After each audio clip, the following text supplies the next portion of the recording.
God grant us the serenity to accept the things we cannot change, courage to change the things we can, and the wisdom to know the difference. Are there remembrances from the members of the governing body? Councilwoman Villarreal, you have the floor.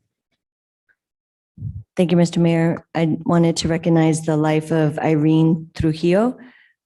She was the mother of Tommy Trujillo, a friend of mine from high school, and just wanted to acknowledge all the contributions. And she lives in District 1, and she held out having her house stay in the area when Harrison Road was starting to get developed. And so I just wanted to commend her for her fortitude and just taking care of her children and being active in the community. And I also wanted to remember the life of Benito Martinez III, also known as Benzo. He died at a very too young. And I think that talking to his family members, that he'd like to be remembered for his youth mentoring and the time that he was a teacher and also wrestling coach. He always led with his heart and had a clear passion for happiness of those around him, especially young children and kids.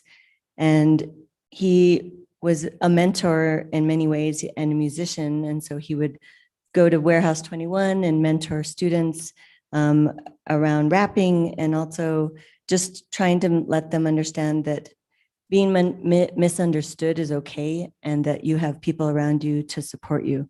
And I think just his life as an entertainer, that he had a very hard, very strong drive to be able to see people enjoy his music. So I just wanted to send condolences to his family and his father, who I used to work with. Thank you. Thank you. Are there others? Councilor Rivera. Thank you, Mayor. I don't know if he was remembered at our last meeting, since I missed, but because I felt so close to him, I wanted to take a minute to honor and remember Frank DeLuzio, who, the former fire chief, firefighter, paramedic, was really instrumental in changing the City of Santa Fe Fire Department to a fully professional department that not only did firefighting, but really did or changed to emergency medical services as well. He was one of the first paramedics in the department and was my first EMT instructor. So did a great job moving up the ranks, became the fire chief, and eventually became city manager. And he was just a great guy, and will be and should be remembered by the city and by the fire department. Thank you. Councilor Lindell. Thank you, Mayor. I just wanted to have a remembrance for Mrs. Pike. I think that lots and lots of people know Mrs. Pike. I met her because I would go to Tortilla Flats, and she was always there at the register and so pleasant and so nice. She was just that kind of person that invited you to be friends and made everybody feel that they were a part of. And her son Dave was part of the city family for many, many years. So just a remembrance and an honoring of Mrs. Pike. She was a very, very lovely person. Thank you. Yes, Councilor Villacama. Thank you. I would also like to honor and express condolences to the family of Melinda Pike. She was a court monitor at the courts, First Judicial District Court. When I worked there, she was very pleasant and quite a fancy dresser. She had a lot of class and was always very kind. I would also like to express condolences to the Martinez family. They are related in an in-law way to my family, who's part of the Moulton family, and Therese Moulton is well, she and her husband, Joe, they're relatives of them, and their sister is my sister-in-law, and that was their nephew, and he was very special to them, and I express condolences to them as well. Thank you. Thank you. Others? I'd like to send thoughts and prayers to two different families. First, we lost Charles Padilla, a dear friend of mine who was a wonderful financial advisor, a horseman, a historian, very much a community engaged individual. He was someone who took me on in his pickup truck for a ride around northern New Mexico and Mora. He was the son of the barber in Mora and always lived with that as one of his proudest family connections. And the history of Mora was something he wrote about. He always was concerned for our community, for helping people, for reaching out, and for growing connections across and between parts of our Santa Fe and northern New Mexico community. And then we lost Dick Stolley, one of the great magazine editors of our time.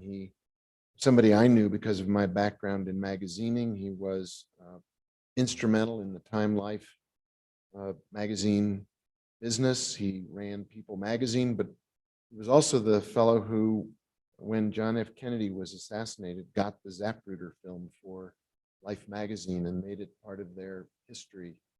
That footage was brought to the American public. He was a legend in the world of magazining, and we'll miss him terribly. He was a great, great leader in that field. There are no other names. Let's bow our heads for a minute. Think about the people we've just mentioned. Think about people who have passed that we miss and whose families we send condolences to.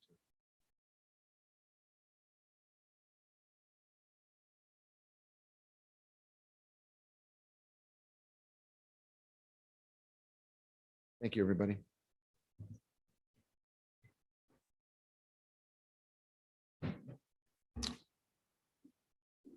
With that, if the clerk could please call the roll.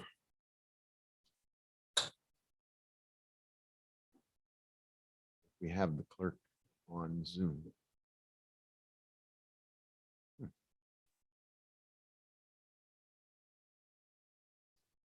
Well, let's see if we have the clerk on Zoom. Mayor Weber, it looks like she's in the waiting room. That part is not showing up at the moment. Let's see what happens if we hit. This is our second go through with this hybrid model, and I hope it works again. Hang on a sec. Mayor Weber, she's in the waiting room.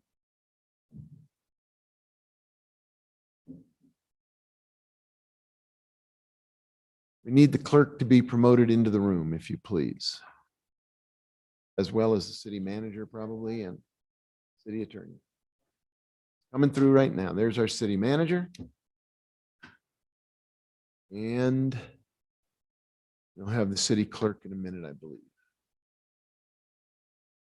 Okay, Madam Clerk, can you hear me? Yes, Mayor, I can Better hear you. audio connection. Nope, I can hear you. We also need to be able to see them.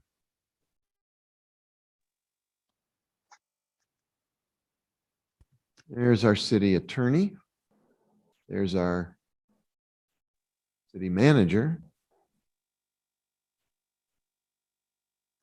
Mayor, can you hear me? And nope. Can you hear our audio, Mayor? We are not hearing Erin at the moment. We're seeing her, but her Zoom box is lit and illuminated, but we have no sound. Nor have we got a city clerk quite yet. Dawn, you just can't hear her. True. Erin, can you hear me? Yes. Okay. Joe can hear us. It sounds like the Zoom people can hear each other. We now hear you. We've got the city manager's sound. Okay. But we do not have a city clerk. She's here. Can you hear me? on. I am here. Can you hear me? We hear you. We do not, we'd love to see you, but we hear you clearly. Okay. Well, you can do both. let's see, I'll go ahead and, Let's start with a roll call and then we'll try to get your Zoom presence on our screen. That looks good. all There we go. right. Okay, great. Not sure what happened there, but Mayor Weber, Present. Counselor Beta, Here. and I have Counselor Cassett as excused. He is excused. Perfect. Counselor Garcia, Present. Counselor Lindell, Here. Counselor Rivera, Here. Counselor Merworth, Here. Counselor Vihil Coppler, Here. Councilwoman Villarreal. Present. Mayor, you have a quorum. We have a quorum. Item 6 is approval of the agenda. I am told by staff they would like us to remove item 10N at this time. They're not prepared to move it forward quite yet. There's some more staff work to be done. So if we can approve the agenda with that amendment. Move to approve as amended. Second. There's a motion to approve from Counselor Romero Worth, a second from Counselor Lindell. Any discussion? Can the clerk call the roll then? Yes, Counselor Beta, Yes. Counselor Garcia, Yes. Counselor Lindell, Yes.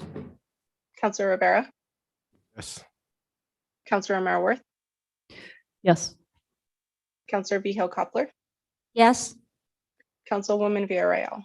Yes. Agenda has been approved. I vote yes too. Mayor Weber. I vote yes. Perfect.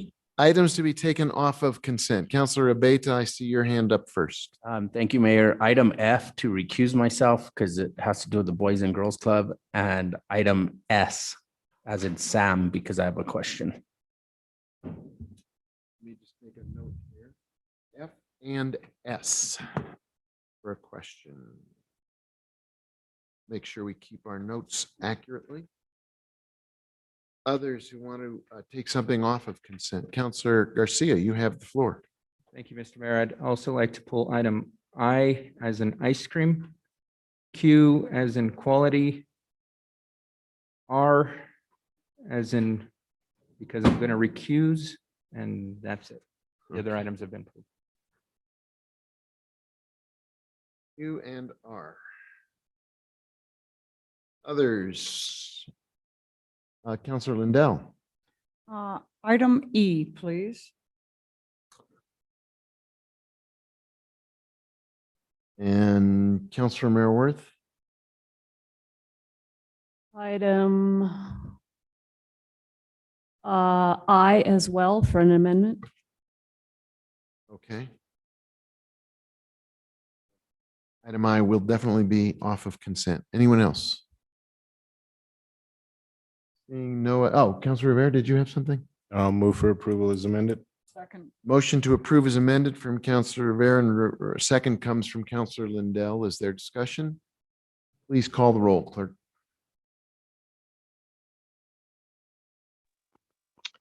All right, Counselor Garcia, Yes. Counselor Lindell, Yes. Counselor Rivera, Yes. Counselor Merworth, Yes. Counselor Vihil Coppler, Yes. Councilwoman Villarreal. Yes. Mayor Weber, Yes, motion has been approved. very good. Thank you. Oh, Counselor Beta, Thank you. Yes. Counselor Beta. I apologize. I'm having internet issues on my end, obviously. But I think we're good now. So Counselor Beta. Motion, We're all present and voted for. perfect. Thank you. So we have approved the consent calendar as amended. Item 8, we have approval of minutes. We have 2 sets. First is from the regular governing body meeting of May 26, 2021. Additions, corrections to those minutes. Move to approve. Second. Motion to approve from Counselor Vihil Coppler, a second from Counselor Lindell. Is there discussion? Will you please call the roll?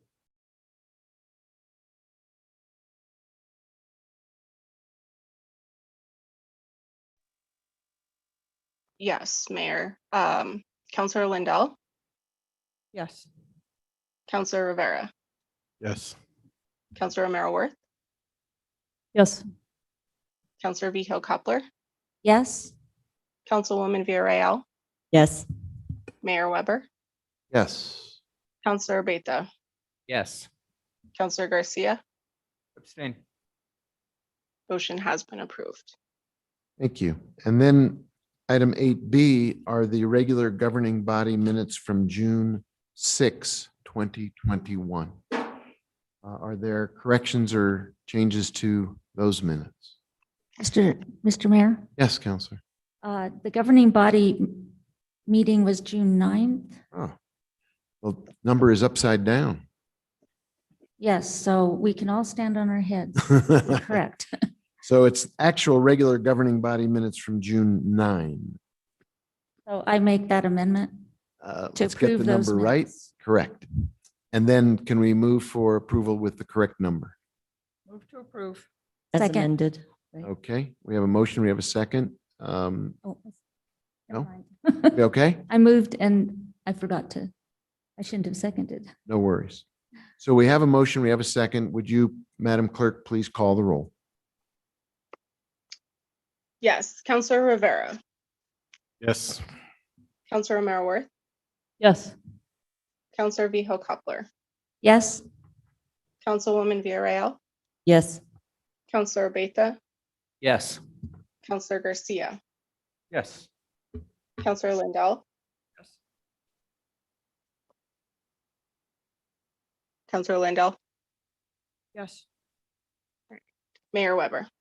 Yes. Motion has been approved. Thank you. So that completes those items under 8. We move to item number 9, which is a presentation of our COVID-19 update. I turn now to our city manager and to Director Ochoa for the update. You have the floor. Thank you. And I will turn it over to Director Ochoa. Thank you, Mr. Mayor, members of the council. I just wanted to acknowledge that this is our last COVID report, formal report, although of course we'll continue to keep the council and the public updated as needed in the future. Contained in the written report are our cumulative numbers from police, fire, emergency management, and HR. There's also a very good summary of the city's overall response, the city government's overall response to the pandemic by Brian Williams. So I'll draw your attention to that, to the public. If you want to get a summary of what we did, it's a good report to read. I did want to take a moment just to acknowledge that the incredible teamwork that brought us to this point in our city's response to the pandemic. Through our hard work, we really rose to face each challenge, I think, in a remarkable way. We worked remotely very quickly. We stopped community spread by standing up the Midtown shelter, and we dispersed relief funds in an unprecedented way. We dispersed PPE. We issued proclamations that were complex in response to federal and state. We got incredible support to procure things swiftly, to pay people swiftly. We provided remote services in land use and libraries and other places. And then, of course, we provided direct services, just as we'd always done in utilities and public works, in our senior services department, and in our police and fire departments. Just want to also convey a big thanks to the City Council for your support for all of this unprecedented activity, for your great questions and input that made all of our responses better, for bringing the voices of your constituents into the process. Also to thank our hospital partners who have done an incredible job through very difficult circumstances, our nonprofit partners, and the business community for all of the sacrifices that they made and all the work that they did to keep everyone safe. I think the biggest thanks should go to the public, to the members of the city of Santa Fe for all the sacrifices that we made, that you made, that for taking the pandemic very seriously, for working together and with us to make those sacrifices, to wear masks, to get vaccinated at unprecedented levels. We are now at 78.3% in Santa Fe County of one vaccination, 69.5% fully vaccinated. We know that we're not out of the woods and we're watching what happens with the pandemic, but I think we've all learned that we can work together. We can put aside differences to keep each other safe. And so with that, I will turn it over to the council for questions. Thank you, Director Ochoa. Are there questions for Director Ochoa about COVID report now or in the past? Councilor Lindell.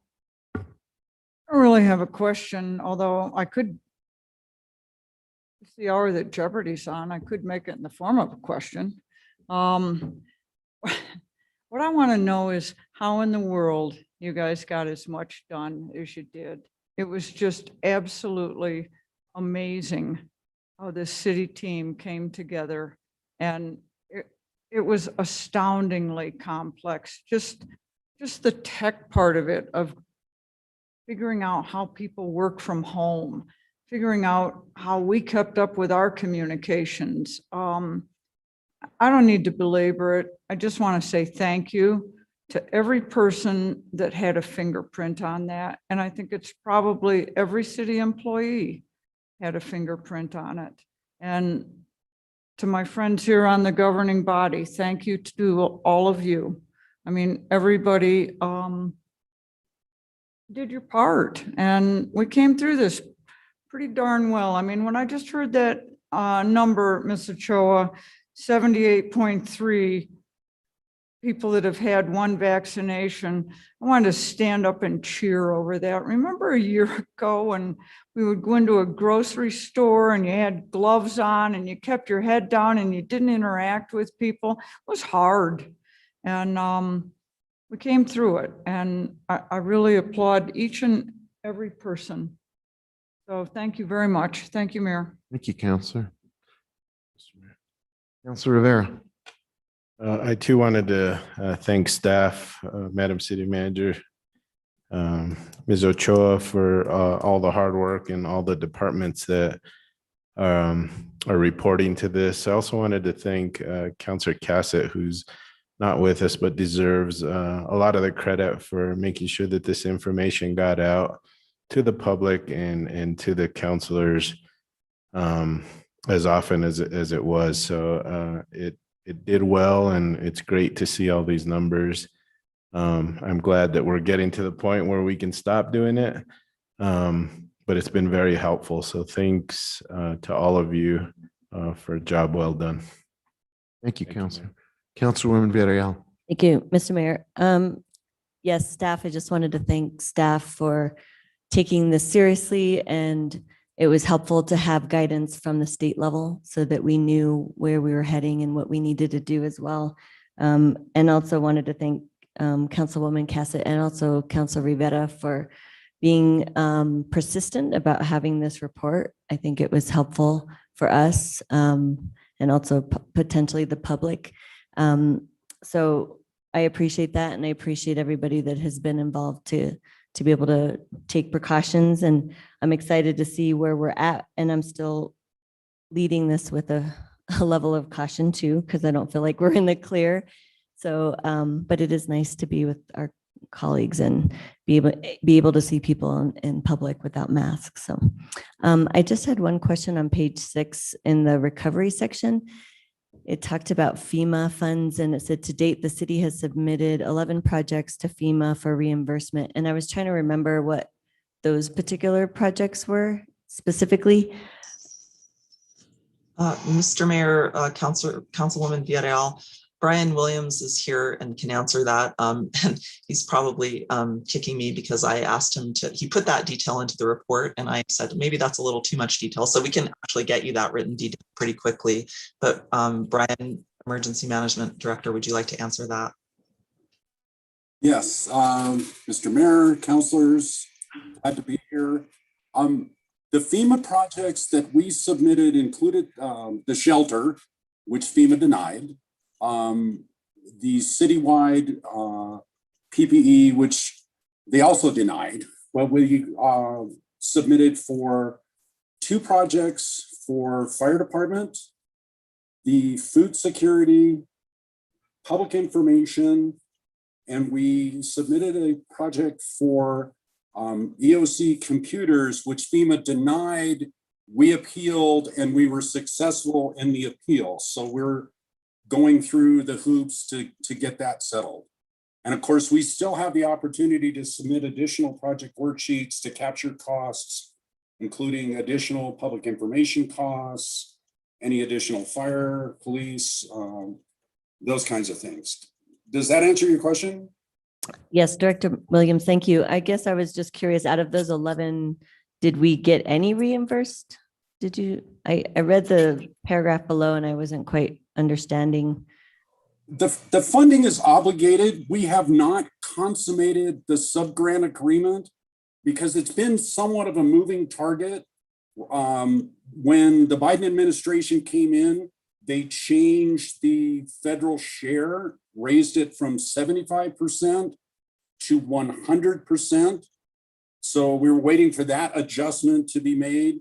Our appeal was in progress. So we were waiting for the outcome of the appeal. So as this, we didn't want to keep coming back to council with endless series of sub-grant amendments.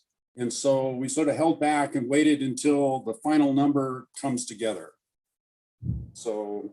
Got it. That's helpful. And I think that last sentence, I was wondering if you could elaborate. It says, because the city submitted OEM labor for CARES, we may not reach the minimum threshold of 3,300 for this project. Yeah, for administrative costs, we're eligible to be reimbursed by FEMA for the cost of managing the project worksheet process. However, my time was included in the CARES Act reimbursement, and therefore we can't double dip. Got it. Okay. That was helpful. That's all I have. Those are all the questions. Thank you. Thank you. Councilor Vihil Coppler, you have the floor. Thank you. I wanted to also convey my thanks to the staff for all of the work that was done to come out of this as successfully as we could. And I would like to thank the employees who came to work and the employees who stayed home and tried to make it work, especially with children at home. And I would like to thank our educational system, Veronica Garcia, and all of the work that they did to ease the COVID issue with regard to kids going to school or not going to school and at-home learning. And I would like to thank our business community for all that they did to try to keep their businesses open, to try to serve the public as much as they could, for complying with all of the emergency management rules that they had to do, and express regret for the loss of income that I know many businesses made, but or had to endure. But there is light now, and I'm hopeful that our city will get back to the normal way of doing things in as much as possible. But again, big kudos to everyone who was involved. Thank you. Thank you, Councilor. Councilor Garcia. Thank you, Mr. Mayor. I as well want to thank the broader public for all the actions that they've taken, and coupled with, as my colleagues have mentioned, our city staff. I do have one question. I can't remember the number you stated. It was over 70% that has gotten at least one vaccination. What is the number for folks that are fully vaccinated for our county? Mr. Mayor, Councilor Garcia, 69.5% are considered fully vaccinated at this time in Santa Fe County. Great. That's good to hear, because I was concerned that folks, especially that have to take the 2-dose, for some reason might not have shown up for that second shot. And I'm glad to hear that we're not necessarily seeing that trend, at least in this area. Given that there are still, concerning variants out there, and I know that because we're, pushing that 70%, we're not necessarily at risk, one of those high-risk communities. But should we see that influx, do we have potential plans, mitigation plans for that? Because I know that, the state's opening up, Friday? No, tomorrow. We're kind of back open. But I'd hate to put in that mindset that the pandemic is completely over with, when I think we all know that's not the case, and we need to continue to do everything we can to keep not only ourselves safe, but potential visitors or folks that are going to neighboring communities as visitors. So do we have any potential plans for should a variant hit our community? Mr. Mayor, Councilor Garcia, yes, I think we have structures in place that will allow us to pivot depending on what the state guidance is, as well as what we see nationally. As you mentioned rightly, both World Health Organization and CDC are looking at, and other communities are looking at whether people should be masked indoors even if vaccinated, given the Delta variant. We're hearing that if we have high vaccination rates in individual communities, we may not need to do that, but we're absolutely prepared to pivot. And I think the city attorney is, I don't know, she must have a feed on every single guidance coming out of the federal and state level, because she's often ready to give us guidance locally on our weekly meetings around this. So the answer to your question is yes. Okay, that's great, just because I know that there's been rumblings of folks having to get booster shots potentially in the fall. And I'd hate for us to have this whole infrastructure set up that we currently have, and then dismantle it and then be rushing to set up an infrastructure again to get folks that booster shot, especially all the efforts that was put into getting shots in arms on the south side of town. So I think we definitely need to keep that on the forefront. But again, just thank you to our broader community. It's because of the community that's where we're at today. So thank you to everybody. No other comments, Mr. Mayor.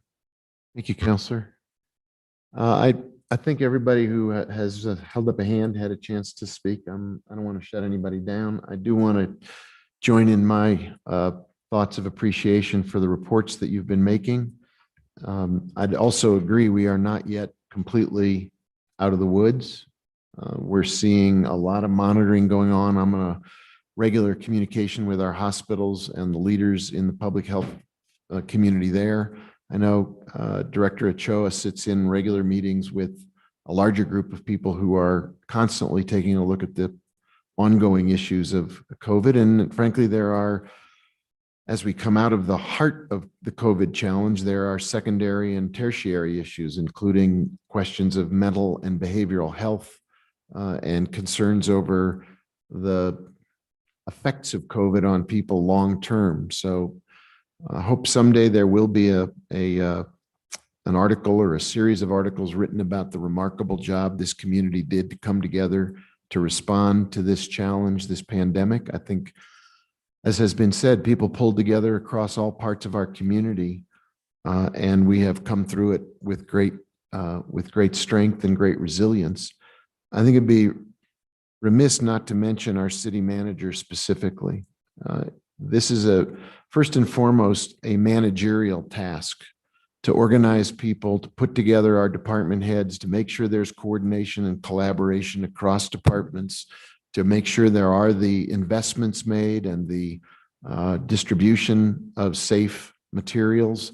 And we're very fortunate that our city manager served for 8 years in the Obama administration as the chief of staff to the Deputy Secretary of Health and Human Services, where she saw 2 of these kinds of health issues and came to this challenge perhaps better prepared than any city manager in the entire United States based on that federal experience. And so if anybody deserves recognition for being the symphony orchestra conductor of this response, it's our city manager. And I really want to tip my hat to her for the outstanding job that she did to make it possible for everybody else to do an outstanding job. So thank you, Jarrell, very much. With that, I think we should move on to the items that were taken off of consent. And I would turn over the microphone to Councillor Lindell, who took item I off of consent. Councillor, you have the floor. Mr. Mayor, there was an item prior to I. Oh, was there? I'm sorry, I missed it. F, item F. I'm sorry, Councillor Lindell was E, and I misspoke. It's not I, it's E that she pulled. So let's go to item E and then we'll go to item F. Thank you, Mayor. I just wanted to comment a little bit about this license. It's just on the street here, and many of you probably know the folks that are opening this restaurant, David and Heather Sellers. David has worked with youth in this community through the Food Truck Institute. He's worked with youth through the community college. Heather Sellers has worked in this community with communities and schools. And so now there's a family, they're opening a restaurant. It's just down the street here. And I think that it's a brave and commendable thing to open a restaurant at this point in time, considering what so many have been through with restaurants, and it's brave and it's bold. And I would really encourage everyone to support people that are doing this kind of an enterprise in our city, and they believe in this city enough to dig in, get a business license, get a location, do a menu, and get a beer and wine license. Anytime anybody wants to go down there and have a bite to eat, call me. I don't live that far from downtown. I'll meet you there. So I'm really, really very happy to make a motion to approve on this. Second. There's a motion to approve from Councilor Lindell, second from Councilwoman Villarreal. Further discussion? Mr. Mayor, I just want to know if Councilor Lindell's treating. You know I am. We have it on the record now. That's right. Thank you for that. Other comments or questions? Would the clerk please call the roll on the motion? Yes, Counselor Romero Worth, Yes. Counselor Vihel Coppler, Yes. Councilwoman Villarreal, Yes. Counselor Abeyta, Yes. Counselor Garcia, Yes. Counselor Lindell, Yes. Counselor Rivera, Yes. Mayor Weber. Yes, Motion has been approved. thank you. And now, as Councilor Garcia pointed out, we move to item F, which Councilor Abeyta had pulled so that he can recuse himself, and he is now leaving. And I have to recuse myself as well, Mr. Okay, we have two recusals. And we still have a quorum, however, so is there discussion of this item or is there a motion? Move Should to we- approve. Should we say what the item is? I'm sorry, thank you. Item F, could the clerk please read the item into the record? Yes, Mayor.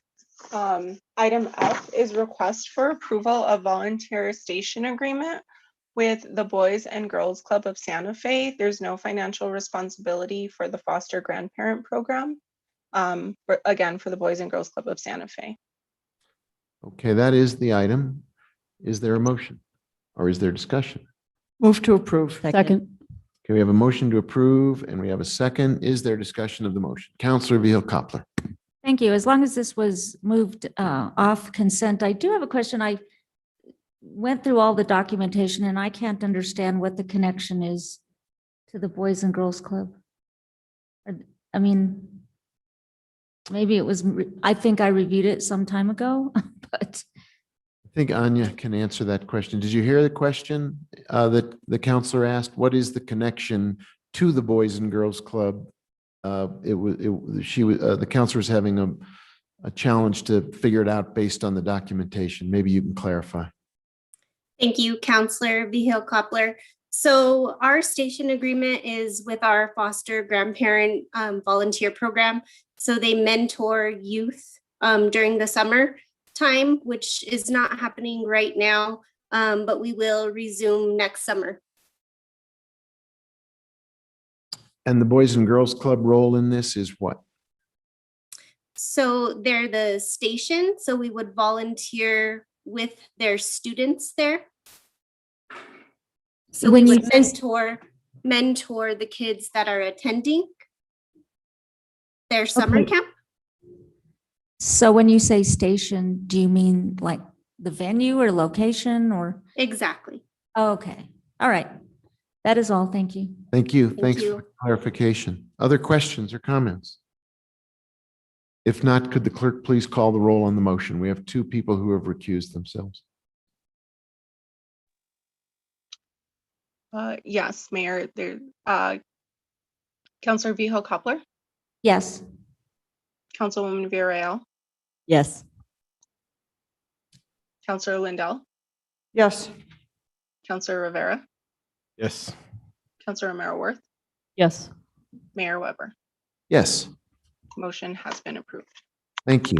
I think Counselor Vihel Coppler is going to bring our council members back into the chamber. While she does that, the next item that was taken off of consent is item I.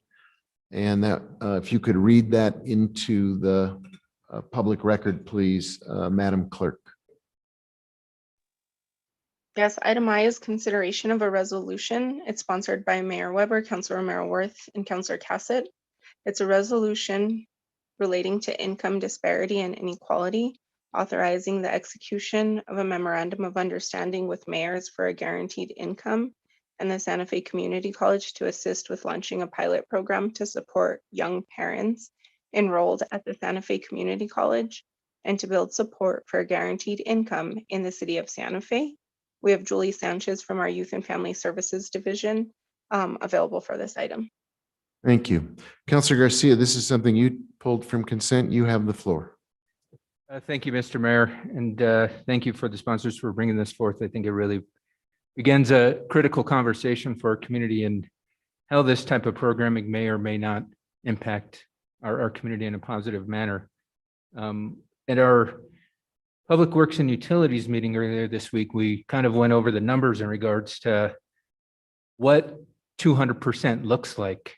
And if I'm not mistaken, a family of two, and correct me if I'm wrong, Kara, it's $34,000 roughly.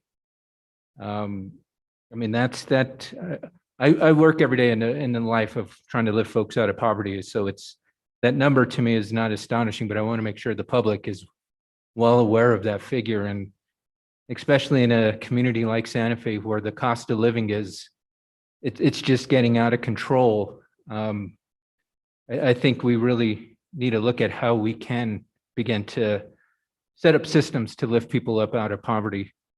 I do have a couple questions because I want to make sure that as we are trying to assist folks, we're not necessarily putting barriers in place. And so have we begun to think about how this might impact potential applicants or those qualified with any benefits that they might be currently receiving, such as Social Security, EBT, that type of stuff?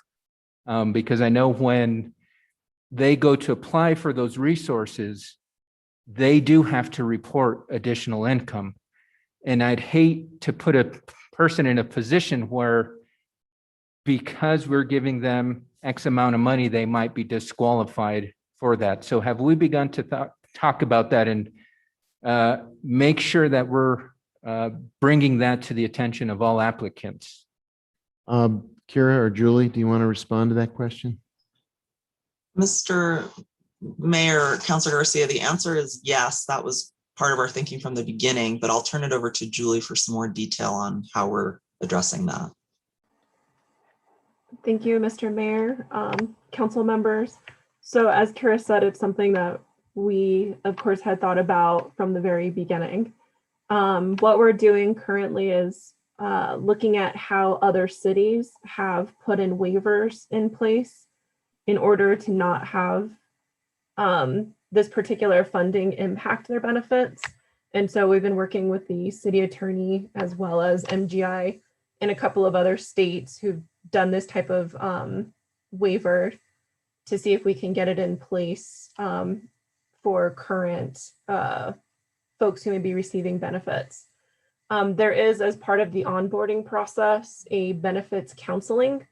So it will be explained to a participants, whether we receive a waiver or not, that this funding may impact their benefits. Okay, thank you. And I'm glad to hear that we've been thinking about that and there's plans in place to address that. Regarding the poverty guidelines, are we going to address this pre-tax, after tax? Is this gross income, net income? I think, these are the details we need to include because I don't want us to be in a position where somebody thinks they qualify and then they're excluded because of one reason or another. So have we been able to clarify what the poverty guidelines and that fine detail of the qualification? Is there a consideration? Mr. Mayor, Councilor Garcia. Calculated income? Yeah, go ahead. Yes, in general, the poverty guidelines, I believe, are for gross income, and we would follow that guidance. Okay, can we, I think it's just good measure to include that in the work plan that's going to be guiding this project.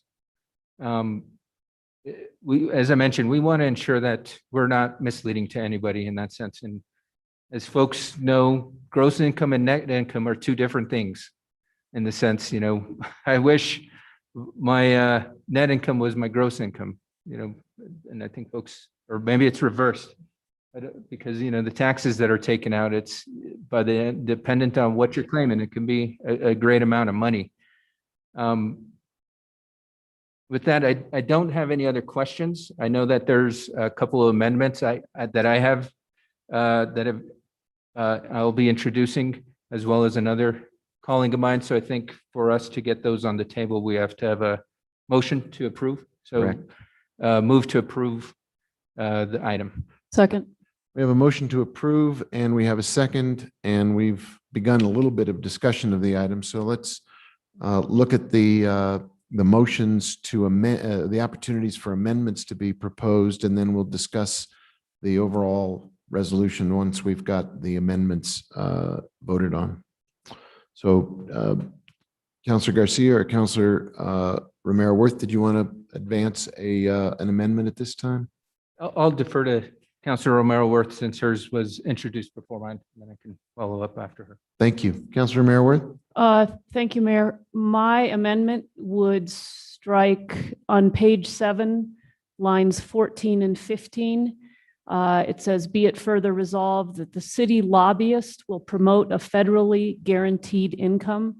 We discussed this at finance, and my concern with this is that we have a separate resolution which provides guidance to our city lobbyists about the things that we want him at the moment to be doing. And it's completely focused on lobbying the state legislature. So I'm also concerned about this wording. Not clear to me whether it was contemplated that the city lobbyist would lobby the state legislature, as is his contract, or whether it was contemplated he would go to Washington and do something there. And I think those things should be considered separately. If we do want somebody to go to Washington and lobby on our behalf, I think we need to consider whether our current lobbyist does that kind of work, and whether he would be the right spokesperson for the city. And so I just think we should take this off the table for now, and then take it up. If we want to lobby for a memorial at the state legislature, we can put that in our resolution later. And if we want to send somebody to Washington because our program, our pilot project here is so successful, we want to share that, I think we can take that up separately. So my amendment would strike this, "Be it further resolved," page 7, lines 14 and 15. And I would move its passage. Is there a second? Second. Councilor Lindell has seconded the motion. Is there discussion of the amendment? I would just comment that I think it's what we have in some of in the language in particular that you're focusing on was some material that was provided from the national organization, the Mayors for Guaranteed Income. There are cities around the country that do have full-time lobbyists in Washington, D.C. We don't happen to be one of those, nor do I expect that we will anytime soon. And so your proposal is to clean up something that is not really something we contemplate doing anyway, and is a welcome amendment as far as I'm concerned. Any other comments about the motion to amend? If not, could the clerk call the roll on that particular motion? Yes. Councilwoman Villarreal, Yes. Counselor Abeyta, Yes. Counselor Garcia, Yes. Counselor Lindell, Yes. Counselor Rivera, Yes. Counselor Romero Worth, Yes. Counselor Vihil Coppler, Yes. Mayor Weber. Yes, Motion has been approved. thank you. Now I turn to Counselor Garcia, who has a sheet of amendments he's proposing. Counselor, you have the floor. Thank you, Mr. Mayor. And to my colleagues that might not see it in their packet, it probably be best to refresh your screen. For some reason or another, it wasn't signed or it was admitted late. But the first amendment is on page 6, line 9, and that addresses the whereas. It says, currently it says Mayor Weber and the city are committed to equity and justice for the children and families of Santa Fe. And what I'm proposing is to strike Mayor Weber and the city and just put the governing body is committed.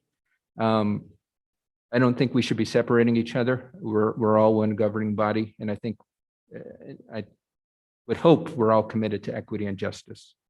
So Okay. that's the First Amendment. Excuse me. Yes. Counselor Lindell? I'm sorry. I don't have these amendments. I have. Okay, I'm Hang sorry. on one sec. Just hang on one sec. I mean,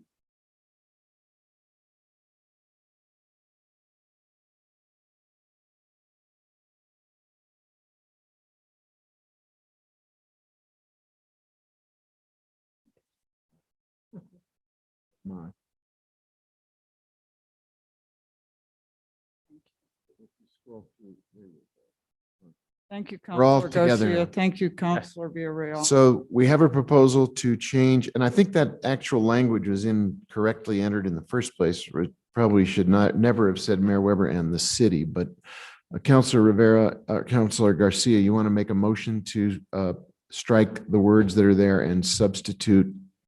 Go ahead. Sure. So I make a motion to adopt my first proposed amendment, which is to, on page 6, line 9, strike Mayor Weber and the city are and insert lieu thereof, the governing body is. Second. There's a motion, there's a second. Is there discussion? Could the clerk call the roll on that amendment, please?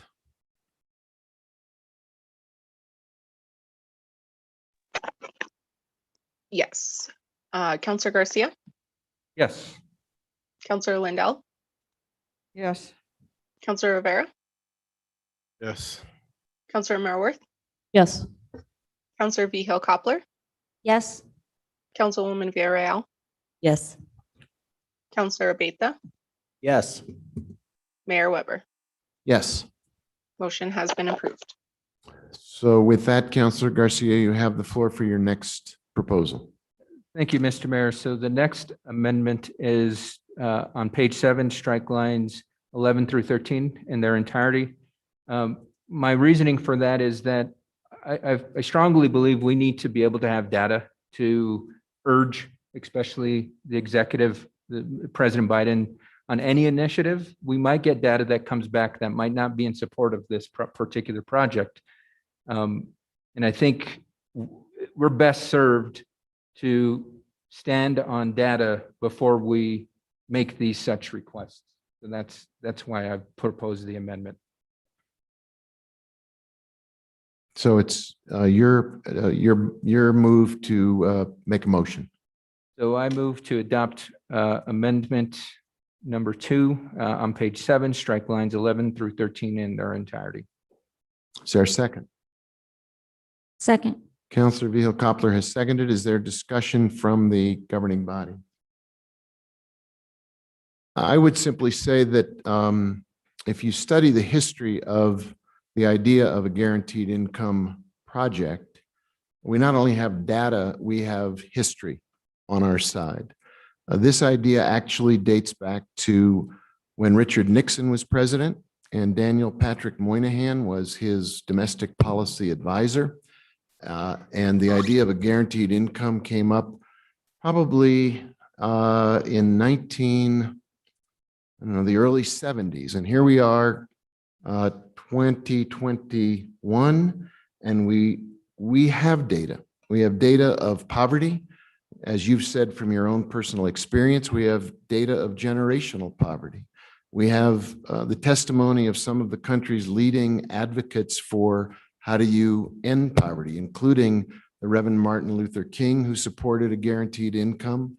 Robert F. Kennedy was, when he was both a senator and a candidate for president of the United States, supported a guaranteed income. It's been both Republicans and Democrats who have said that if we really want to end generational poverty, the way to do it is to develop a guaranteed income floor that supports people who are struggling to make ends meet through a allocation that gets them out of grinding, grueling, and generational poverty.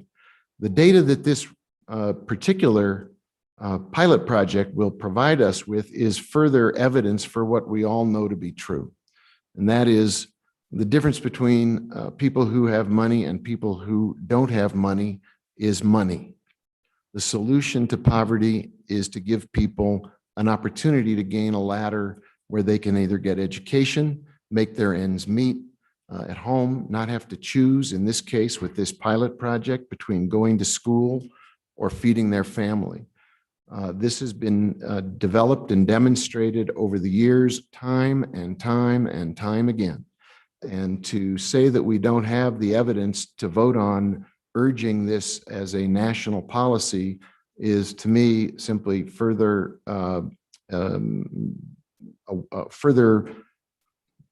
delaying the day of reckoning when we know that we will be doing this eventually. This is the solution that is in front of us right now.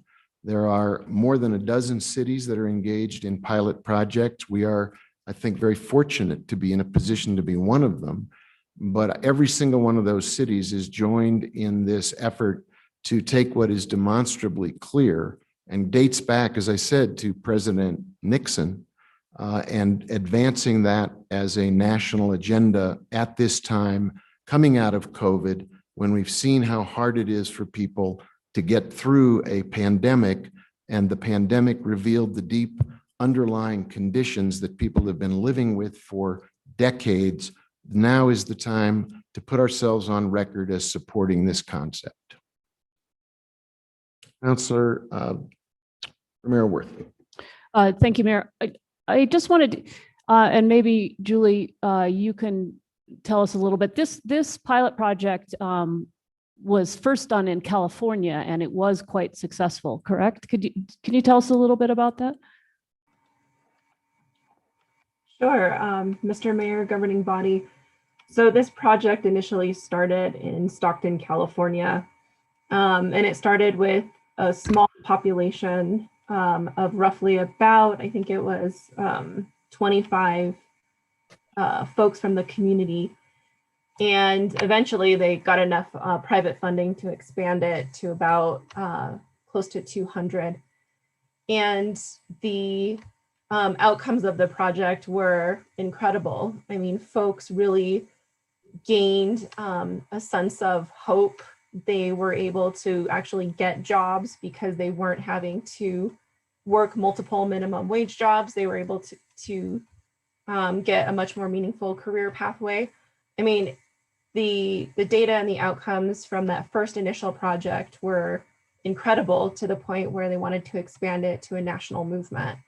And so, as Mr. Mayor had said, this has grown to a number of communities who are doing their own pilot projects and collecting their own data. And again, the data is showing from these other pilot projects that, giving folks, this type of funding has really improved the outcomes of their populations that they're serving. So I can share additional information as well, including some of the data that's been captured in those projects. And can you tell me how many cities now? I think I read what I'm thinking 30 or 40. Was that right? Somewhere I saw. Councilwoman, right now there's currently 24 cities enrolled in this pilot project. Okay. And so each of these pilot projects are going to continue to validate what was seen initially and further the history that the mayor just outlined about this idea and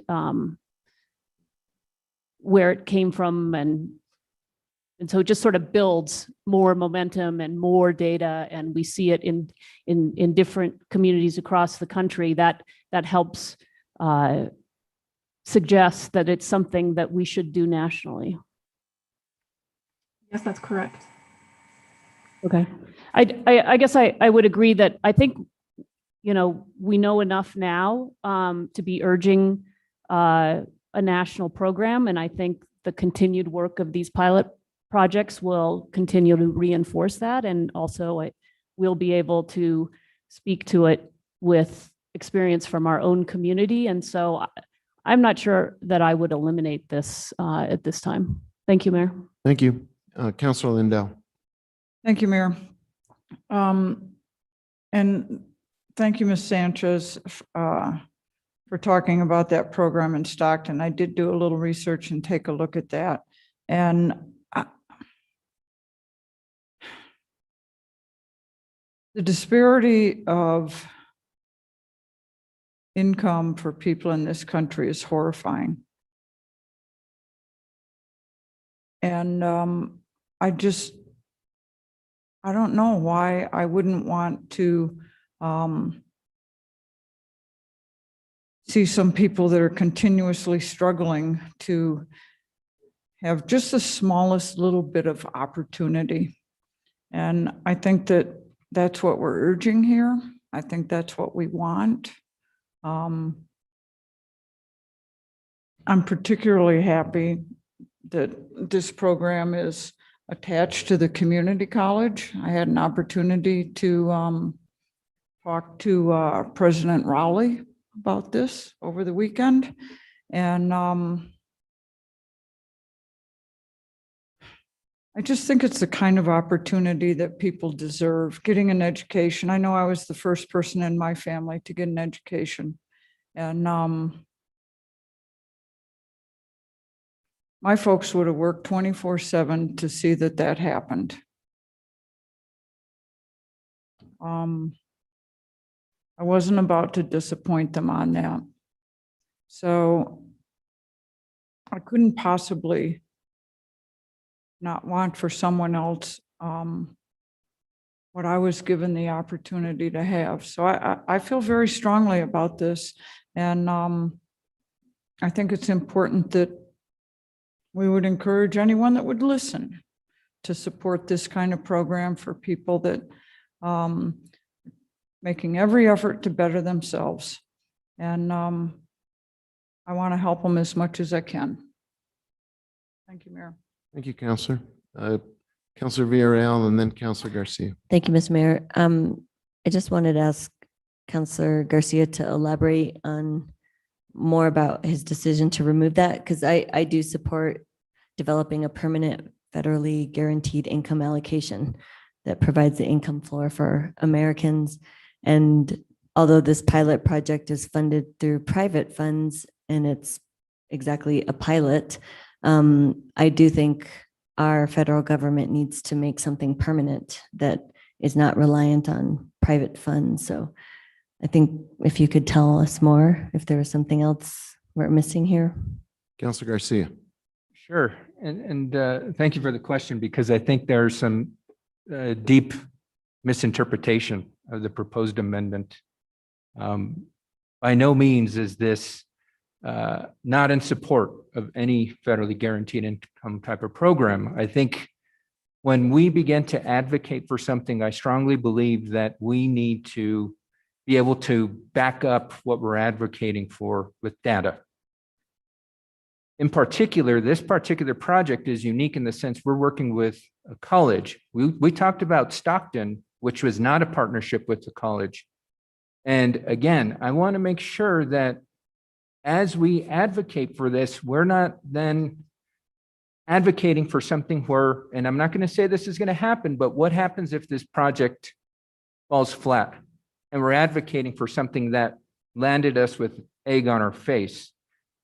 By no means am I, this amendment is trying to dispute success of federally guaranteed income allocation programs throughout the country. I think we're all in agreement of that. That's why I think we're all in support of this. My concern is, where does it stop? Whether it's this resolution or anything else, where we just blindly begin advocating without utilizing how it's impacting our community. And we need to ensure that as a city, especially when we are advocating to people like the president and the Speaker of the House and the Senate Majority Leader, that we are advocating with the strongest foundation. And right now we're saying, oh, well, it worked for everywhere else. Let's push it. That to me, that's not the appropriate step we take. That's not proper governance. That's not good governance. Good governance is saying, look, we took this on. Look how greatly it impacted our community. And this is how we are not only turning this from a pilot to potentially a sustainable project. And I think that's where we need to ensure we're taking those steps before we urge the president to do something. If you look later on in the resolution, the last further resolved, we're going to send a copy of this to those three individuals outlined in that, be it further resolved, so they'll be aware. They'll be clearly aware that we support this type of programming. I don't think we should be urging unless we have the data that supports the urge. The data from the city of Santa Fe, not the data from Stockton, not the data from 30, 40 years ago, the data in regards to how it lifted X amount of Santa Feans out of poverty. And I think that is my justification for this. It's not by no means disregard of this type of programming, because I am full of support of this. I'm actually want to co-sponsor this legislation. I'm in so support of this. It's just, I do not think whether it's we're advocating to the president, to the governor, any other person, unless we have that full justification and data of why we're urging something and not using information from other sources. We use our own local sources. So that is why I'm proposing this. So hopefully that answers your question, Councilwoman Villarreal. I think this is where, again, as it was mentioned by staff in our meeting, and I think it was mentioned earlier, this is basically a template resolution that was provided. We're lumping everything that was provided from the organization, and I think we need to make this work for us. Who said it best? Lou Wallace, right? When he says, all things work everywhere else except for New Mexico. And let's remember that, because as I mentioned, as we are advocating to the president, we want to make sure that we have our grounds to stand on. And so that's why I propose this. It's just because I want to make sure we don't put ourselves in a place where we look foolish. I'm not going to say that's going to happen, but I want to make sure and ensure that that doesn't happen either. Councilwoman Villarreal, you still have the floor. Thank you. Thank you, Councilor Garcia. I think what from this resolution or this further resolved language, it's kind of a general statement. It's a little bit out of context because the therefore be it resolved should be about this actual project, our pilot. And that statement is really just generally like, hey, we urge the president, the speaker, and Senate majority to develop this program,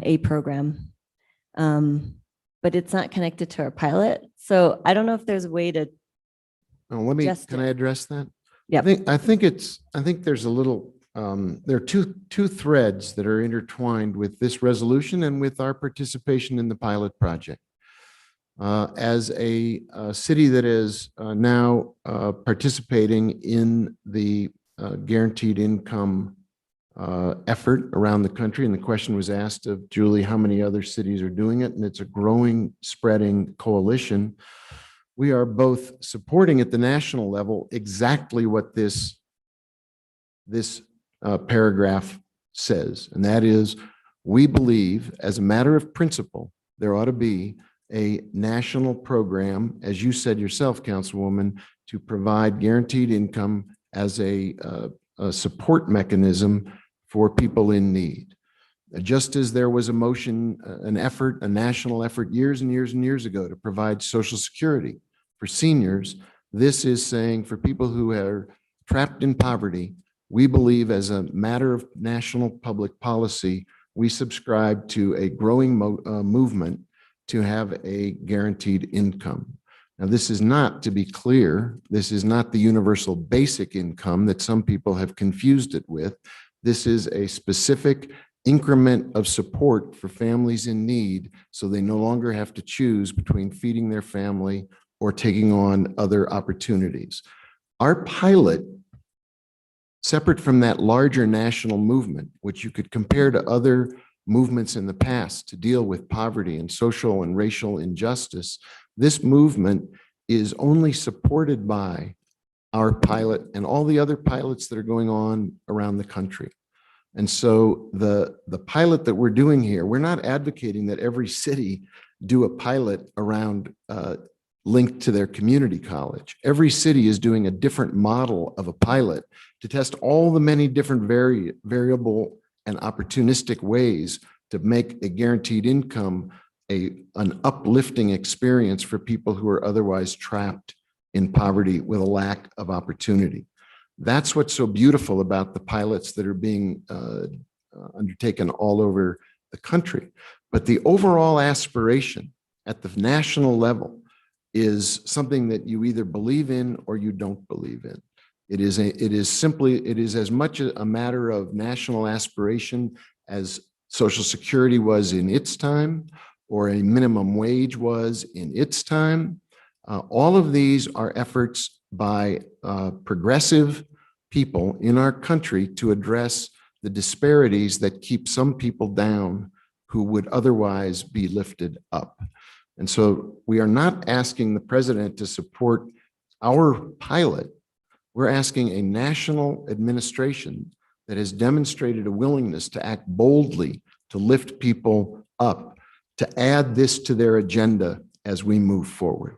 And it is very much in line with progressive legislation going back to the days of Franklin Roosevelt, to try to lift people out of poverty and give them opportunity. And as a matter of public policy, I support that. I also support our pilot project as further demonstration that there are targeted opportunities to demonstrate the link between a guaranteed income and a targeted population that would benefit from it in this community specifically. Those are two intertwined but slightly different aspirations. Any other comments or questions before we vote on the amendment? Councillor Abeyta. Thank you, Mayor. Yeah, I just wanted to state for the record that I support a federally guaranteed income. I think over the years, we've tried putting more money towards education, more money towards crime prevention, more money towards all these different programs and initiatives, except putting money in the hands of the people who need it the most. And I think if you look at those different problems, education, crime, the root cause is poverty. And this is the one thing we haven't tried as a country. And I think it's time that we do. And I think as a member who represents an area of the city who has a lot of these problems and a lot of residents who could benefit from a federally guaranteed income, I'm willing to support the resolution as written. Thank you. Thank you, Councillor. Any other questions or comments at this time? I see no other hands, so we have a motion and a second. Could the clerk please call the roll? Yes, Mayor. This is the roll call on amendment number 2, just for clarification. Correct. Yes, well, for anyone listening, sorry. Counselor Lindell, No. Counselor Rivera, No. Counselor Romero Worth, No. Counselor Vihil Coppler, No. Councilwoman Villarreal, No. Counselor Beta, No. Counselor Garcia, Yes. Mayor Weber. No. Motion was not approved. Thank you. So that, Counselor Garcia, leads us to your third proposed amendment.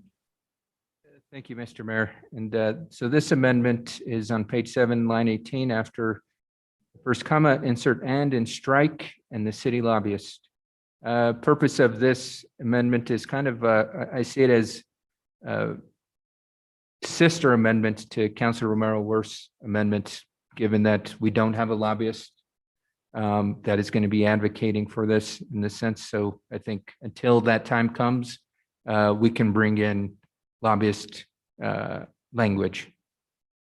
If you'd like to make that as in the form of a motion, please. Sure. So I make a motion to adopt my amendment number 3. Move, second. There's a motion, there's a second to strike and the city lobbyist from that last, be it further resolved. Is there discussion? Could the clerk please call the roll on that motion? Yes, Counselor Rivera, Yes. Counselor Romero Worth, Yes. Counselor Vihil Coppler, Yes. Councilwoman Villarreal, Yes. Counselor Beta, Yes. Counselor Garcia, Yes. Counselor Lindell, Yes. Mayor Weber. Yes, Motion has been approved. very good. So we now have a resolution as amended. Is there further discussion of on the resolution as amended? Have we got a motion on the floor to adopt the resolution as amended? Yes, you do. You do, okay. Yeah. Mayor, I have one comment. Yes, please, go ahead, Go Council. ahead. Okay. I guess I would just make the point that, there are some ripple effects of supporting the people that have been identified here. And I think we just should point that out, that, while this guaranteed income may help somebody attain their educational goals so that they can then go out and get a job.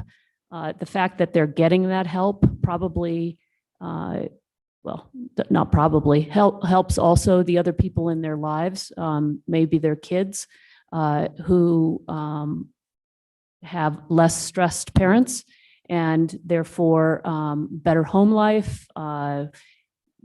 Maybe that helps them be less worried and perform better in school. And so I think we're not just helping the people who are getting this economic help, but it should have ripple effects to the broader families and also to the community. So I just wanted to point that out. Thank you, Mayor. Thank you. Councilwoman Villarreal. Thank you, Mr. Mayor. Just wanted to express my support. I'm supposed to be a co-sponsor, but my name isn't on there yet. And I support guaranteed income because I feel like it's a step to, or a small step to actually closing the generational wealth gap we have in our country and also in our city. And that it acknowledges that there are racial and economic disparities, and that's why we have a generational wealth gap in our country. So just think that this is a small step to supporting that as we look to being able to support income that families can depend on. That's it. Thank you. Thank you. Others? I would just like to, first of all, thank all of the staff who worked so hard to make this proposal happen. It's very difficult when you look at the resolution and the staff report, to know how many hours of intense work went into what looks like I think, a very brilliant proposal, but it took a lot of work to make it look so brilliant. Julie did an enormous amount of work. Kara did an enormous amount of work. Community college team stepped up. The Community Foundation has been an outstanding partner, and they deserve a huge thank you for their tireless efforts. In terms of the policy itself, I think we are all tired of seeing New Mexico ranked number 49th or 50th for overall child well-being. It is something that has gone on for years and years and years. And as Councilor Abeyta said, we've provided funding for early childhood education. We've provided funding for attempts to address some of the social determinants of health. Over time, we've seen those make some incremental improvement. We need a transformational change in people's lives. There is too great a disparity in this country and in this community between the haves and the have-nots. It has gone on far too long without being directly addressed. We know from the Stockton experience that Councilor Maraworth asked about, that people who were involved with their experiment, their pilot project, not only got better jobs, they had better peace of mind. There was less stress in the family. There was better mental health. There was the ability to take control and have agency in their own lives. And at the end of the day, what we want are independent families able to stand up and take the opportunities that are available, but not be hindered by the roadblocks of poverty or a lack of education or a lack of a sense of the capacity to step up, a lack of agency.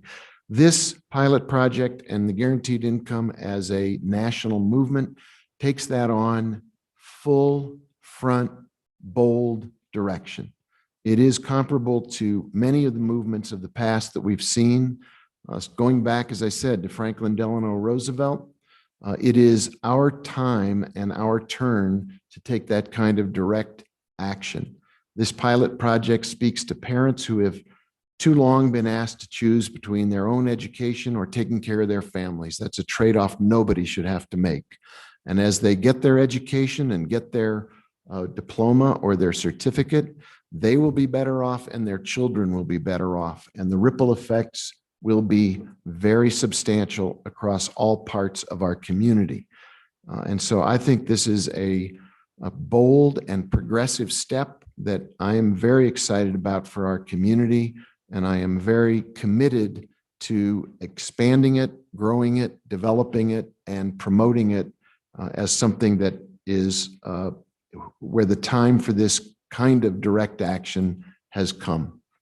So I appreciate the support we've gotten, and I appreciate the opportunity to put Santa Fe on the map as the first city in New Mexico to undertake this kind of a pilot project. Other comments? If not, could the clerk please call the roll on the motion as amended?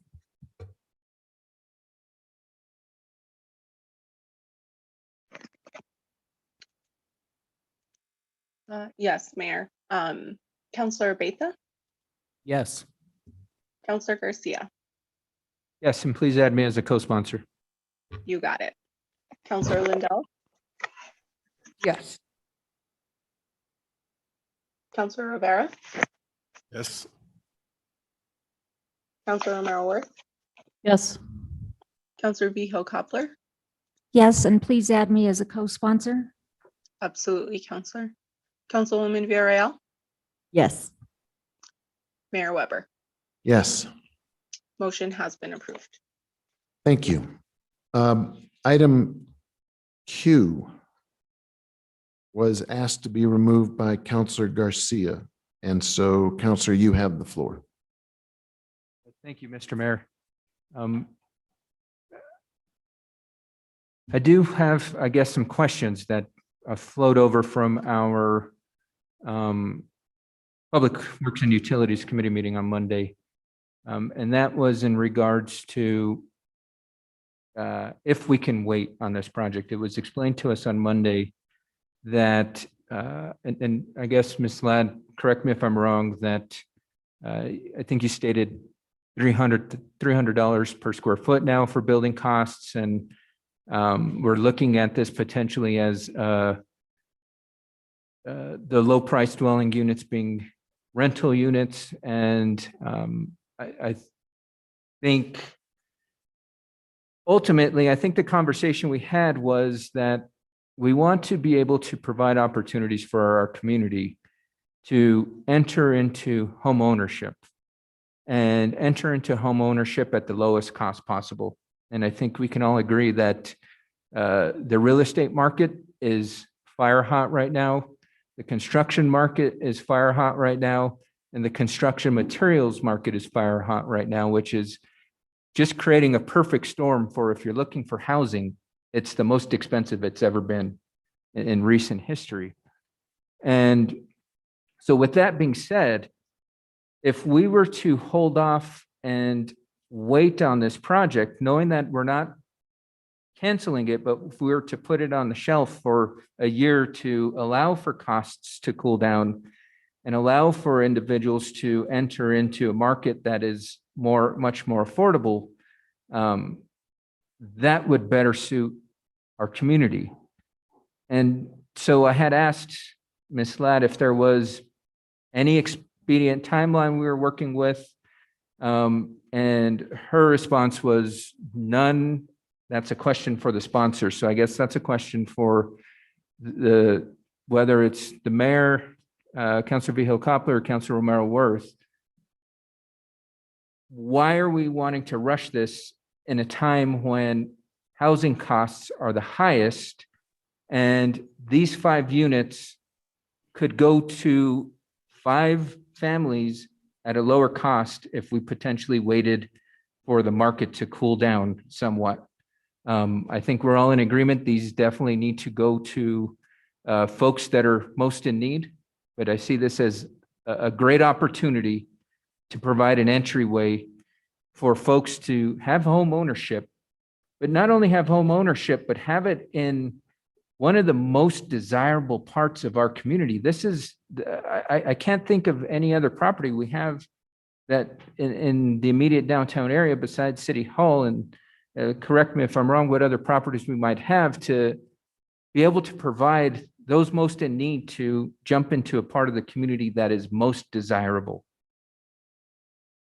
So I guess I'll pose that question to each of the sponsors. I also see that, Alexandra, you have your hand up. I don't know if you wanted to respond or if you'd rather have us on the governing body, but your hand is up, and this has been something you've been championing for quite a while. Thank you, Mayor. Councilor Garcia, I did want to just clarify that the request for qualifications would not dictate what kind of housing. We would be letting the market and the market demand drive the proposal that the developer would submit. The second point that I want to clarify for you is that the cost of the housing will not change based on the cost of producing the housing. The cost of the housing, the sales price, the restricted price is based on the area median incomes. So it doesn't have to do anything to do with the production cost of the house. So if we wait a year, that's just 5 more units that are not available to folks in our community. And it's not going to change the cost of the housing on the consumer end, if that makes sense. It does, but it's, and maybe I misunderstood on Monday, but that's completely different in regards to the cost of, because from my recollection, you had mentioned that because of the cost of construction, we have to go with the not affordable housing, but low-priced housing, if I'm not, because there's two different types of that. And we couldn't go with affordable housing because of the high cost of construction. Am I correct? Is that's what the justification was you told us on Monday? Mr. Mayor, Councilor Garcia, that is correct to the extent that the point of this project is to let the market respond to the opportunity. So what we felt was it's a trade-off. If we were to follow our inclusionary zoning program, we would get 1 very affordable home and 4 market rate homes. If we follow the guidelines for the low price dwelling unit, that is 5 moderately priced units. And given the high cost of construction, we felt like we would get more interest from the development community to build the 5 moderately priced homes. The other issue is that when we require lower prices for a few of the units, the response in the marketplace is to raise the price to what the market will bear, to maximize the value of the other units to help subsidize the cost of the very affordable unit. So while it's great to have that very affordable unit or 2 units, if we are providing donations, we would probably require more than our inclusionary zoning program requires. And while it's great to have that home on the market, we don't want to also have an unintentional consequence of raising the market value of the unrestricted homes. Okay, thank you for the clarification. I really appreciate it. And I think at the end of the day, I just want to make sure that we are getting the best investment for the community that we can out of this property. I want to ensure that we are able to provide opportunities for those most in need for housing to be able to have the opportunity to live in a highly desirable part of our city. More times than not, when we see development happening, and whether it's primarily downtown, you don't see any affordable housing options. And I think this is an opportunity for us to provide housing for those folks at an entry point that is not going to put somebody into bankruptcy. They're based on the lower income potentially of an individual. They're not boxed out, so to speak. So if I can, I guess, then get clarification. So the 5 low price dwelling units, those are going to be sold by the developer, and they're going to be 5 houses. What can I get clarification then on that? Ms. Ladd, can you offer some clarification on how the RFP would roll out and what we're likely to see happen, or how much we know in advance and how much we have to wait for the market to respond? Mr. Mayor, Councilor Garcia, the process that the that the resolution calls for is an RFQ, a request for qualifications. So if in the resolution, we tried to outline the process as carefully as possible for how that would work. So the idea is that we are making available this lot to a qualified developer who in turn will sell or rent, maintain ownership and rent, so either option, homes to income qualified individuals that meet the standards set out in our city code, chapter 26-2. So did I answer the whole question? I feel like I missed something. I think you did, but I guess let me ask a follow-up in regards to the rent. What agreements are in place for rent? Is it going to be market rate rent? Is it going to be lower than market rate rent? Is that in perpetuity forever? Is it for a certain amount of time? How does that work? Mr. Mayor, Councilor Garcia, the requirements for rent are also spelled out in the city code, chapter 26-3-2. The low price dwelling unit, the rent is affordable to the 100% area median income renter, which is substantially less than the market rents in that neighborhood. And then the qualification for the actual renter that household cannot earn more than 120% of the area median income. So the qualification criteria is the same in terms of the income and how the cost of the housing is determined. And for how long is that? Mr. Mayor, Councilor Garcia, we would follow the guidelines in Chapter 26-3, which is our Affordable Housing Trust Fund guidelines. So the generally the minimum for this type of donation, the value of this donation, I believe is 25 years in 25 years restricted period, land use restriction. However, we can negotiate in the disposition agreement whichever term we would like to do.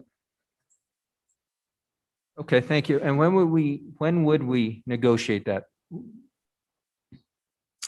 Mr. Mayor, Councilor Garcia, we would evaluate all the responses to the RFQ. We would choose the project that we feel best meets the city's objectives for developing the site. And then that developer would have to go through all of the entitlement process to get the design approved by the historic board.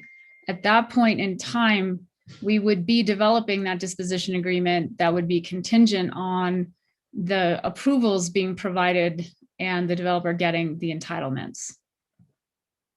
Okay, thank you so much. I appreciate that. And I would just like to request that as we enter these agreements, that we should the developer go the long-term rental route, that as long as these properties are being rented, these restrictions are in place. I don't want to set a particular 20-year, 25-year, because I don't think that's appropriate in that sense. I think we should, as long as these dwellings are sound and livable spaces, that we should keep the cost on these properties low. We should do everything we can to keep the cost on these properties low. With that, Ms. Ladd, I thank you for the clarification. I really appreciate all the information you provided. No other questions, Mr. Mayor. Thank you. Do we want to get a motion on the table before we go into further discussion? Move to approve. There's a motion to approve and there's a second. I also have a hand up from Councilor Vihil Coppler, and I think Councilor Garcia addressed the sponsors about his questions. So anyone who is a sponsor should feel free to raise a hand and respond to the question about delay versus moving forward. Councilor Vihil Coppler, you have the floor. Thank you. I wanted to ask Ms. Ladd about the documentation relates to 5 homes, and then obviously it goes into either rental or home ownership. And when you look at the resolution on page 3, line 12, it changes to multi-unit structure. And so I'm wondering, when I see 5 homes, I think of single-family homes versus, well, when you say multi-unit, I think of automatically rentals. And I'm wondering if there's some idea that these are not going to be single-family homes right out the bat, that they're going to be multi-units. Now, how do you define that? Mr. Mayor, Councilor Vihil Coppler, if you were to go to this section of Alto Street, the 2 structures on either side of this lot are multi-unit compounds.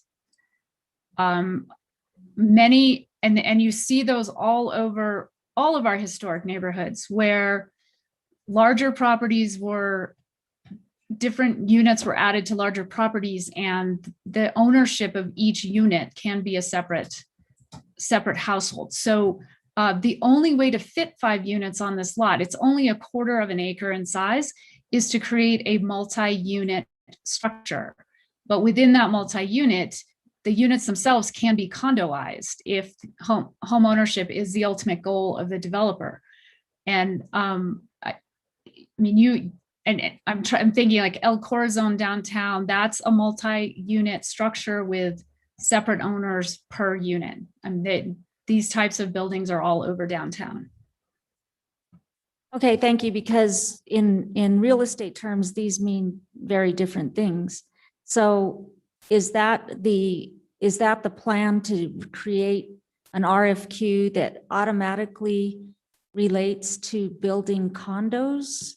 Or how do you envision that to be publicized? Because there will be a difference in a builder's proposal. Mr. Mayor, Councilor Vihil Coppler, what we are asking a potential builder to look at is the design that was provided through the design competition in 2009, which shows a compound style multi-unit structure. And this is anyone building these homes is going to recognize that that type of structure can be either rental or it can be a condo type of ownership. Thank you. So when you try to keep these, or the city tries to keep these between 270 and 300,000, and when you develop either a townhouse or a condoized project, it's going to involve some kind of association. And are you expecting to include the renter and or dwelling unit homeowner, those HOA costs in that number, or is that going to be above and beyond their qualifications? Mr. Mayor, Councilor Vihil Coppler, when there's an HOA fee, the sales price is adjusted so that the monthly payment with the mortgage plus the HOA is still within 30% guideline for affordability for that home buyer. So I'm not sure I understand. Are you saying that when a homeowner comes to qualify, they're going to be based on the criteria that you just mentioned earlier, and the HOA costs will be added on later to their qualifications, or that's going to be all one package? Because then when you add those fees, and I know what they potentially could be, especially in downtown too, it's going to make it harder to qualify. Mr. Mayor, Councilor Vihil Coppler, the developer will set up an HOA just the way they would do with any project. The sales price for each unit is reduced. So the developer then gets less for the sales price of that unit, because the sales price has to be adjusted so that for the eventual homeowner, the cost of their mortgage plus the cost of the HOA fee does not exceed the affordability ratio for their income. Okay, and then if you couple that with some of the concerns Councilor Garcia had regarding the price of lumber, steel, and so on, which is in this market time is enormously high. All indications are in the real estate industry is that these costs are going to be around for a year, and then eventually or so, and then the market will maybe stabilize back. But those are the indications. So it's sort of if we couple the builder costs with paying the higher prices for materials and build during this time, whereas if we built a little later down the road, it probably will cost a builder less. But either way, what worries me is if, every builder does a financial calculation about what their costs are and what kind of profit they can make. And then coupled with the fact that we're going to stick within these lower priced numbers of 270 to 300,000, my concern is that they would take it out of the quality of the house.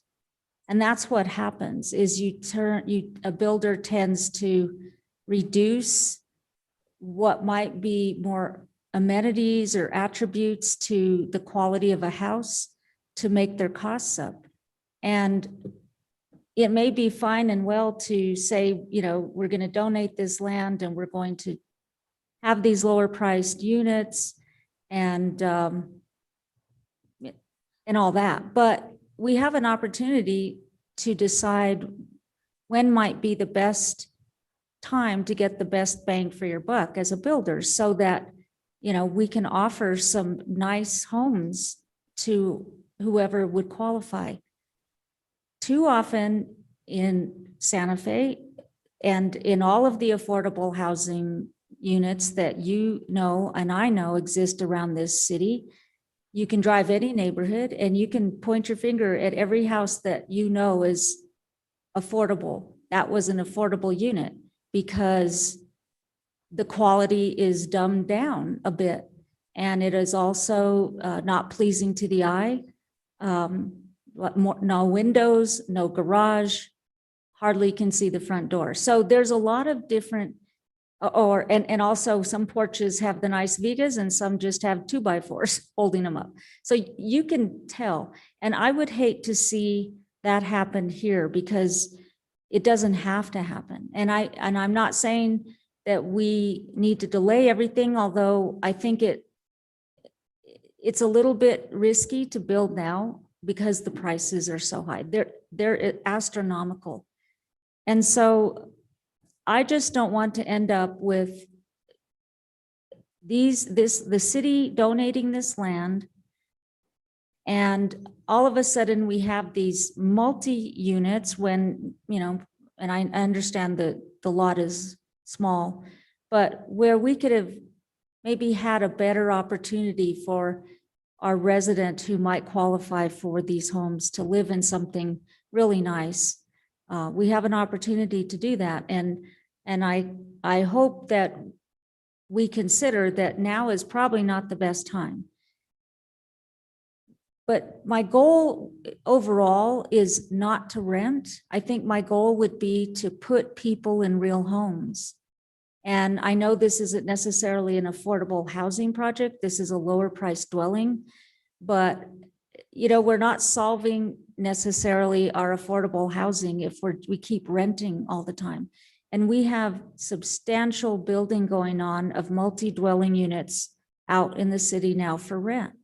And if we can start making an impact to put people in real homes, that the benefits to that exponentially are wonderful quality of life benefits where families can be stabilized and they're not moving everywhere. And, you know, children get to stay in the same schools and there's just a lot of benefits to home ownership. I don't have to tell you that. You already know. You've written and taught many classes about the benefits of that. And that would be what I would like to see as a sponsor of this resolution is that we try to offer real homes for people who can, you know, qualify and start to make an impact there than always having rental units. There's a lot of data about how that is more positive in terms of home ownership than rentals. Then the other thing, the other question came up about how long this lasts. There's a 45-year sentence in this resolution. And your answer didn't seem to, I didn't know if your answer jived with this, but it talks about 45 years. And I think you said something about 25 years. And that's on page 3, line 22. So can you explain the difference?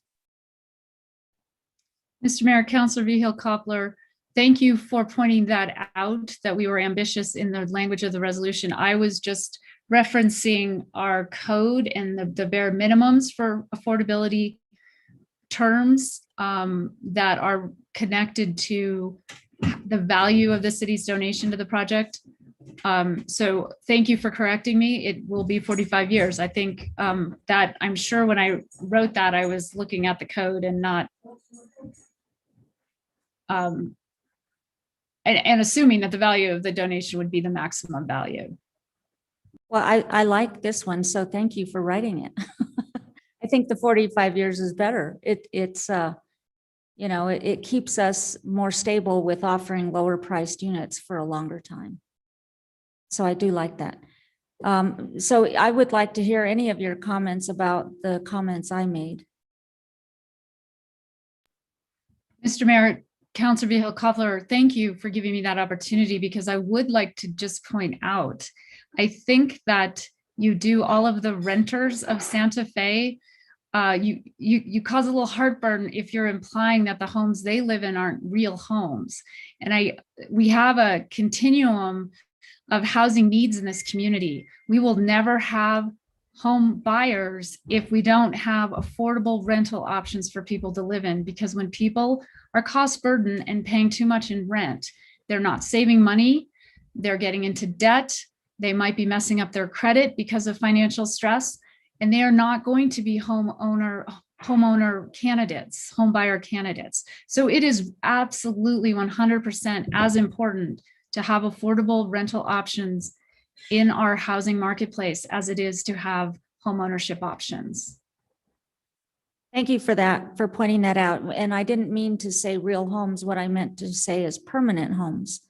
Permanent homes, there is quite a difference in what the opportunities that families have when they actually own a home. There's a lot of pride of ownership and all kinds of things, and quality of life and such, when they can, you know, own their own home versus rent. Rent is good. Rent is a real home, but rent is not a final. It's not a you know, something stable that you can guarantee you'll have in the next 5 years. But, you know, a lot of the data that the Housing Coalition has worked on has also promoted home ownership. And I think we have an opportunity to also promote home ownership. And if we can do that, that would be my preference with this donation. Oh, and one more question. I apologize. Absolutely. You still have the floor. Will there be any kind of if these are rented, would there be any kind of a rental cap? Mr. Mayor, Councilor Vihel Coppler, yes, that is articulated in Chapter 26-2,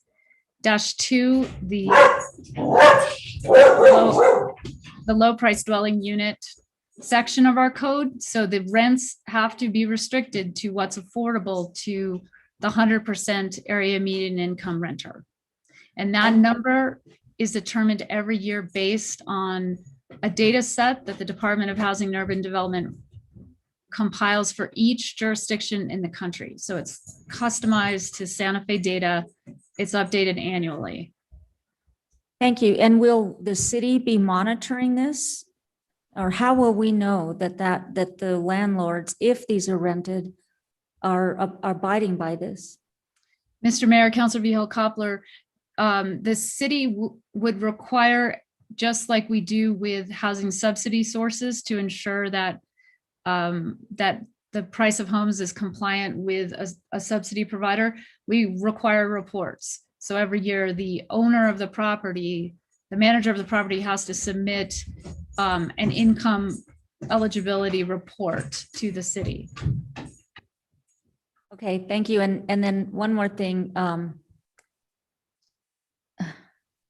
gosh, I thought I heard your dog and I lost my train of thought.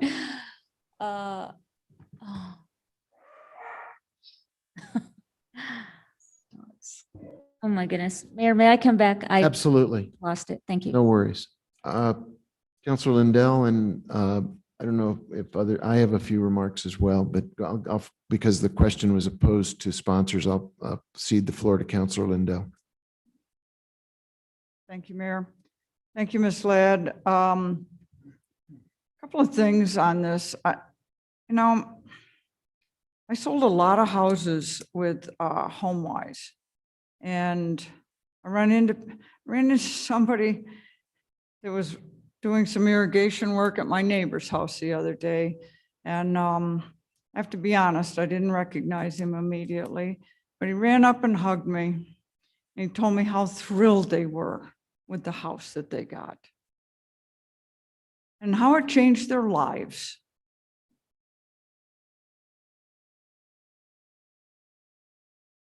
So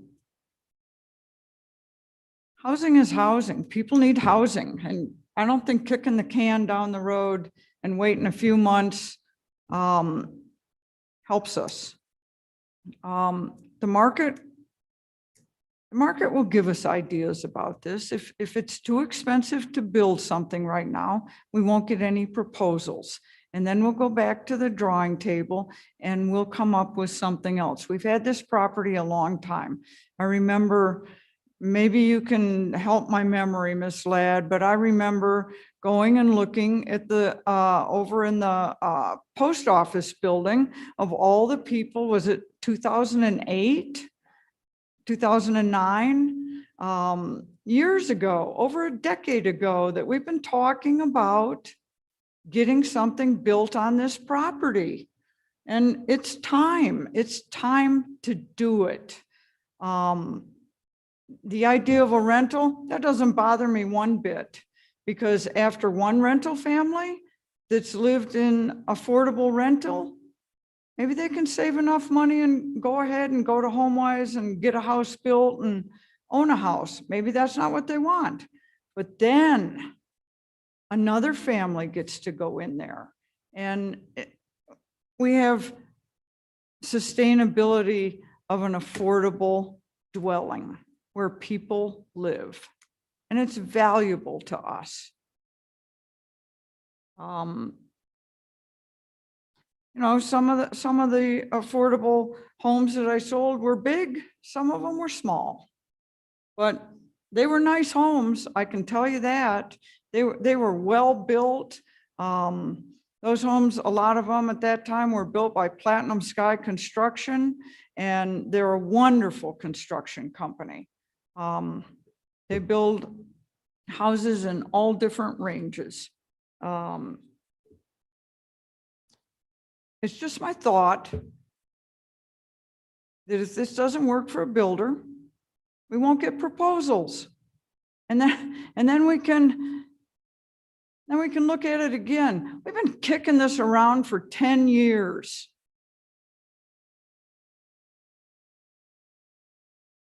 I'm highly supportive of this, and I can't wait to see what gets proposed. I remember from all the designs that we went and looked at over at the post office. They were terrific. They were so forward looking and how creative uses of space. I can't wait to see what we get. And I appreciate all the answers that you've given. I mean, you and I have talked many, many times about the need for affordable rentals, and that it's crucial to us to have rentals available to people that are affordable. So thank you for all the times that you've enlightened me on that. When I've run into you when we're walking our dogs and you tell me about affordable rentals, it has totally and completely sunk into me. Thank you for helping me understand that. Thank you, Counselor. I think, first of all, I welcome this conversation. It seems like a natural follow-on to the one we just had about guaranteed income. It's very similar in terms of a philosophy and a question of urgency. As I said about the affordable, as I said about the guaranteed income, if not now, when? We have had this piece of land in front of us with a sample design competition in 2009. When Kevin Kellogg was our asset manager, the council and governing body were the beneficiaries of an expanded review of all of the assets that the city has on our books that we have available to us to make open to the different types of developers to walk in and offer us affordable housing options. And we are here faced with an opportunity to step forward with the first of what I hope will be many more of those assets. The concept of hurry up and wait is absolutely completely unimaginable to me. Affordable housing, any kind of housing, whether it's rental or home ownership, is the number one issue in our community. We just saw that thanks to the Association of Realtors. Here we have a real life opportunity to step up and put a piece of property that has already been once put forward and make it happen for people and give them an opportunity to bid on it. The notion that there's a difference between a renter and a homeowner strikes me as a very unsustainable argument. For most of my life, my mom and dad rented an apartment, and nobody could tell them they weren't making a real home for my brother and me.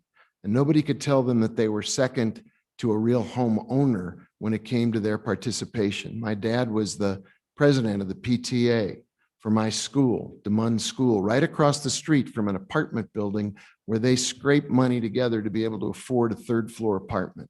They made it a home, they made it a neighborhood, they invested in the school, they invested in their children, and they made a tremendous commitment to the community, whether they owned the building or rented an apartment. And nobody could drive down the street where we lived and say which apartments were under a subsidy and which ones were market rate. You couldn't look at the outside and judge people's qualifications or their income. You had to say, this is a neighborhood where people care about each other and the kids are all equal, depending on their willingness to work, not on whether they rented or were home owners. And we have an opportunity here right now, just as we did with the guaranteed income, to take a step toward addressing the single greatest felt need in our community, and that is housing. And to wait is, to me, a completely unimaginable option. We are under the gun to respond to community need. We have a city-owned piece of land, one of a number that we ought to be bringing forward as rapidly as we can and offering developers a chance to give us their best response, and then evaluate and judge those responses as they come forward to see how well they meet the needs of our community. And this is a pilot project, just like the guaranteed income was a pilot project. Hurry up and wait is not something I can support.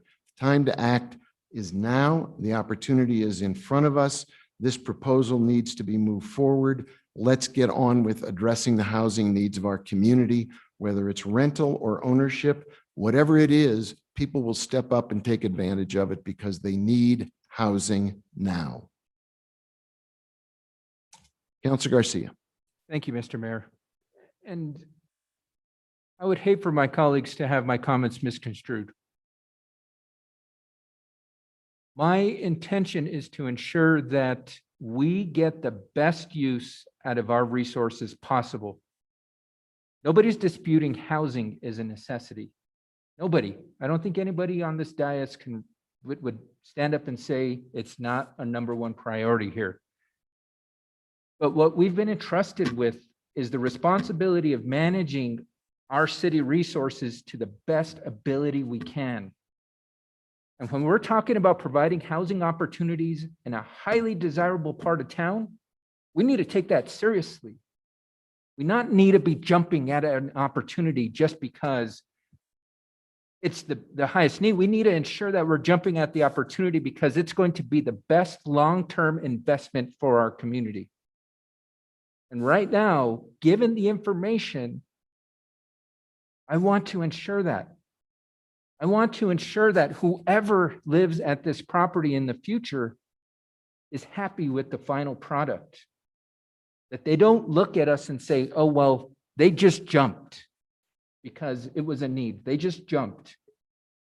That's not our role here. Our role here is to ensure that we're making the best use out of taxpayer resources. And so the hurry up and wait comment, it's the hurry up and ensure that we're making the right process and the right decision with the public's resources. At the end of the day, we have to remember this is not anybody's but the public's resource. And who's going to live there? The public. I was joking with my colleague, heck, who knows? In 45 years, I might want to live there. And I want to ensure that that property is quality, that I can afford to live there. Whether it's rental or home ownership, we need to ensure that we're providing an opportunity for anybody to jump into that space and call that home. We all have a home, whether we rent it or own it, that's our home, that's our space. And what we want to ensure is that whatever happens with this property, we're developing homes. And that's what my point is, that we need to make sure we're making the soundest and strongest investment with such a limited resource and asset that we have. Because this, as you mentioned, Mr. Mayor, this could be a great pilot. Let's make sure we're getting off on the right foot. We want to ensure that this is a sustainable way for us to move forward. We want to ensure that the taxpayers have that trust in us at the end of the day, that when we develop these kind of partnerships, they know it's going to be successful. And that's what I'm looking to ensure is success. And I think, as I mentioned in my opening comments, given the way the market is, it's so volatile, we need to ensure that we're moving towards success. And so I don't want my comments to be misconstrued, because we are creating homes and we need to ensure we're creating the best quality and sustainable housing for our community members. Because this can mean 5 homes that folks are moving back to Santa Fe to live in, that had to have move out. They can afford to move back. And this is what we need to do. We need to ensure we're providing those opportunities. Thank you, Mr. Mayor. Thank you. Councillor Vihil Coppler, you have the floor. Thank you. I wanted to also comment. First of all, I did remember what I was going to say or ask earlier, but I will ask that. I think everyone in our United States and anywhere else, the dream of home ownership is a dream that many of us have. And while I agree that every home is a home, whether it's rented or owned, that goes without saying. People make their homes. That's true. But home ownership is a dream and an aspiration of probably everyone. There isn't anybody I know that doesn't ever want to own a home. And I think we have an opportunity to do that here. What I see in our community is that our residents are crying for home ownership. They're not crying for more rentals. Now, we do need rentals. We do need places for people to live, and that's not what my comments are about with regard to this resolution. I think the goal should be, and maybe it's just my goal, but I have every right to say so. I think we need permanent housing. Home ownership is an opportunity here, and that's something that I would like to see. If it's not possible, if a builder can't make it work, I understand that. And we will see that when it comes forward. But I don't think we should, dismiss the fact that we can create 5 homes here, whether they be condos, townhouses, or whatever, for people to actually purchase. And I think that should be the goal. That should be the goal always. That should be the #1 goal if we can make it work. We did that with the project on Siler Road, and that was a major, that was a land donation. That was a different project, more resources at the time. But we can do it again. We can do it with every parcel that the city has, if it's possible. And those were the reasons for my comments. Home ownership. I don't think, well, first, I don't know that there's any one of you right now who own your home who would say, oh no, I'd rather rent. Let me sell my home and let me go rent. And if you don't raise your hand and say that's your goal, then why would we expect it of anybody else in our community? Everybody in our community wants a place to live. And if they can't have that here, they buy it somewhere else. and they are buying somewhere else. So here's an opportunity, and that's all I'm saying. I would love to have these units be, the goal be to have home ownership, and if that's not possible, I understand the difference. The question that I remembered now is I wanted to ask Ms. Ladd if this RFQ will be coming before the council. Will there be any vetting by us, or how will that work? Will we get copies and be able to make comments, just directly to staff? Or what will the next opportunity be for the RFQ? Mr. Mayor, Councilor Vihil Coppler, we will follow all of our standard procurement process, which does not require that an RFQ come in front of the council. The council will approve the disposition agreement, which lays out the terms both of the affordability agreement as well as what is going to be built on the site. Okay, so thank you. This isn't the last opportunity, though, for us to know what's going to be proposed. Mr. Mayor, Councilor Vihil Coppler, that is correct. Okay, thank you very much. Any other comments or questions at this time? Seeing no hands, we have a motion. We have a second. Could the clerk please call the roll on the motion? Yes, Mayor, also for clarification, was Counselor Lindell the second? I don't believe her mic was on when she said second. Yes, I was. Okay, perfect. I thought so, but just wanted to have that in the record as well. So with that, Counselor Romero Worth, Yes. Counselor Vihil Coppler, Yes. Councilwoman Villarreal, Yes. Counselor Beta, Yes. Counselor Garcia, Yes. Counselor Lindell, Yes. Counselor Rivera, Yes. Mayor Weber. Yes, Motion's been approved. thank you. Mayor, Yes. if the clerk could please add my name to the resolution. I did sponsor it when it was introduced, and I know I'm on the agenda, but on the resolution itself, I am not listed. Thank you. Thank you for pointing that out. Thank you, Ms. Ladd, for your help tonight. Greatly appreciate it. Could the clerk read item R, which was also taken off of consent, please?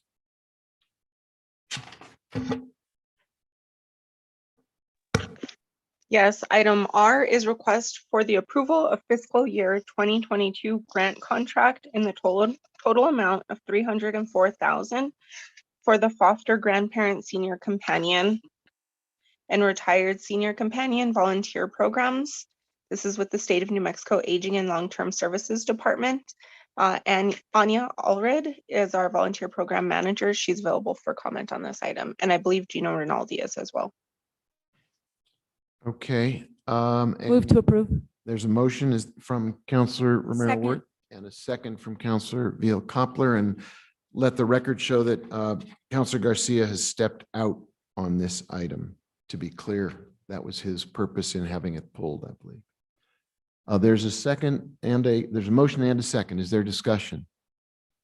If not, could the clerk please call the roll? Yes, Counselor Vihil Coppler, Yes. Councilwoman Villarreal, Yes. Counselor Beta, Yes. Counselor Lindell, Yes. Counselor Rivera, Yes. Counselor Romero Worth, Yes. Mayor Weber. Yes, Motion has been approved. thank you. Can we make sure that Counselor Garcia knows he can please return? And we'll hold until everybody's back. While we're waiting for them to return, I think the next item that was taken from consent is item S, as in Sam, and Counselor Abeta asked for that to be pulled off the consent calendar. If that could be read into the record by the city clerk, please. Yes. Item S is request approval of contract with the National Fitness Council, LP, in the amount of $195,560.94, including NMGRT, to purchase equipment exclusive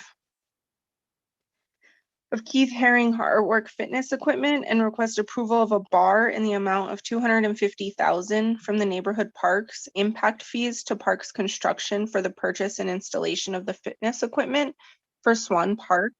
I believe Melissa McDonald, our acting Parks Division Director, is available for this item. Thank you. Counselor Abeyta, you have the floor. Thank you, Mayor. I just wanted to take the opportunity to thank staff for working on this project. I know this was one of my earliest meetings with Councilor Rivera and the residents in District 3. I think the history of Swan Park, it was supposed to be much larger than what it is now. We're going to hopefully get it back on track to build the second and third phases, but this type of equipment was specifically asked for by the residents. And so I just want to thank staff for following up with that. We weren't expecting the art though, so that's a nice addition to that. And my specific question though is, when do we think the installation will take place? Melissa or Pauline, when do we think the installation may take place? Is there any estimate of a timetable? Yes, Mr. Mayor, Councilor Abeyta, thank you very much for your recognition of this wonderful project. We are anticipating getting this done in July of this year, July or early August. Great. Thank you, Mayor. Move for approval. Is there a second? Second. Counselor Romero Worth, I got her voice before yours, Counselor Lindell. So there's a motion, there's a second. Is there discussion? Counselor Garcia, you have the floor. Thank you, Mr. Mayor. Got a quick question for Pauline. In the award letter from whomever is awarding us the $30,000, there was a stipulation that a resolution has to be introduced within 60 days to be awarded the resources. So have we talked with the entity that we haven't been disqualified from those resources?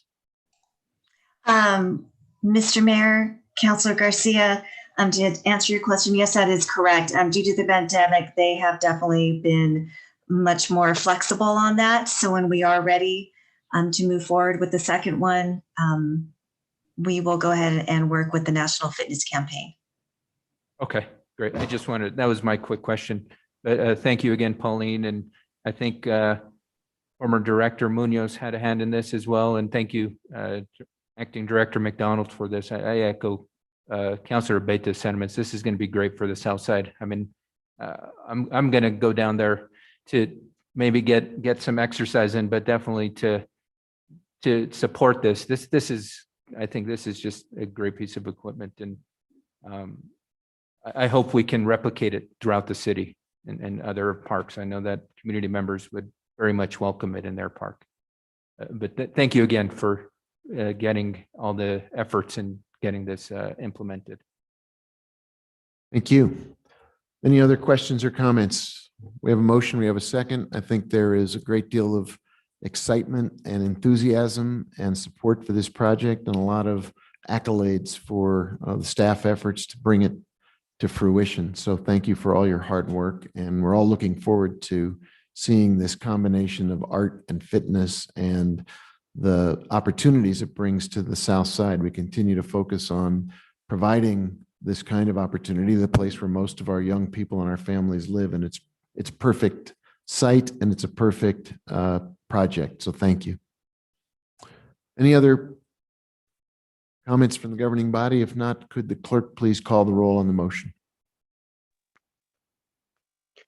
Yes, Councilwoman Villarreal, Yes. Councilor Abeyta, Yes.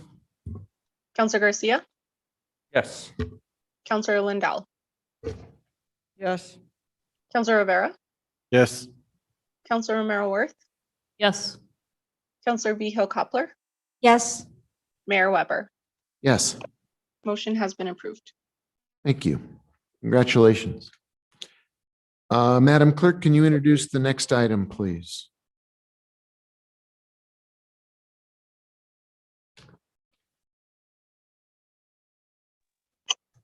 Yes, Mayor, the next item on the agenda is a discussion item 11A.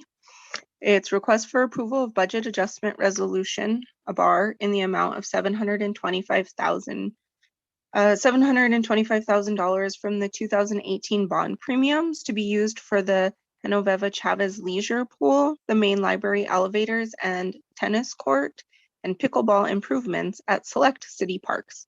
Sam Burnett, our interim facilities division director, is available for this item. Move to approve. There's a motion, to approve the item from Councilor Maraworth and a second from Councilor Lindell. Councilwoman Varela, you have the floor. Thank you, Mr. Mayor. Just a quick question. I support this effort, and I was just curious if, I don't know if maybe Sam can tell us about which tennis courts specifically will be resurfaced with this funding. Mr. Mayor, Councilor Vigil Coppler. Wrong counselor. Oh, excuse me, Villarreal. Excuse me, my apologies. I believe the courts that are going to be resurfaced are at the Fort Marcy facility, is my understanding. I do know that Director McDonald is here this evening and may be able to correct me if I am mistaken. Mr. Mayor. Director Wheeler, do you have an update on which courts we're speaking about specifically? I do. Thank you so much. Yes, our goal right now is to use these capital appropriations as well as the legislative appropriation that we received this year to resurface all the courts in the city. They're in desperate need. When we met with the counselors a couple of months ago about these immediate capital needs, Lara Goite and it was just on my mind, Garcia, I think, were the two. What is it? Herb Martinez and Lara Goite. Herb Martinez, thank you so much. Those two need a complete reconstruction. So they don't actually fit into this appropriation. So we're definitely going to do the Fort Marcy conversion to pickleball courts and making that being the first step in the process of making that our pickleball complex. That we've worked with the pickleball community with that. They're excited about the indoor opportunities. They're fundraising already for some expansion project that we'll be bringing forward. So we're excited about that change. And then we'll be moving through all the courts to resurface them. The other two courts that need a major remodel will need a separate funding source. Thank you. So from my understanding, Fort Marcy is going to be resurfaced, but it's going to be for pickleball. And then what other tennis courts do we have in mind that will be resurfaced so people know? And the public. Councilor Villarreal, I believe that's the, I believe it's Herb Martinez and Lara Goite. No, sorry. I'm so sorry. We don't have the list. It's all of them except Lara Goite and Herb Martinez. So here's Melissa. Maybe she can help us. Sorry, Melissa, if you could unmute. Melissa's on vacation in Moab, by the way, and she just couldn't resist but to be here to support us. Mr. Mayor, Councilor Villarreal, thank you very much for the question. So our goal is to begin with the resurfacing of Fort Marcy, and then we want to work through the list of needed courts. So we want, our goal and objective is to do all of the courts. There's 19 courts total for the city. Herb Martinez, as we started getting quotes in, was in much worse shape than we anticipated. So we're saying, let's put that off till we get some other monies, legislative monies, and that we're going to be focusing on the other courts. But all of the courts need resurfacing. And so we'll work down the list. So we can start with Alto, and some of the other more necessary ones. Okay, I just want to make sure that we are saying all of them, which it's unfortunate that every single one of them needs that, but I just want to make sure that the ones that are in worse condition get, or actually, let me rephrase that, the ones that have the highest population being utilized regularly to be able to get those done sooner than later. And then I understand it says in the memo that Lara Goite and the Herb Martinez courts, because they need more extensive repairs, would be planned for the fall. Is that still the goal? Mr. Mayor, Councilor Villarreal, yes, that is our goal. right, thanks. That's all I have. Thank you. Counselor Vihel Coppler, you have the floor. Thank you. I wanted to uh, go over the Herb Martinez Park tennis courts. You all know that we've talked about this many times, and the governing body may not know, but there are pictures submitted by a tennis coach who was coaching kids, teaching them tennis lessons, and that particular court, I call it, it's full of potholes. They're giant size and it's not in very good shape. And what worries me is that if they're continuing, that if our residents are continuing to use that court, I don't know what kind of liability. Well, I'm sure we would have liability if someone got hurt. So I would like to ask you, has there been any consideration to closing those tennis courts?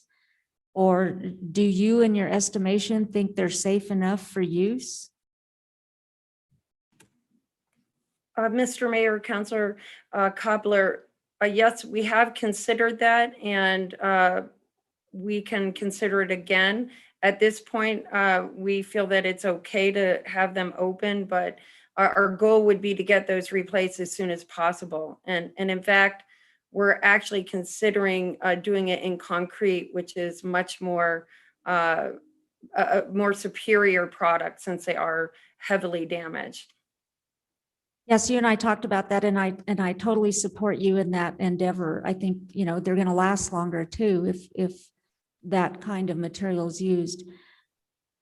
It would seem to me that perhaps some other opinion, maybe our safety officer, or maybe, I don't know who, a tennis coach, I'm not sure, but you know, when tennis is a fast-paced game and you're not really watching, you're watching the ball, you're not watching where you're going, and you run and you do this and that, and that's if you think you're going to get better.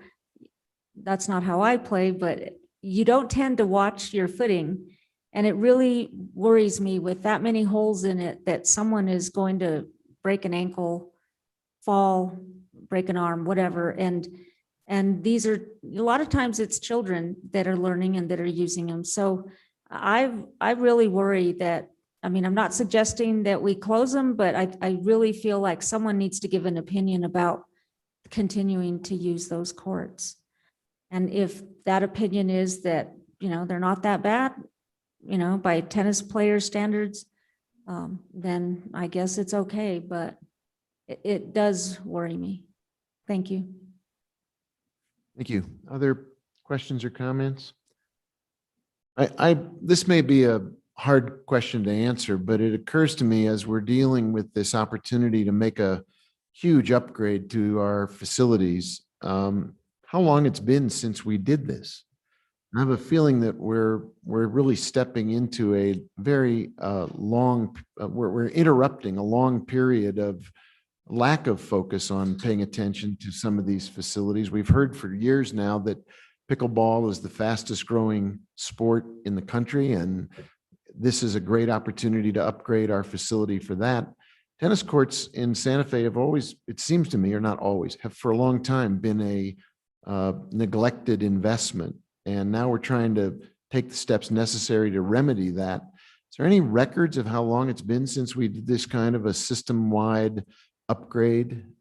Maybe you don't have the answer at your fingertips, but you could look into the history of capital improvements for tennis courts and other of these basic facilities and let me know what that number is, because I suspect it's a long time that we have not done what needed to be done. And here we are, to your credit, taking it on and putting the money where the need really is. So off budget, if you could get to me with a number about, or a year about when we last did a system upgrade like this, I'd be very interested in that. I think we're finally taking care of business, and it's a good thing, and it's overdue. And the credit goes to you all for recognizing it and finding the dollars to remedy it. Questions, comments, others? No? Could. Just a quick one, Mayor. Yeah, Councilor Mayor Worth. I just want to thank the staff for the work to notice and notice the pickleball community and create space for them in our facilities. I think this is really exciting and really important, and I'm thrilled to death. So thank you. Thank you, Counselor. Anyone else? No further comments. Then could the clerk please call the roll on this motion, please? Yes, Counselor Beta, Yes. Counselor Garcia, Yes. Counselor Lindell, Yes. Counselor Rivera, Yes. Counselor Merriworth, Yes. Counselor Vihil Coppler, Yes. Councilwoman Villarreal, Yes. Mayor Weber. Yes. Motion has been approved. Thank you. Thank you for your presentation tonight and for answering those questions. And to Melissa, thanks for tuning in on vacation. Madam Clerk, could you take us to the next item on the agenda, please? Yes, Mayor, the next item is 11B. It's request for approval of a budget adjustment request, a bar to move funds for the solar and street lighting contracts into Budget Fund 315 CIP Resources. Javier Rosado, our Engineering Division Director, is available for this item, as well as Karen Gross, our Facilities Project Administrator. Move to approve. Is there a second? Second. We have a motion from Councilor Merriworth, a second from Councilor Rivera to approve this item. Is there discussion? Councilor Garcia, you have the floor. Thank you, Mr. Mayor. And so I just want to get some clarification. Is this proposal, I know in the past we had talked about implementing the streetlight retrofitting in phases. Is this part of this proposal, or is that a future proposal that's going to be coming in front of the governing body? Director Wheeler, do you want to handle that? Thank you, Mr. Mayor. Thank you, Councilor Garcia, for the question. The installation is not planned for phases. That's not the contractual agreement at all with Dalkia. That would be a different type of project. We have developed, according to the motion when the community guided design was adopted, a methodology for communicating with the community as we're doing the installation and getting their feedback, getting their input, particularly with things like additional shielding that they request, or how they would feel about dimming in the future, or if they feel as if there are excessive street lighting or under street lighting on their street. And so that will be coming forward with the amendment, and we're hoping to bring that to governing body on July 14th. Okay, so I guess you did say something to me that was very concerning, because it is my understanding, and I think Councilwoman Villarreal made the motion to implement this in phases, and you just said that wasn't the case. Mr. Mayor, Councilor Garcia, that's correct. That is not the case. It is not the contractual agreement, but what the request was to gain input and feedback from the community as we were doing the installation so that we can make adjustments, communicate with them. We've also done some additional really good work to be sure that we appropriately light each street. I think it's important to remember that the governing body has approved the community guided lighting design. It's extremely progressive. It's probably one of the most progressive lighting designs you'll see anywhere in the country right now. It's got the lowest Kelvin that we see. It also has the addition of comfort lenses to reduce glare. We did some extra work also recently to make sure that every segment of street is categorized properly. So a good example to look at, it would be Agua Fria. So as you get towards downtown, Agua Fria is a residential sized street with 2 lanes. And so that should have the residential lighting, which is 9,000 lumen, a pretty low Kelvin, or no, actually it's maybe even below that. 9,000 is our local street light. And then as it gets to Frenchies Field and beyond, it's actually a local roadway. So that requires a different level of lighting. And so we've done some extra work to make sure that as we're lighting people's neighborhoods, we're giving them appropriate light, not excessive light for their neighborhood and not under lighting. So The motion was to get community feedback during the process and respond, and that is exactly the plan that you'll be seeing with the amendment on July 14th. Thank you, Regina. But I'm just talking about the motion that was made in our May 26th meeting. And there, I clearly remember, and I'm going through the minutes to confirm that we made the motion to implement this in phases. And not only did we recommend to implement this in phases, we made the motion to, after phase one, have an assessment done. And that is completely opposite of what you just said, which is extremely concerning to me, given we gave our direction and it's not reflecting that. So I'd like to pass it off to one of my colleagues because I need to review the minutes because I know that was the motion made. And so with that, Mr. Mayor, I'll hand it off for the moment. Okay, fair enough. Councilwoman Villarreal, you have the Thank, floor. thank you, Mr. Mayor. I don't think the word phased was used. I think the way I was seeing it is that when we do the different sections, that we do an analysis, and that's the before and after. So we take whether it's through what am I thinking of? The cameras. I can't think of it. Drones. Drones, thank you. Drones, yes. Drone shots before and after so that we can understand what the changes are looking like. It does slow down a little bit, in my opinion, like to be able to look and see how that adjustment, how the retrofit appears in that section before we keep moving forward. I know there's a timeline, but I also feel like there'll be a ability to make adjustments when we go into the next sections. I don't think they're called sections, but I'm not sure how you all are separating the city in terms of the different areas that you'll be retrofitting. I don't want to use the word phases, but it is a phase because one area will need to be done first before you move on to the next one. So I didn't use the word phasing, but I think it was more just to make sure that we're doing an assessment as we move forward. Is that what you're understanding, Director Wheeler? Thank you, Mr. Mayor and Councilor Villarreal. Yes, exactly. And thank you for reminding us that you will also see in the amendment that the contractor is being directed to do before and after drone footage of sample streets in each area as the installation moves forward. And we will be evaluating ongoingly.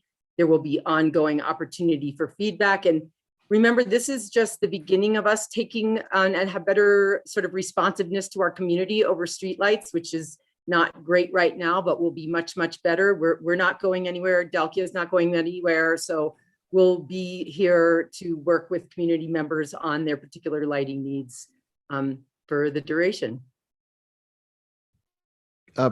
Director Wheeler, can I ask a clarifying question, please?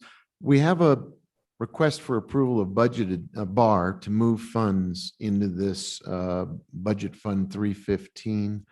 Is this movement of funds in any way related to the question about how the streetlight project will be implemented? We're simply moving money now so that we have the assets in the finances in the right place. This is not a management oversight. This is just a financial transaction. Am I correct? Thank you, Mr. Mayor. That's exactly right. We're moving the funds that we have borrowed and identified with this project into the budget for utilization. So the question of how this issue of putting the lights up and evaluating them, getting drone footage, that's really a separate consideration, almost unrelated to moving the money. This is a financial transaction, not an implementation of the street lighting project. That's correct, Mr. Mayor. We're actually just doing what the governing body has already approved for us to do with the approval of the contracts and the amounts. Thank you. Other questions? I guess on that point, Mr. Mayor, when would be the appropriate time to ask the questions? Is it when it comes back before the governing body on the 14th? Sounds as if that's Director Wheeler, what will we be seeing on the 14th? Let's just use this opportunity to get a look into the next opportunity to discuss the project? What happens on the 14th? Thank you so much, Mr. Mayor and Councilor Garcia. We'll be bringing forward the amendment to the Dalkia contract that will correspond to incorporating the community guided lighting design. So the specifications for those particular lights that were approved, or that particular lighting specification set, as well as the updated implementation plan, which identifies which areas of the city will be done at what time and what the public engagement process will be associated with that, according to the motion that was made the day that that design was approved. And I'd like to add that I'd be happy to set up personal meeting with you, Councilor Garcia, and any other councilor that would like to review this before we bring it through the committee and council process. Okay, thank you, Director Merrill. I really would appreciate setting up a meeting. With that, I'll hold off on any questions. Thank you. Any other comments or questions about this bar request?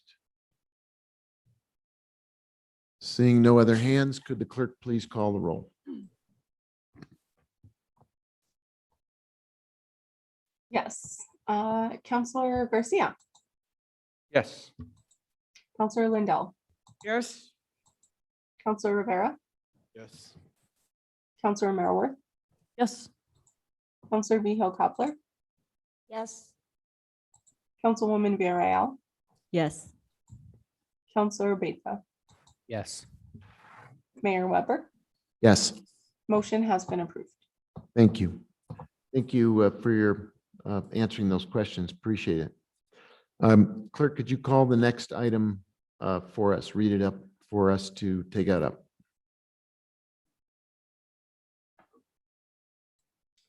Yes, the next item is item 11C.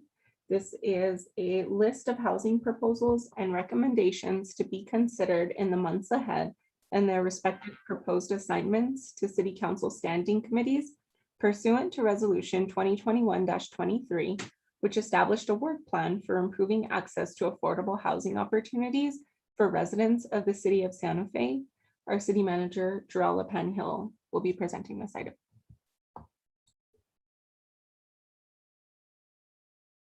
Mr. Penhill, you want to address this? Good evening, members of the governing body. This is in reference to the housing funding plan resolution that was approved on April 28th. As previously shared with you, there was a list of committee assignments and meetings for the topics to go through that you all received, and we are seeking additional feedback and comments. I've worked with the committee chairs of each council committee to ensure that these topics move through the process and provide feedback and education and feedback as to how we over the long term want to fund our Affordable Housing Trust Fund. So the purpose of this item tonight is to get any additional feedback from you all or have any discussion in public around this item. So with that, I am happy to stand for questions. Thank you. Counselor Vihil Coppler? Thank you. I don't see any attachments to this agenda item, and I know that you emailed, I didn't get to read it, but you emailed sometime, I don't know when, recently, tonight, this afternoon. And so I don't, well, I haven't read it because this wasn't timely, and I wondered, I guess the public hasn't read it either since they're not attached. So, I mean, are we going to take a minute here to look at what's been submitted, or I'm just not prepared to comment. Were those emailed today? Mr. Mayor, Councilor Lindell, the documents were shared on June 8th. It was referenced then at the June 9th council meeting. So nothing different was emailed today. I would be happy to read off the list of council assignments and topics if that for the public, if that would please the committee. Well, then my question would be, why weren't they loaded onto PrimeGov for the public to see?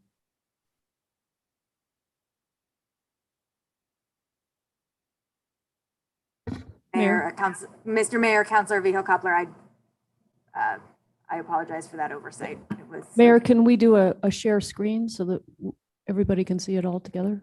I don't see why not. We have the opportunity with technology to make that happen. And as the city manager said, we can read out loud to those who may be listening on the radio. So there's nobody is left out of the information flow here. They, Mr. Mayor, councilors, it is a very straightforward list, so I'd be happy to read it out loud. So it recommends the following topics for each particular committee. So for finance, so again, the whole premise of this operation is that each council committee would undertake review and conversation of the particular items as laid out. So for the finance committee, they would review 5 items: the surplus gross receipts tax revenue, the property tax mill levy, the general obligation workforce housing bond, is similar to Albuquerque, the real estate transfer tax, and short-term rental revenues. Quality of life would hear cannabis revenue, the social impact bond, affordable housing tax on short-term rentals, and eliminating the 3% tax on second homes. And the Public Works and Utilities Committee would hear capital improvement program funds and utility funds. And upon completion of those items is when we would reconvene as a governing body to continue the conversation around long-term ways to fund the trust fund. So that's the complete list of referrals by committee, and it, I think, matches. There is also material that has been provided in the past that identifies the sources of those ideas so that we know they came, for example, from the Housing Coalition, they came from other organizations in the community, or from legislators who had introduced them in different settings. And it's simply an attempt to identify that whole list of opportunities, and then use the committee structure as the basis for dialogue and discussion, bringing it all together finally in a study session where the governing body can assess the opportunities, prioritize them, and move forward on the ones that seem most opportunistic at the moment. Yeah, Councilor Garcia, you have the floor. Thank you, Mr. Mayor. And so I do have some recommendations, and maybe in addition to what's being proposed here. Looking at the Finance Committee and number 3, the GO bond. Given the timing of this, and if we were to want to implement something in the fall for this, I mean, we would need to talk about this quickly.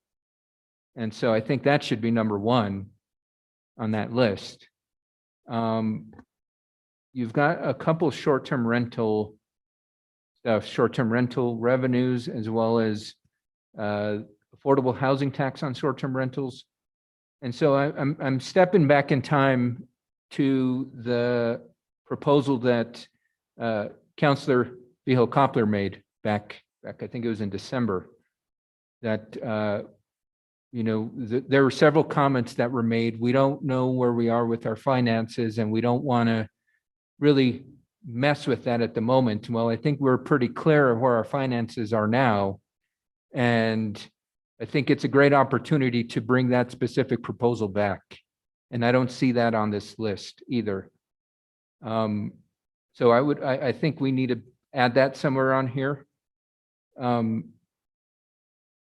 social impact bond, I don't know if it has the same timing as a GO bond, but if it does, then that should be number 1 on Quality of Life Committee.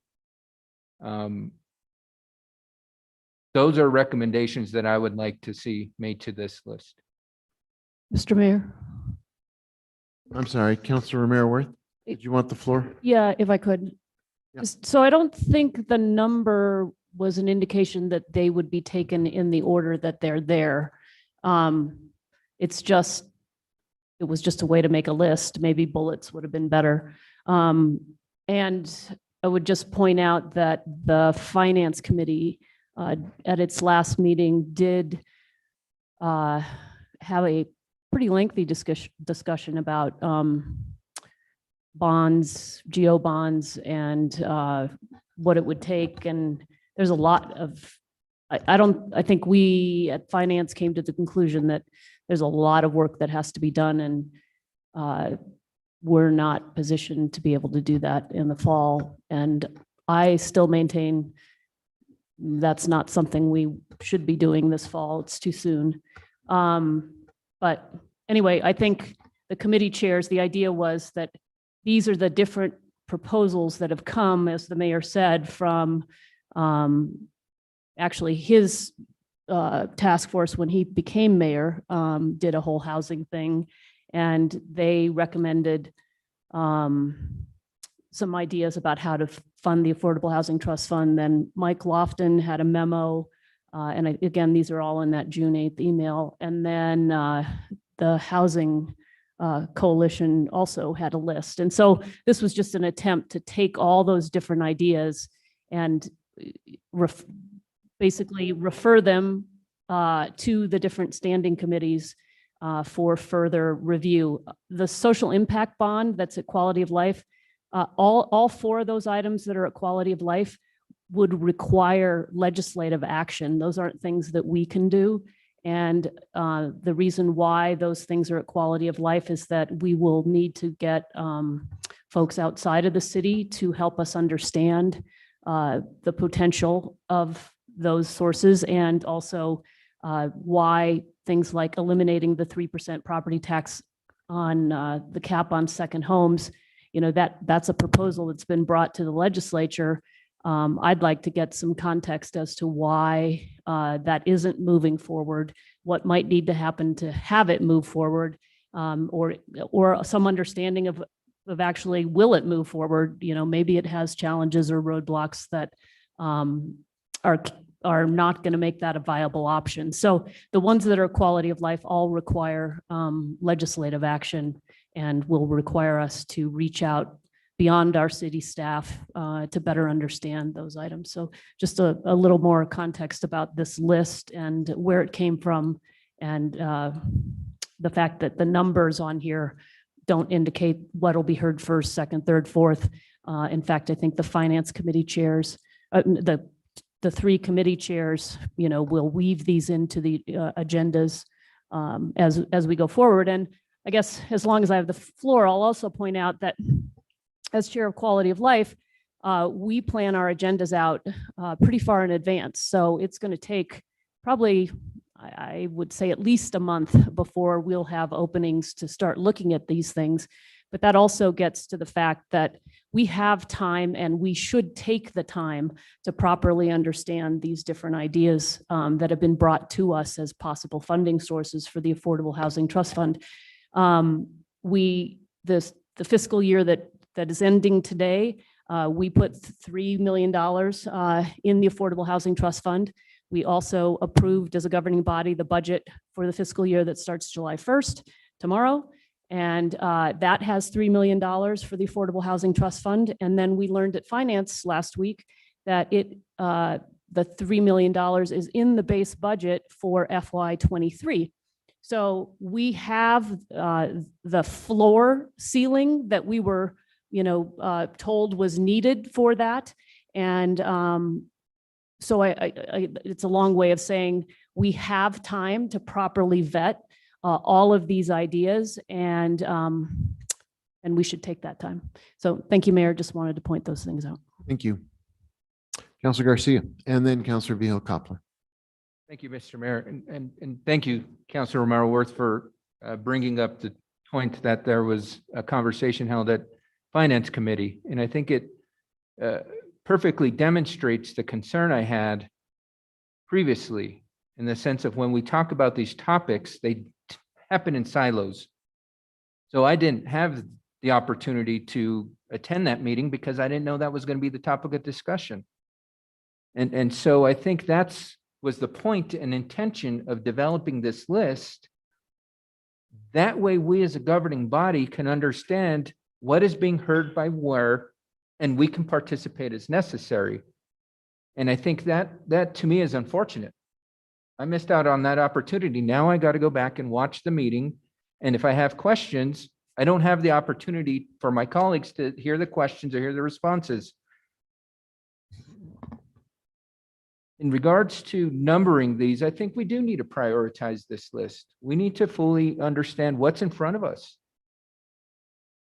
I'm glad to hear that it was discussed that there is a potential for fully funding the Affordable Housing Trust Fund all the way as forward thinking as fiscal year 23, because that wasn't the case. When I was advocating that we create this line item, I was getting pushback. The pushback I was getting is we can put it in there, but we can't spend it. And so now I'm glad that there's the support to fully fund this because it wasn't there in the past.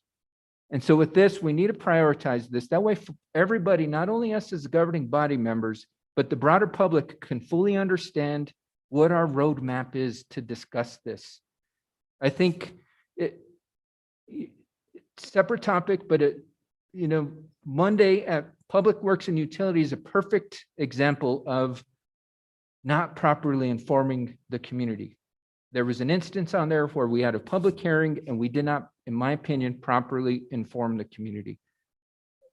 And so with that, we need to be able to, if we're going to work on this, and if this is going to be a strategy that we're working towards, we only not to be all we working in line together, but we have to understand we have stakeholders in the community that want to work with us as well. And so this is where we need to develop the appropriate roadmap for this.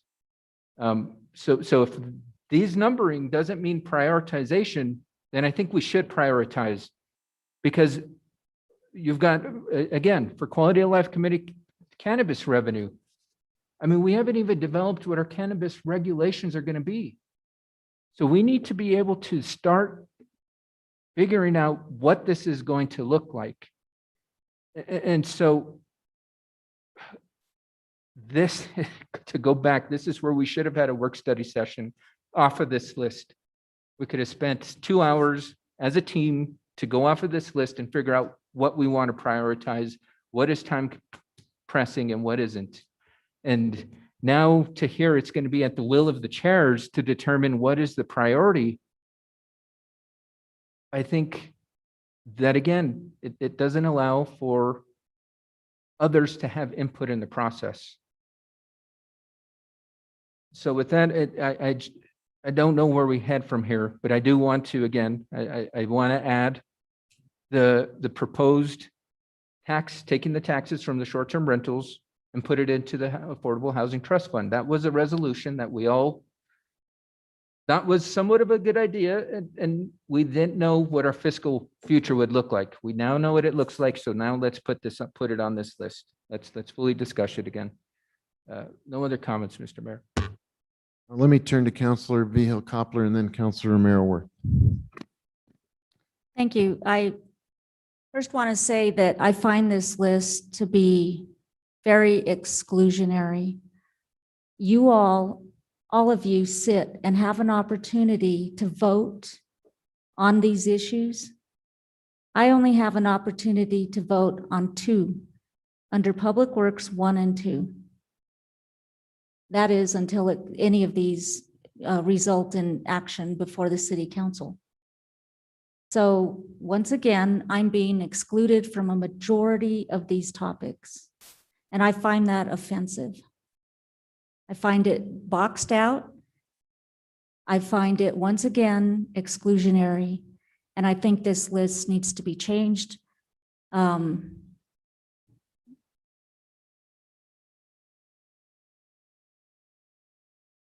To me, it's unbelievable that this kind of thing happens in a governing body. And I think if any of you were in this position, you would feel the same way. And Mr. Mayor, if this is acceptable to you, I have a problem with that. So once again, I want to discuss and bring to the attention of the governing body and to the public that of such important topics, I am only able to vote in committee on 2 little items. And I think that's wrong. And I think this list needs to be redone. The other thing is, it is true, I brought forward an affordable housing tax on short-term rentals. It was an ordinance change. And it was shot down for whatever reasons you all had at the time. And now here it is back again. And that's something that I fully support. And at the time I said I would be bringing it back. And so I fully intend to do that. But I want to make it clear that this list is very exclusionary. And the one who's being excluded is me. Thank you. Councilor Mayor Worth, you have the floor. Thank you, Mayor. Councilor Vihel Coppler, I'll start with where you left off. So we approved Resolution 2021-23. It has the following sponsors: the mayor, myself, Councilor Garcia, Councilor Lindell, Councilor Abeyta, Councilor Vihel Coppler, and Councilor Cassett Sanchez. A resolution establishing a work plan for improving access to affordable housing opportunities for residents in the city of Santa Fe. I believe this passed unanimously. This is the work plan. Nobody's trying to exclude you. Nobody's trying to work in silos. The idea was we would use the standing committees to evaluate the ideas that have been brought to the governing body as possible funding sources to fund the Affordable Housing Trust Fund at least $3 million on a continuing sustained basis. We have been told by advocates in the community, by our own staff, that funding and having that funding year in and year out is really important in order for them to be able to plan and predict and move the needle on affordable housing in this community. So according to the resolution, we were going to use the standing committees to vet these ideas. And the idea is also that as a result, you won't miss anything because there will be staff memos and there will be PowerPoint presentations developed at each of the committee meetings, which also are televised, and you can watch them on YouTube in real time or participate in them as they come up. But also that we would have a study session where we would bring all this work material together so that we could all discuss it and talk about it and hear, either ask questions about the memos that have been developed, ask questions about the presentations that have been made, and do this as a group. And so I guess I invite you to look back at this, and specifically it says, let's see. Be it further resolved that the 3 city council standing committees shall take on the work of reviewing, evaluating, and assessing a broad set of proposals and recommendations for revenue sources that would achieve long-term, sustainable, predictable, equitable, and consistent funding for the Affordable Housing Trust Fund, with the goal of expanding access to housing opportunities for all residents, regardless of income or type of housing needed. And somewhere down here, I'm looking for it, we said that we would come back in a study session to look at all the work product that had been developed at the committee level. The potential recommendations will be vetted by the appropriate standing committees based on the respective committee's purview and the staff's subject matter expertise. Be it further resolved that presentations by staff regarding the various proposals at the committees shall include analysis of the costs and benefits of the various proposals and recommendations, and that a compilation of these analysis shall be provided to the governing body in a study session to develop a comprehensive understanding of the options available for short, medium, and long-term solutions to fund the Affordable Housing Trust Fund on an ongoing forward basis. So again, this resolution was to address the very concerns you were talking about. The fact that we don't all sit on all the committees. I don't sit on Public Works, Public Utilities. You all had a presentation that actually I think applies to this. I wasn't present for that. I'm going to go back and watch that. And I'm also going to look forward to the work product that comes out of the 2 things that got referred to Public Works, Public Utilities. This resolution was also to address the silo issue so that we could, as a governing body, sit together with the work product developed in the committees and all ask questions and be able to work on this together. But we've got a lot of work to do. Completely agree that one of the items that is being referred to quality of life is an evaluation of cannabis. I don't think anybody has any idea how much money we are going to gain from cannabis. But I would like to start to talk to people, probably at the state level, who have some sense of what they think that looks like and how much money, how long will it take before we see any of that money? What kind of money might it be over time? And so that we can start, putting together the different revenue sources that are going to fund our objective, which is to fund the Affordable Housing Trust Fund at least $3 million. None of this is time pressing. That was the point of telling you that we funded it with general fund dollars this year. We're funding it with general fund dollars starting tomorrow. And we have in the base budget, if we approve it, we can fund it with general fund dollars in FY23. So we should take the time to do the work, to understand all these different options and find the best path forward. With regard to the short-term rentals, I think the issue there was not that our budget was bad. It was that we can't separate out what we get from short-term rentals because it's provided in a lump sum from the state. And so that was the issue, as I recall. But again, one of the advocacy groups did bring us something on short-term rentals. We need to go back and see what they asked us to look at. And then we need to, get the presentations and the understanding brought to us so that we can understand what that was. So I hope that clarifies. Again, we all agreed that this was the work plan. Just read you one other thing, which is what we're doing tonight. It said, be it resolved that after the adoption of this resolution, the governing body will consider as a discussion item a list of these proposals and recommendations along with the city council standing committees. Each will be assigned to. That's the list in front of you. At this time, governing body members will be able to propose any additional items to ensure that all potential revenue sources that governing bodies members would like to explore are included in this process. This list does not exclude the possibility of additional proposals or recommendations to come forward in the future and be considered as part of this action plan.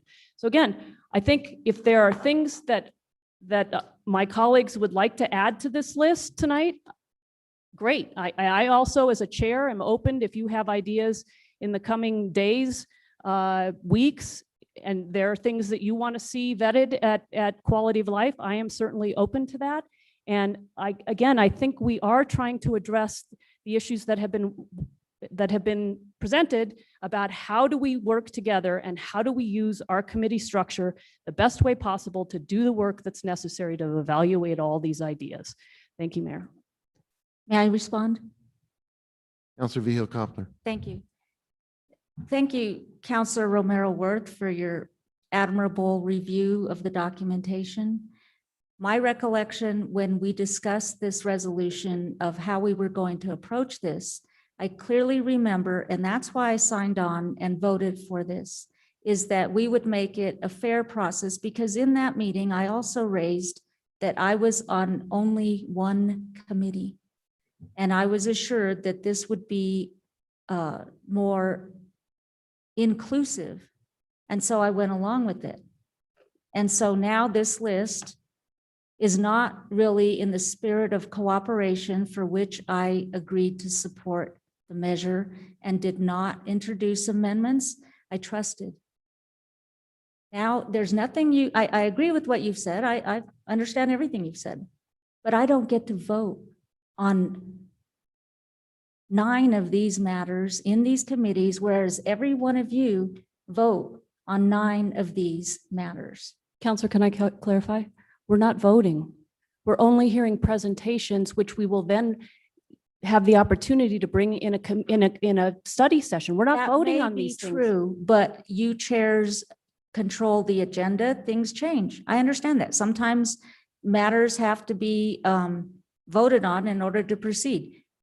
I can't say that, you know, you even yourself said, and obviously here, chairs control the agenda. Any agenda matter can be brought up at a later time with whatever action is necessary, whether it's an action item or whether it's a discussion item. That's not the point.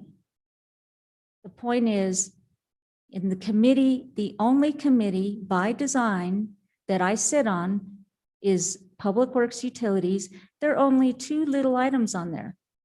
And your response, as you said, was, oh, you can watch the meeting, or you can join it, or you can whatever. But that's not the same as the opportunities that every one of you gets to sit on these committees and actually be a part of the discussion and have your voice heard.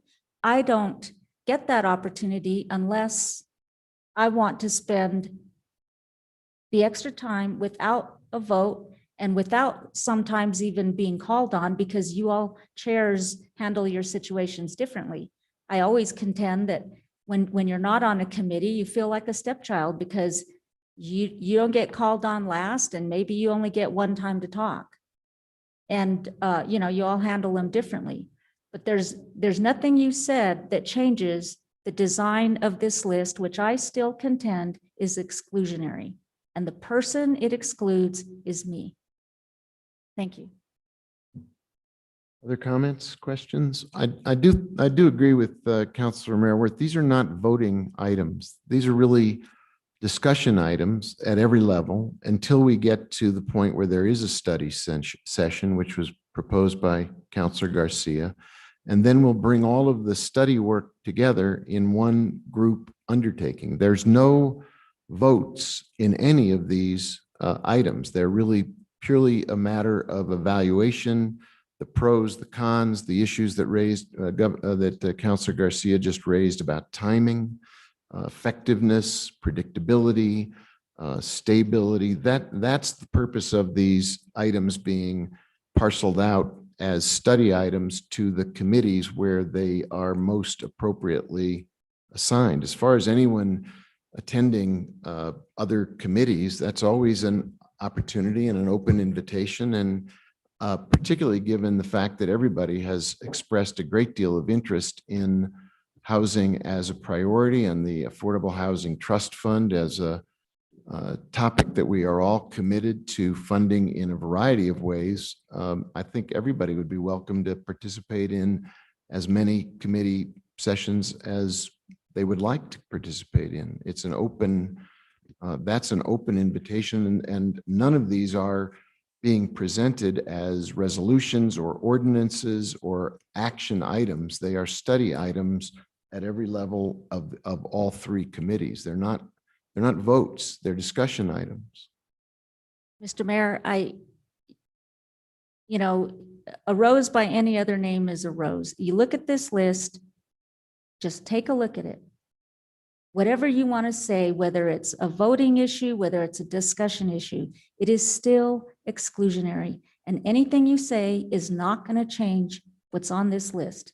Now, the city manager, I would welcome her to go back, take another look, perhaps, you know, have an open mind about what might be in a different situation here. But as this list stands today, I find it very exclusionary, and I'm not going to change my mind. It is in these, it's right in front of us. And that is all I will say. Thank you. Thank you. Other comments or questions? Councilor Abeta. So is now the time, if we have a recommendation on the list, to make it, like, for example, the Finance Committee may be interested in cannabis review.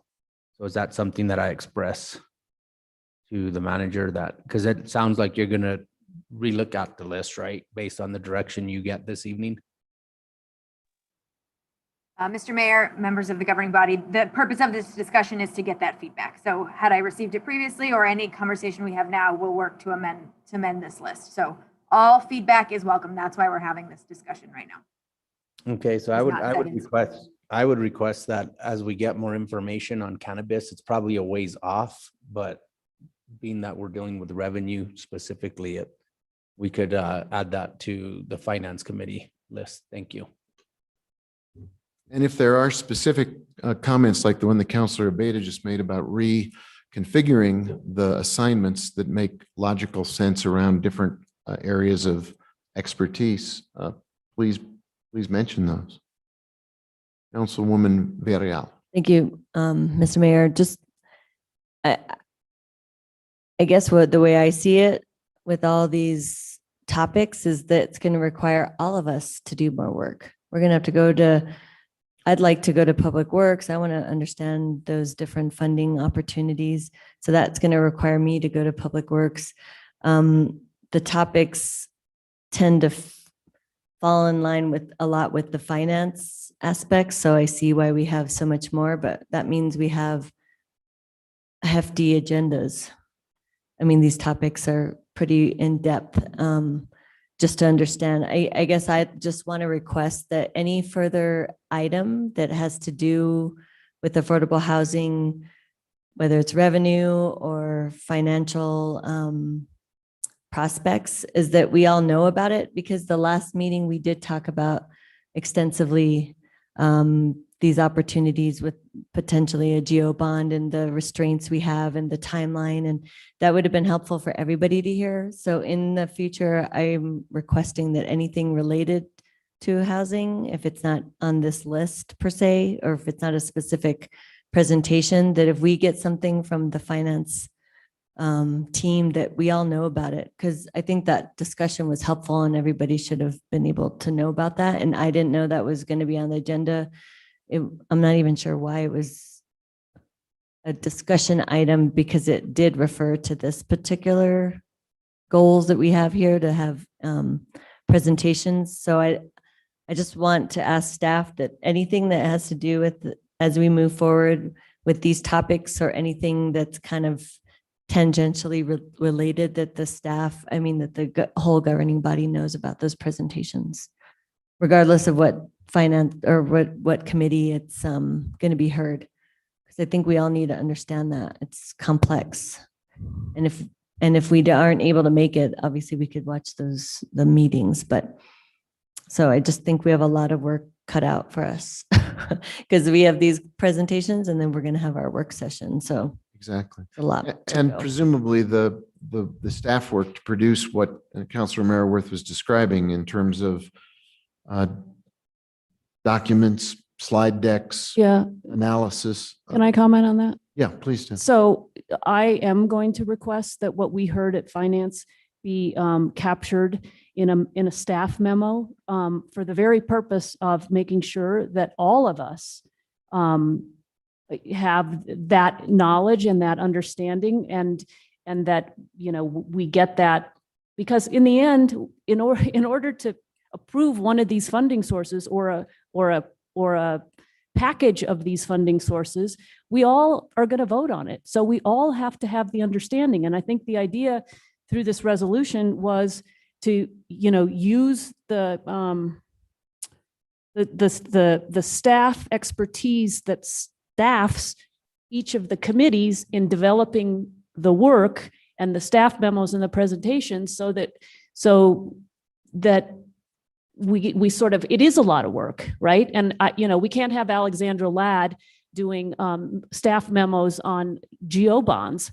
You know, we need our bond counsel, we need our finance staff to be doing that kind of work and developing a memo so that everybody has the same level of understanding. I mean, that is absolutely the end goal for all of this.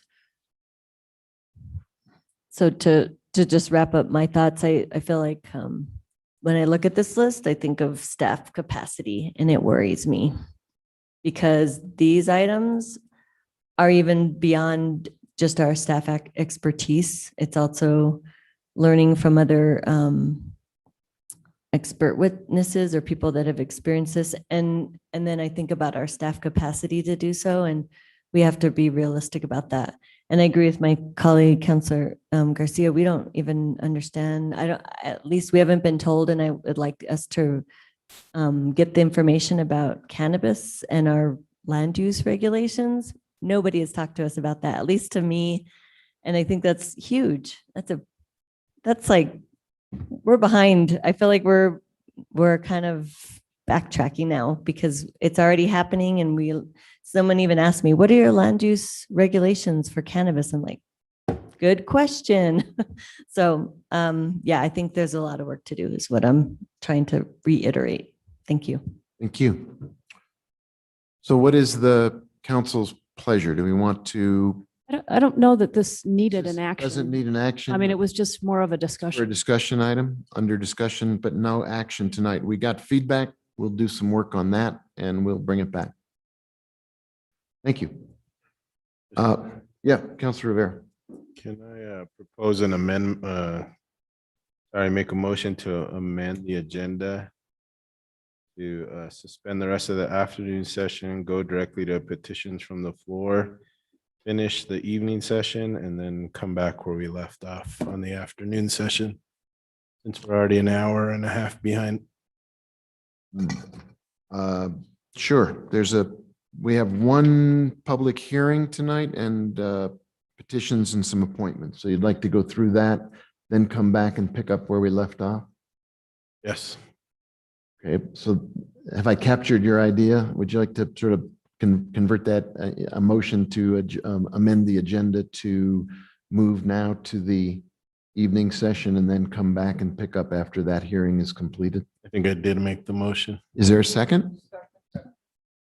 Very good. Is there discussion?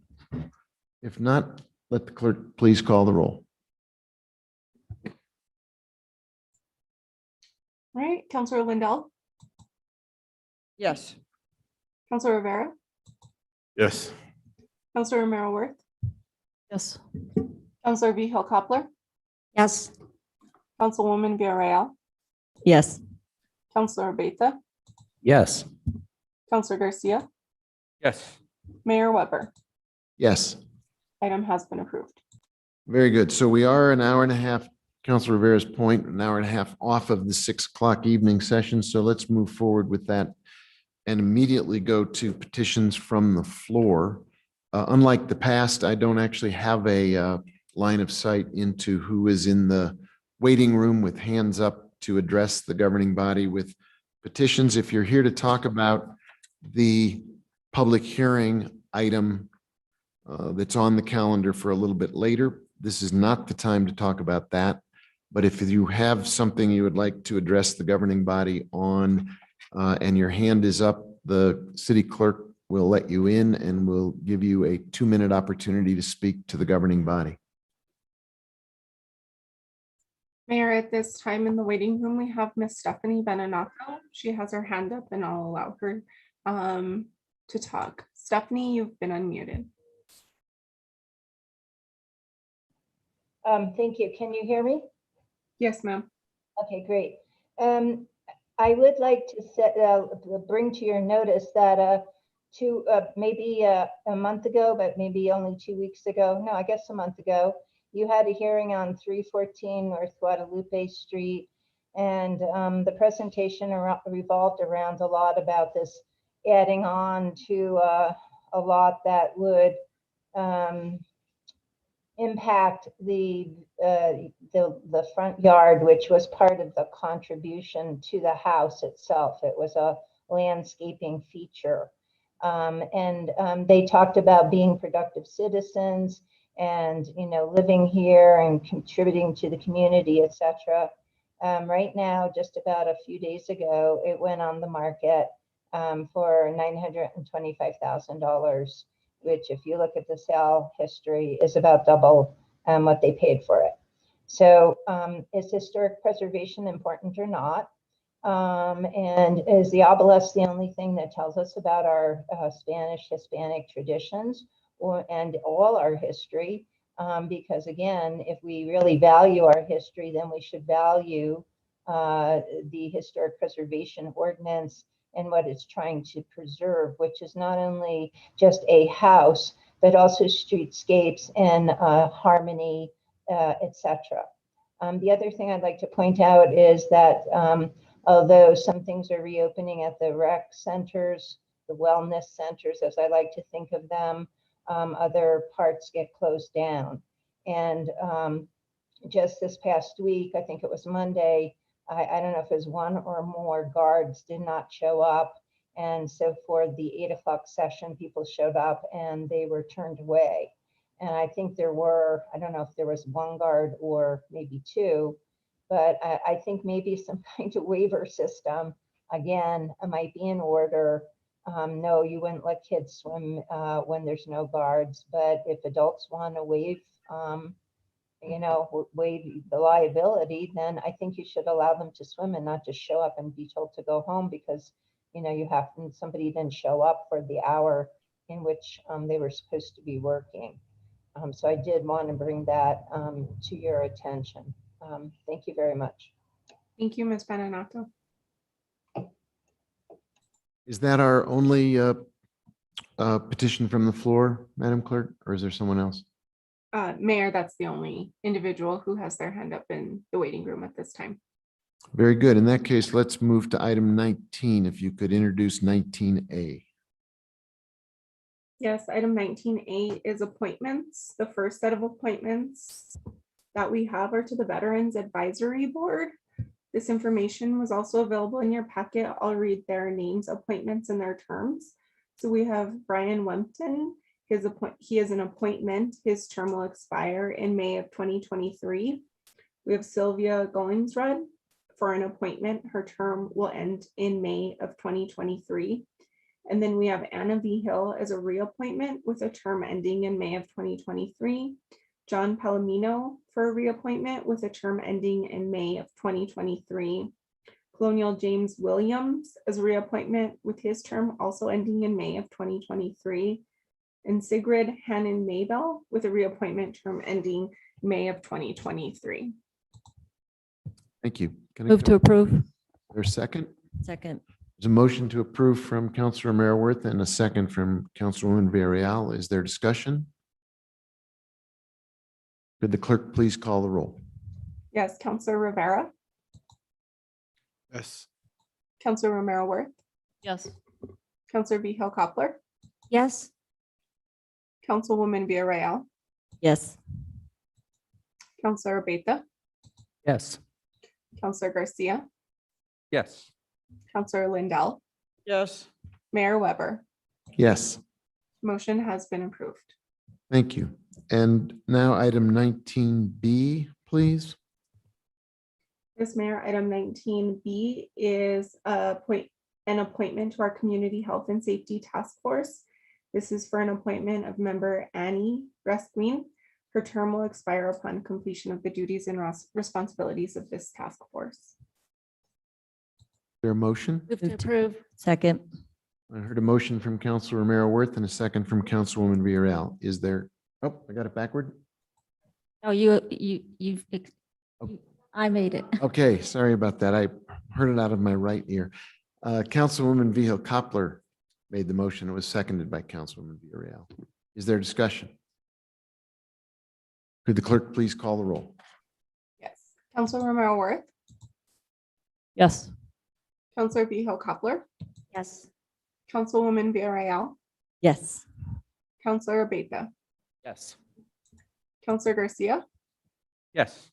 Councilor Lindell, Yes. Councilor Rivera, Yes. Mayor Weber. Yes, Motion has been approved. thank you.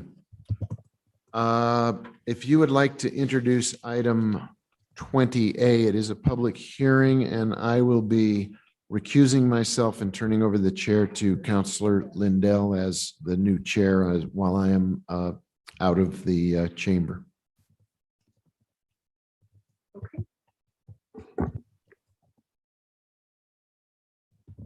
Thank you, Mayor.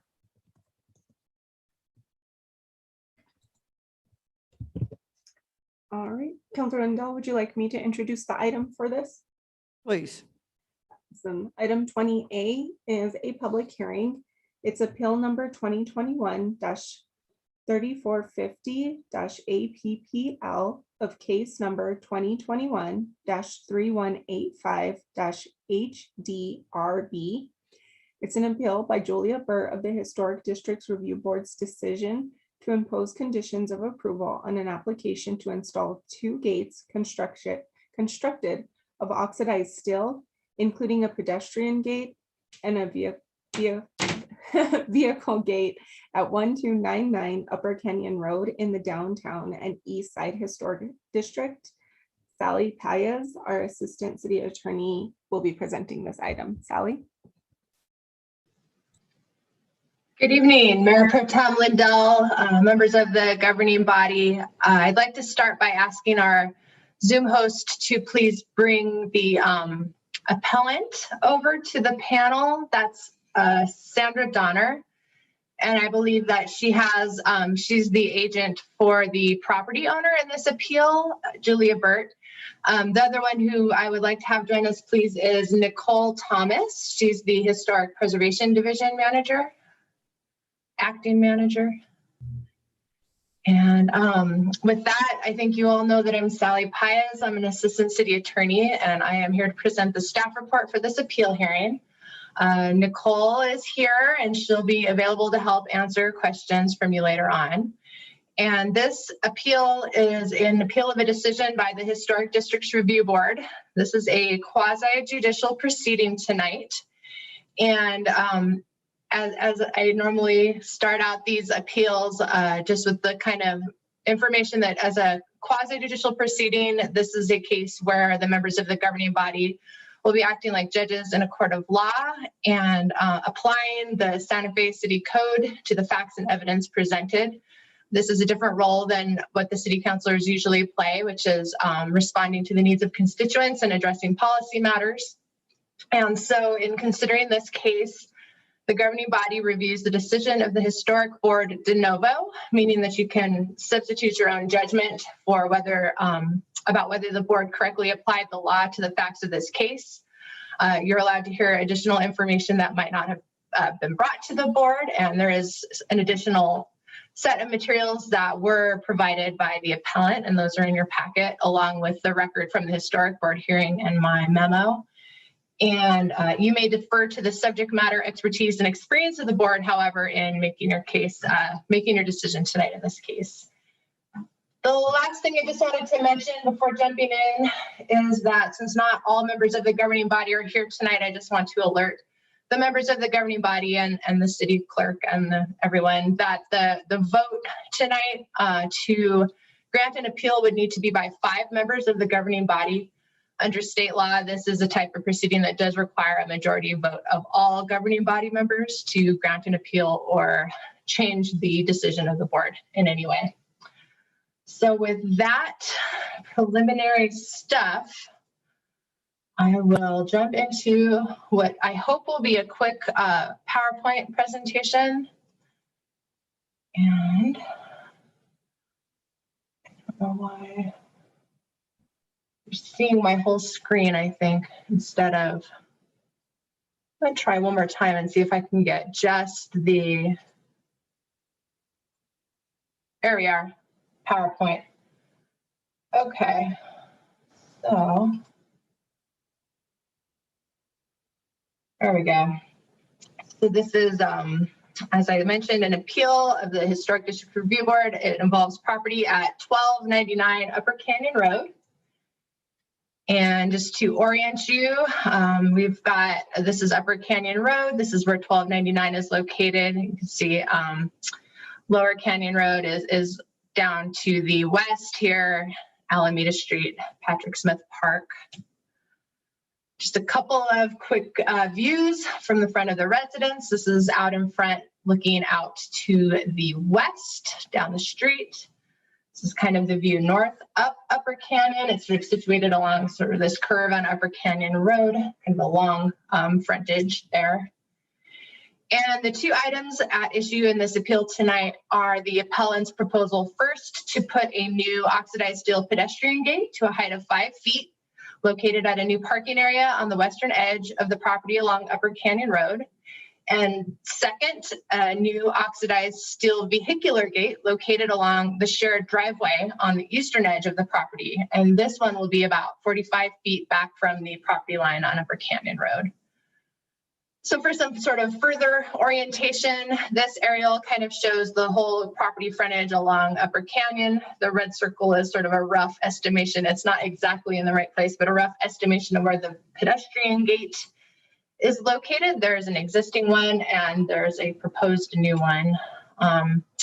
This elevation drawing shows where the existing wooden pedestrian gate is.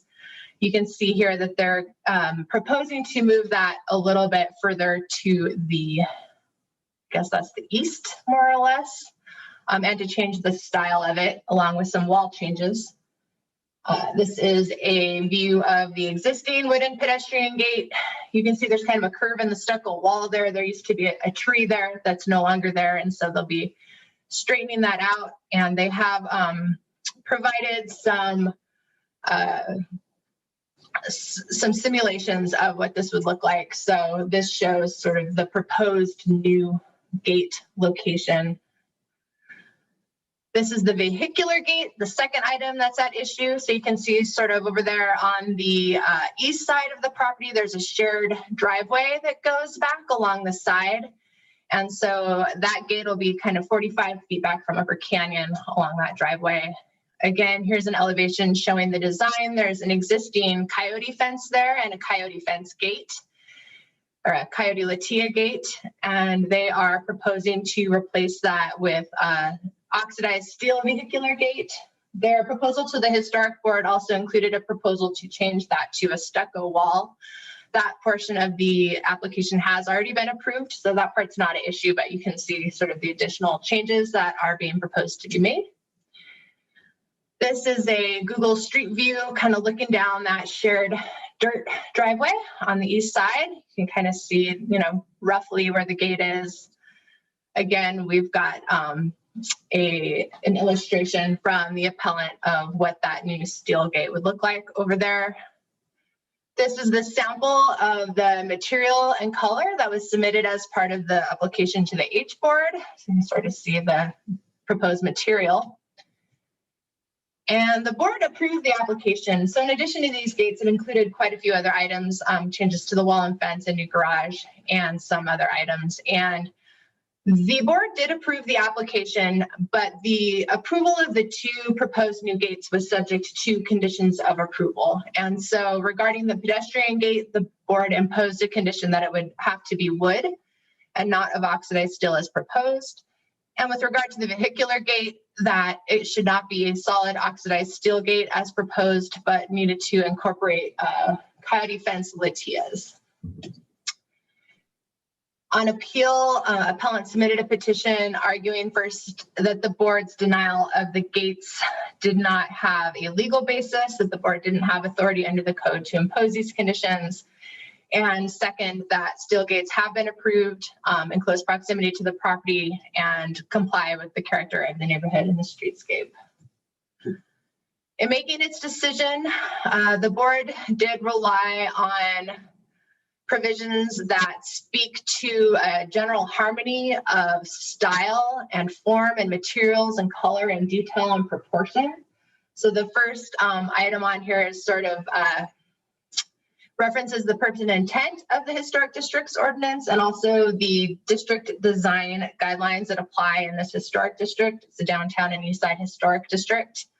The board found that the gate material and design is not harmonious with the surrounding historic buildings and the recent Santa Fe style architecture that is required for exterior alterations in this area. And they also relied on the wall and fence guidelines. So that's a 1999 policy document adopted by the board that talks to wall and fence design and how the historic districts ordinance should be applied to walls and fences. And that does encourage fenestration in gates, which basically means that there's openings, holes, slats, bars, some sort of openings, and also that they should complement the wall or fence that contains them. And that's the basis of the board's decision.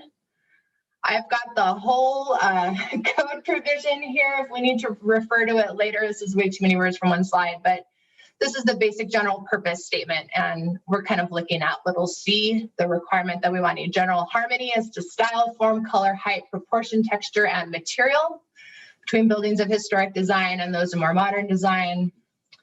Also, again, the recent Santa Fe style architecture as described for the guidelines, the design guidelines that apply in this historic district, recent Santa Fe style intends to achieve harmony with historic buildings by retention of a similarity of materials, color, proportion, and general detail. So if you opened up the second attachment in the packet materials, and you saw that there was other gates included with photographs. I'm not going to address those in my presentation. I suspect that you'll be seeing more of that from the appellant, but that was the list of the addresses. I think Nicole and I are also happy to, take us on Google Street View tours or anything as desired to sort of further look at these items after the appellant's presentation and any public testimony tonight. And sort of considering those, my suggestions are that my recommendation to the governing body is that you should consider, with regard to the other gates and the proposed gates here, is the design of the gate compatible with the surroundings and the historic buildings. I did note that some of those other gates that came in that packet are actually located in a different historic district, which I think is relevant. Several are in the historic review district, which does have different design standards than the board was applying in this case. Consider whether some of those I think do have a more fenestrated design. So I think that might be a relevant consideration, and whether the gate and fence design incorporates wooden or vernacular elements. So I think those were things that were important to the board. So the recap, the issues on appeal are basically, was there a legal basis to support the board's decision to impose these conditions? Second, was the board wrong by concluding that this solid oxidized steel design was not harmonious with the surrounding area, the historic buildings, and the recent Santa Fe style architecture? I really think the board's decision was based on a concern that the material just wasn't harmonious with sort of the natural look of Upper Canyon Road, a place where we have a lot of wood elements. There was public testimony at the board hearing to that effect. And again, I think Nicole and I are prepared to speak more about that if you wish, when you wish. There was a decision tree in the packet. I know some of you like it. This one's pretty simple. It's just, is this decision supported by the law? If it wasn't, then you should grant the appeal. And if we get past that hurdle of, sure, the board was acting within legal authority, the question of whether you agree with the board or not, that this solid oxidized steel gate design violates the design standards and is inharmonious with this architectural style in the surrounding area. That's really the main considerations here. And, oh, I forgot the motion options. Let's see. So finally, there's really two main outcomes here. The board, the governing body could grant the appeal, in which case you'd be approving the gates as proposed, approving the oxidized steel gates, and direct staff to prepare findings and conclusions consistent with the motion. Or you could deny the appeal and affirm the board's decision, which means that the appellants could replace the gates, but would need to use the wooden elements as required by the board. They also have an option to bring a different gate design back to the board and ask for approval of a different proposal. So that, I think, is all I have to say at this stage. I did also send out. Can I interrupt for one absolutely. moment? Informationally for the council, the motion options are on page 6 of 66 in our packet. Could you give me the page, please, that the decision tree is on? Certainly. I believe it's the last page. So let's see.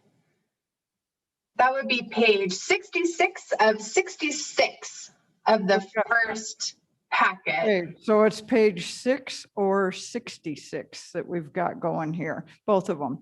Page 6 has the motions on it and page 66 has the decision tree. Thank you. I didn't, for allowing me to interrupt. Oh, please, you are the presiding officer, Mayor Pro Tem. I apologize for speaking over you. I did say that's actually 65 on that decision tree. I didn't realize there was a signature page that was generated and tacked onto the back here. And I circulated the proposed procedure for tonight's appeal hearing. I know we didn't talk about it at the front end, but I did also share that with the appellant. So I think they know that they're up next. And they will need to be sworn in. I'm not sure if both Ms. Donner and Ms. Burt intend to speak, but if so, they should both be sworn in before presenting. I think Okay, we'll both be testifying, so we can both be sworn in. Thank you, Madam Clerk. Can you swear both the appellant and Representative Sandra Donner in? And how much time will you need, Ms. Donner? I'm not sure. Okay, we're gonna put it at a maximum of 20 minutes. Oh, for opening? Yeah, Yeah, no, that should be fine. thank you. Can you swear them in, Madam Clerk? Yes, ma'am. So if you guys could both please state your full name and then the address in which you reside, and then I can read the oath for you. My name is Julia Burt. I reside at 1299 Canyon Road, Santa Fe, New Mexico, 87501. Okay, and do you solemnly declare and affirm that the testimony you have in reference to this case shall be the truth and nothing but the truth, and do this under the penalties of perjury? I do. Thank you. Sandra Donner, 1611 Paseo de Peralta, Santa Fe, New Mexico, 87501. Okay, and do you solemnly declare and affirm that the testimony you have in reference to this case shall be the truth and nothing but the truth, and do this under the penalties of perjury? I do. Perfect, thank you. Good evening, members of the governing body. As I said, my name is Julia Burt. My husband Randall and I are the owners of the home that's the subject of this appeal. As noted by the city attorney, the city ordinances do not provide specific design standards for gates.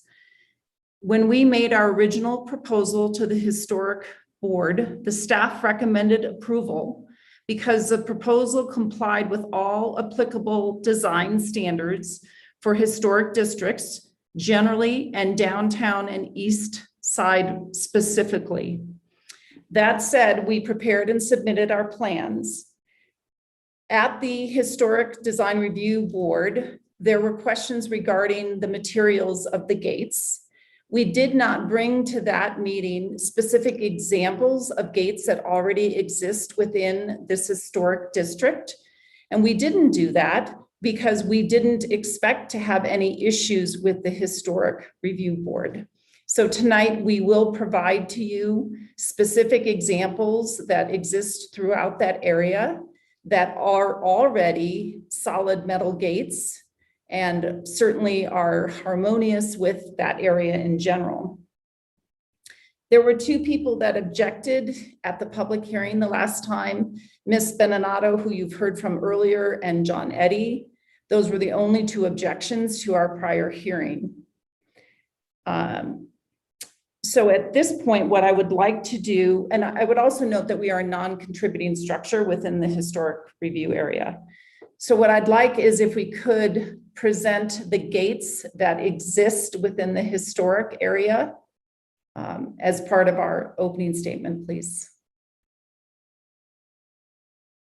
And I think Ms. Paez, you have those on your PowerPoint. Oh, I don't have them in the PowerPoint, but I could open your materials. You can share your screen if you'd prefer. You want to do that? Sure, just give me a minute. Okay. We've been having kind of rolling power outages over here at the rail yard, so. I do have the materials you submitted to me. If you need me to pull that up, I'm willing to do that for you, but it might be better if you do them on your end so you can. Sure, just 1 second.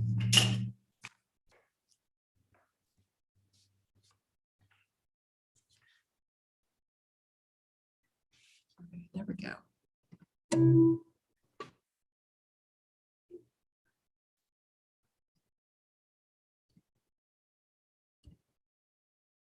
It's the one thing I didn't have open. And I apologize. I thought you were going to have it open, Ms. I know. Pius. So That's what I thought as well.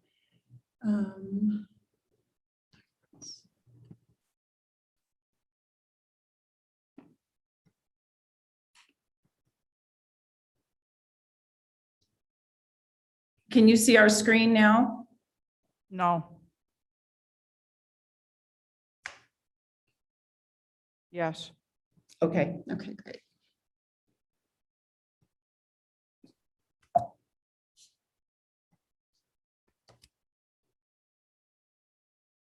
There we go. Can you move it to the first one on the Acequia Madre, of course?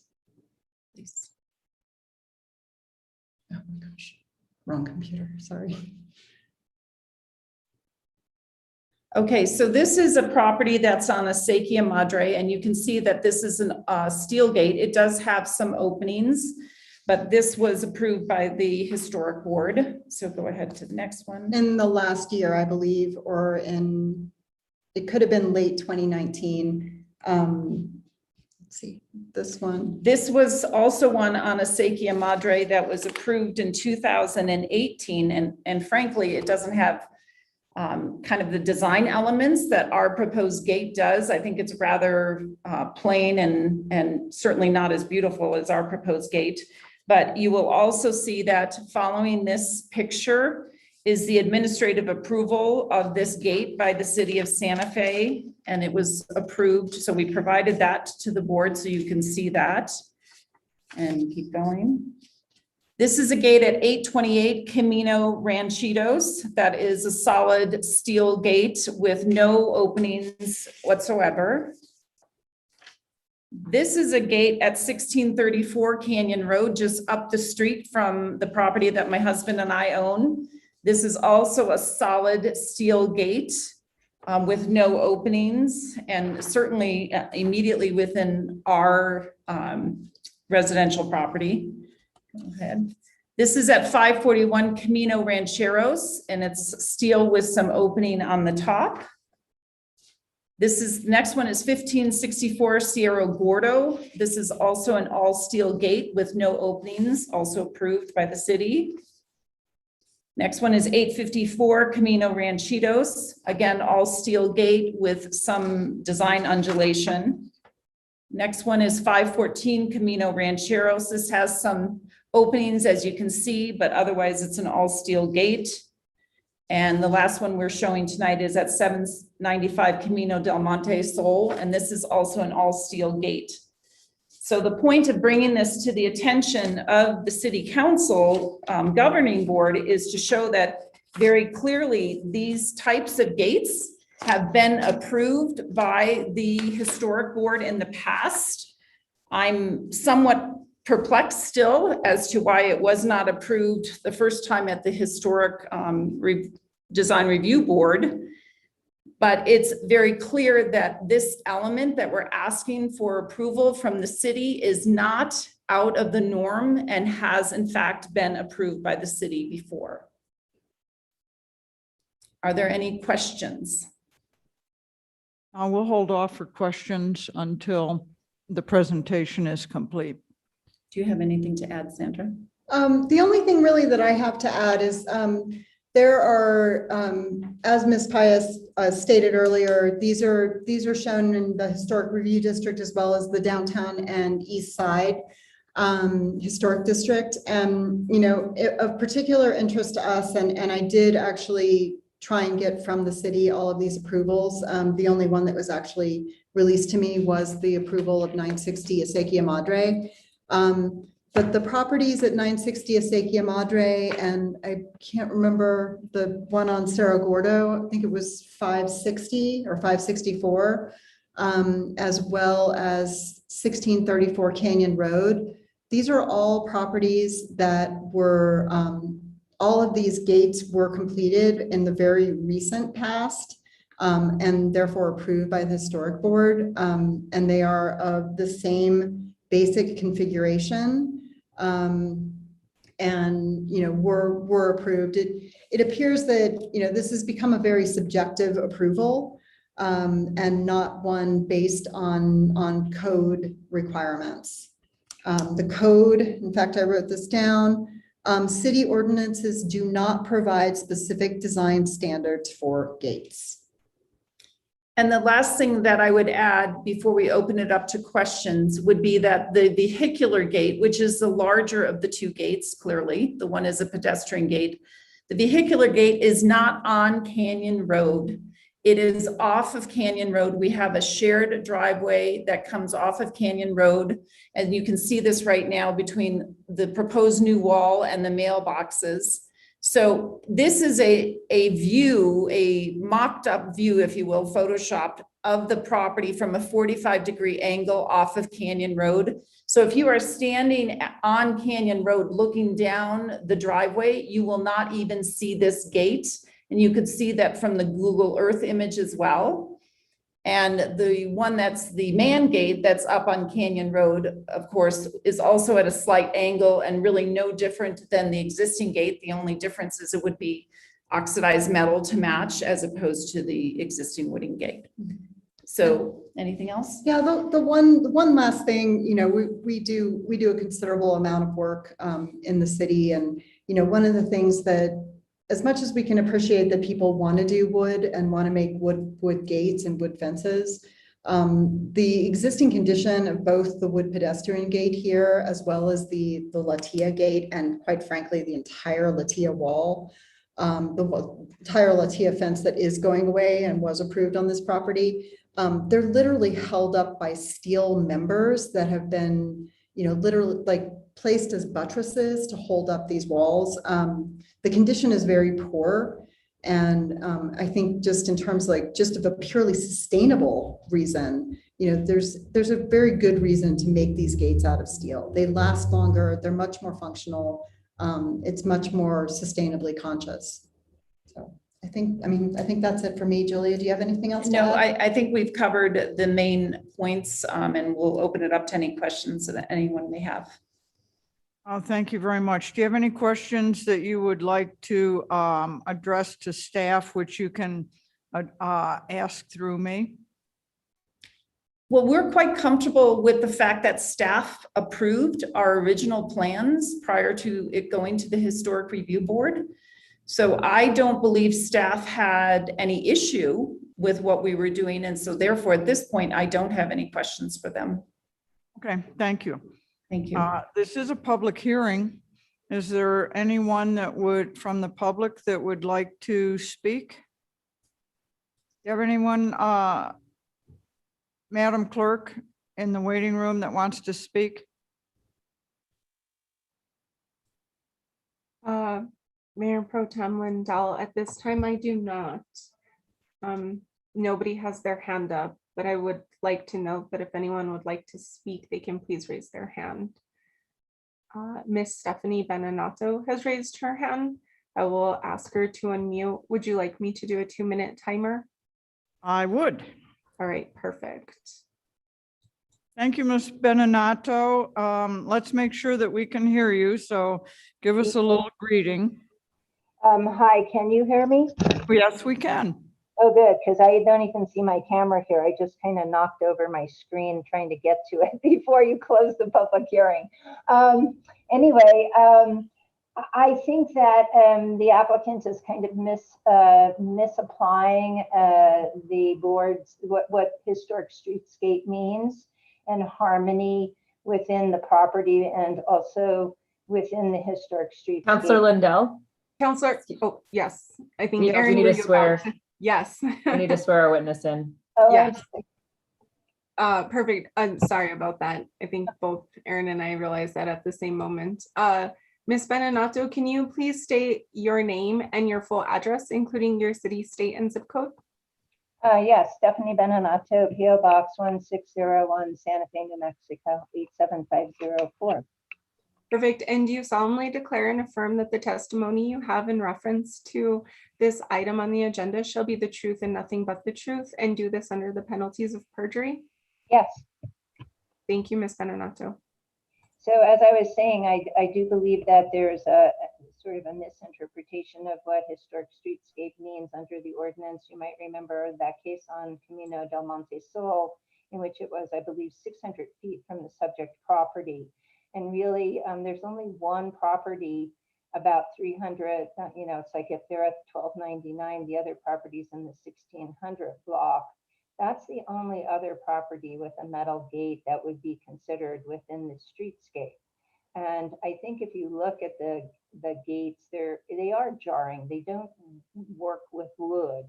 And although they may last longer than a coyote fencing is quite durable. It'll last for decades if it's really cedar. And I believe the board is amenable to having, a iron or steel frame. So it would just be the uprights, as I understood it, for the gate. And again, on Canyon Road, I think that the wood part is part of the vernacular, sort of almost rural look of Upper Canyon Road. And I really hope that you will, and I don't think there's really, the board approved almost everything else that the applicant asked for. And I think that these are small points really ultimately for the applicant to comply and make it more harmonious. Thank you. Thank you, Ms. Beninato. No one else from the public? No. Madam Clerk, okay, then the public hearing's closed. To the governing body. Questions? Comments? Questions of either party?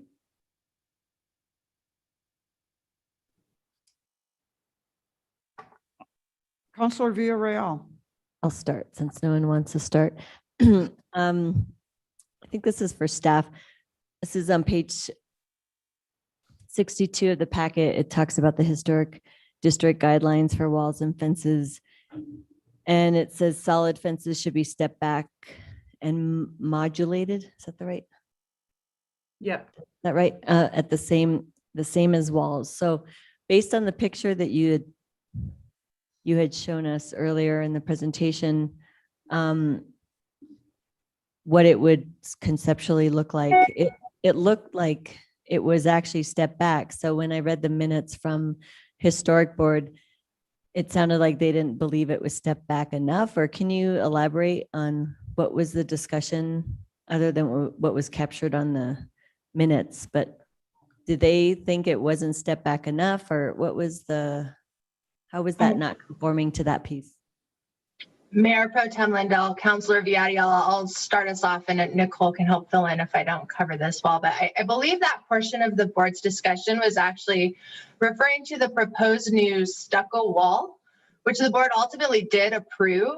I think they ultimately concluded that the design did have the necessary modulation or that there was a proposal to tweak it a little bit at the hearing.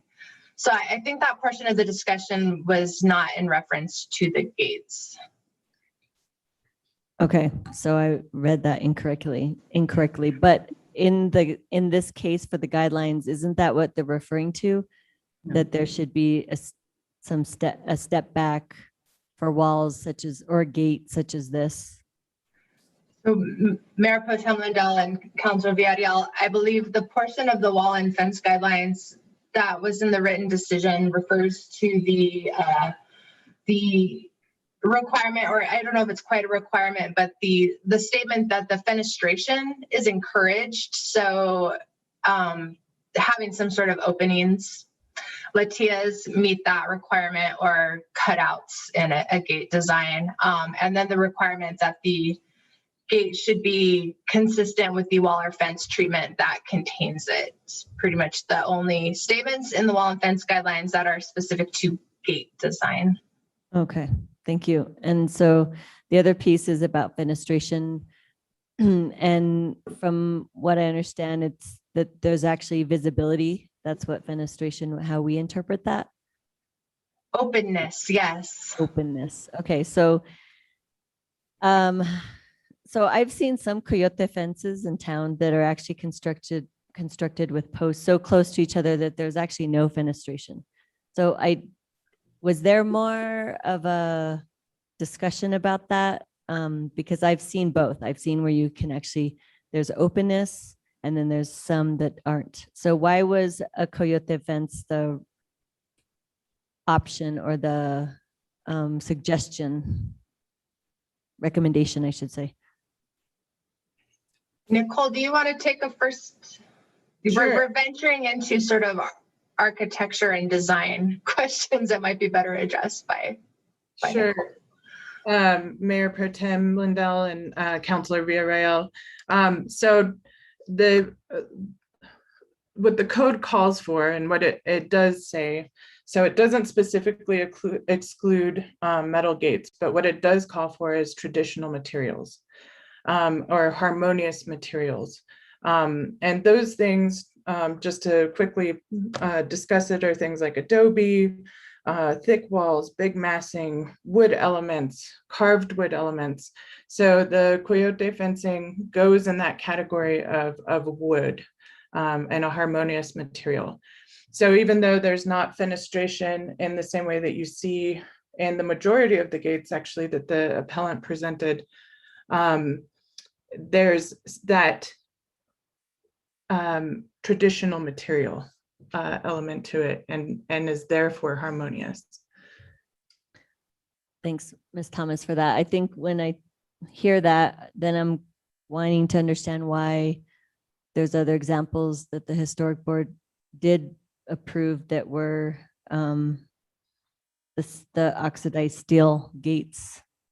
So how is that traditional harmonious? I mean, I guess I'm just trying to understand the consistency aspect. Like Sure. when is it okay? When is it considered harmonious material and when is it not? Okay, Mayor Pro Tem Lindell and Councilor Villarreal, can I share my screen? Please. And then we can just go through these. Here we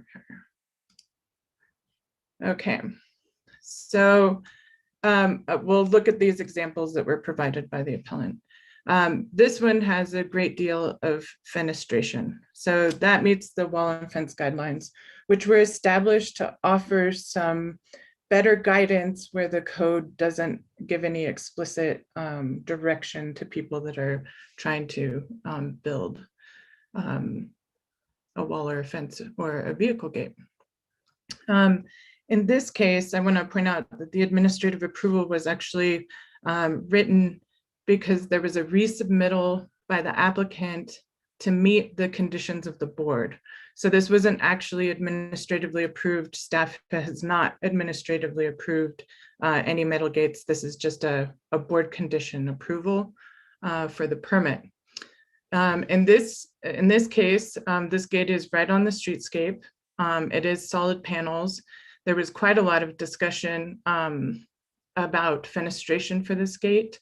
And there were some challenges in finding case materials for many of these cases. And I actually believe Ms. Donner expressed the same. But in my recollection, since this was my case a few years ago, this came back for an exception, which is one option that the applicant has, but chose not to exercise and decided to take the denial of the proposal that they presented to the board on appeal. Okay, so I believe that this was approved by exception. And then fenestration was discussed here, and it was decided that with the narrowness and the length that it wouldn't work very well. So the requirement was to kind of create these like differentiated panels so that it didn't look like just one solid mass. So that's that gate. And going through these, this property is not within the downtown and east side historic district, which is the most restrictive of the historic districts. And the historic review district actually happens to be significantly less restrictive in terms of materials that are allowed. This gate that's shown at 1634 Canyon Road is located a significant distance down a private driveway from Canyon Road. So that would have been a consideration for the board. In this case, there's a great deal of fenestration in this gate. This gate, I actually could not find an approval for, and so we're looking to see if it was approved or if it's actually a violation. And then this one is a solid metal gate, vehicle gate. It looks to be about 5 feet tall. So it's low and not massive. And then it has this like wood appearance or design that the board probably considered as acceptable rather than like a massive steel gate. And then this one has the fenestration. And then this property at 795 Camino del Monte Sol is located outside of the district that we're talking about. So those are kind of so steel gates do exist. They have been approved by the board, and they're usually approved with conditions. And then I want to make the distinction as well that staff may not see any challenge with what's being presented, but the board can disagree with staff. And in this case, the board disagreed with staff. Thank you for that thorough explanation, Ms. Thomas. That was actually very helpful for me. So I guess I'd ask the appellant about why they didn't seek an exception. Okay, you answered that. Actually, the possibility of an exception never was brought up. And, you know, Nicole could chime in on this as well, but this is not like, the problem with this and the problem with requesting an exception for a gate that has no restrictions, like there's nothing in the code that says we can't do a steel gate. So how can we request an exception for something that we're technically allowed to do? And I mean, I understand that the argument of the harmonious, I understand, looking at Nicole's comments,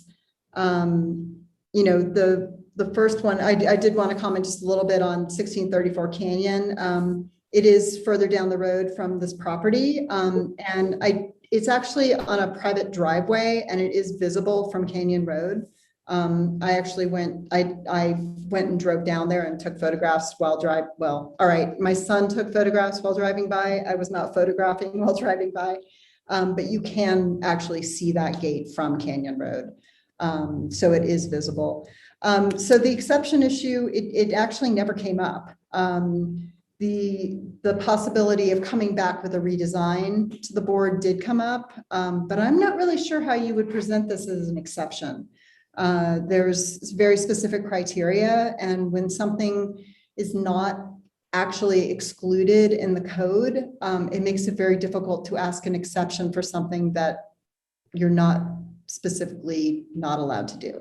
And I would also add that when the historic board did their statement of facts or findings, that started the appeal process. So we were obligated to file our appeal within 15 days of that finding or that ruling. So I would have gladly avoided another month and a half and all of this trouble and expense. But once those findings were made, I was statutorily bound to file the appeal within the appeal period.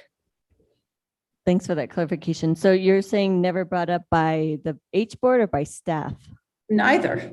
Nobody ever discussed that with us.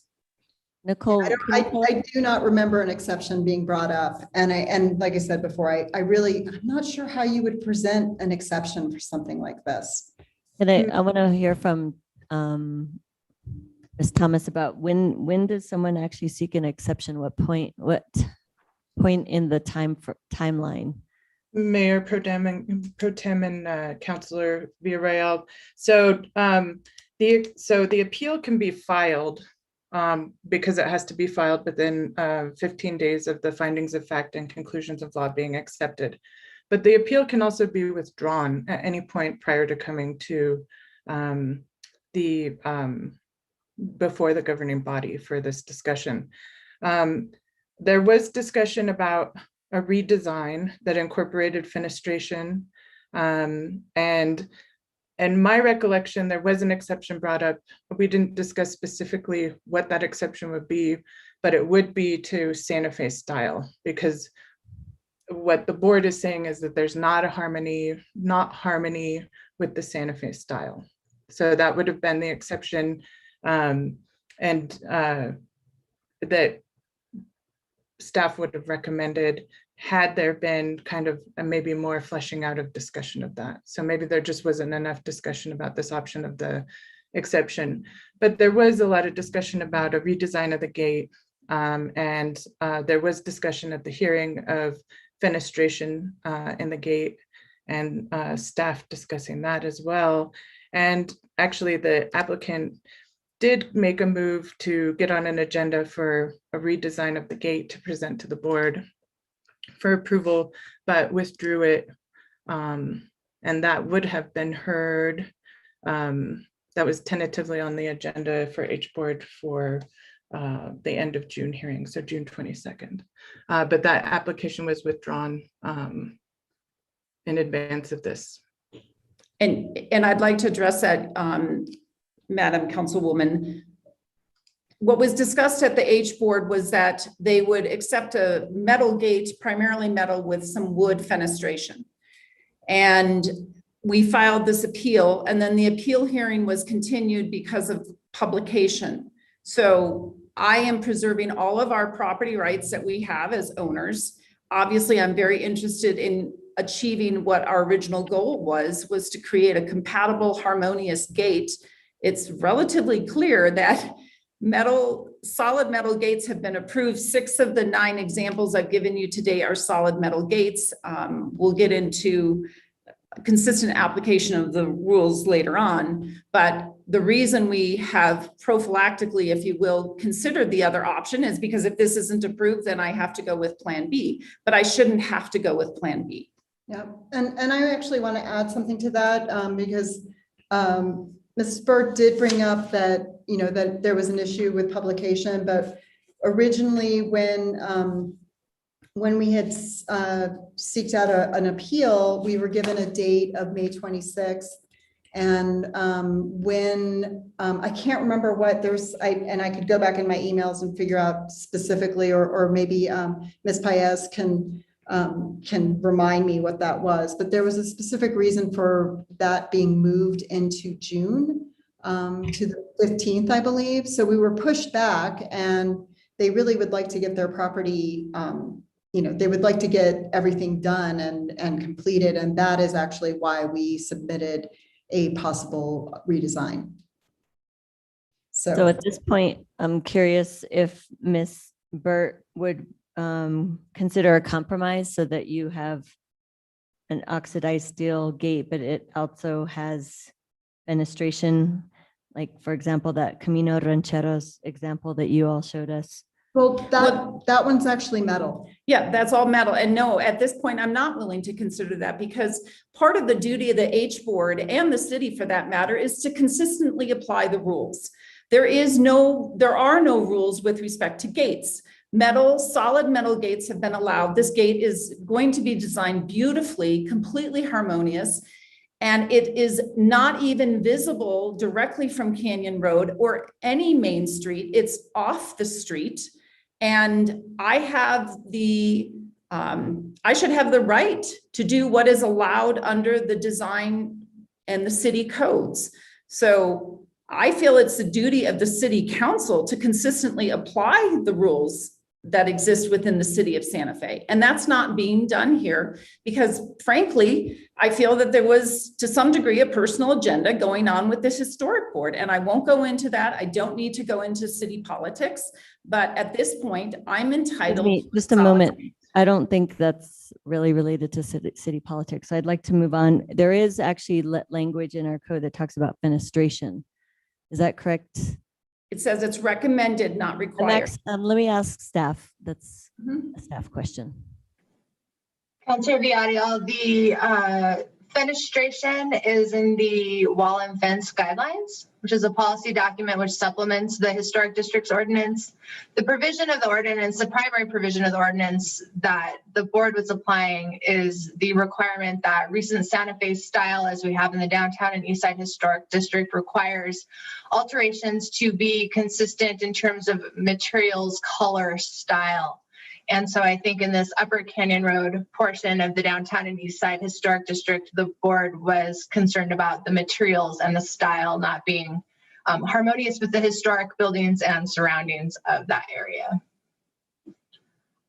So you're saying fenestration's not the topic here for us to decide? So the fenestration encouragement comes from the wall and fence guidelines. It's not in the ordinance, but the wall and fence guidelines have been a document that has been used by staff and the board for over 20 years to assist with a consistent application of what types of gate and design styles are in fact harmonious with the historic styles. So it's supplements the law. All right, that's helpful. Thanks, Ms. Baez. I'll yield the floor for now. Thanks. Can I understand, Who's trying to speak? it's Ms. Donner. I'm going to go to Counselor. You have a chance to speak near the end. We're allowing the council to ask questions at this point. Counselor Vihil Coppler. Thank you, Mayor Pro Tem. This question is for Sally. As I read the documentation here, I just want to ask a question. I know it's been stated, but I want to ask it again. Do city ordinances provide specific design standards for gates? Mayor Pro Tem Lindell, Councilor Vihil Coppler, not in terms of they need to be wood, they can only be this. There's I height just am interested in a yes or no. I would say no, other than height, probably. Okay. And the general harmony Okay. requirements. But it says here, city ordinances do not provide specific design standards for gates. I just wanted to be sure. So the next question is, the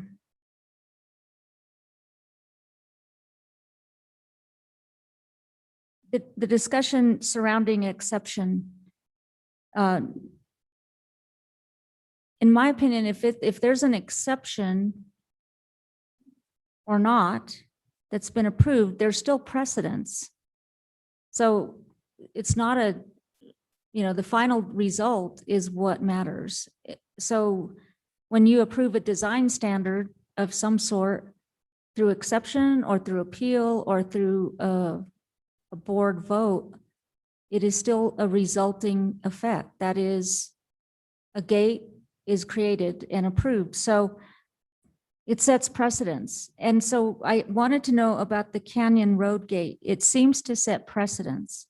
That gate was approved somewhere down the line. It is in the proximity, and there's no fenestration in that gate.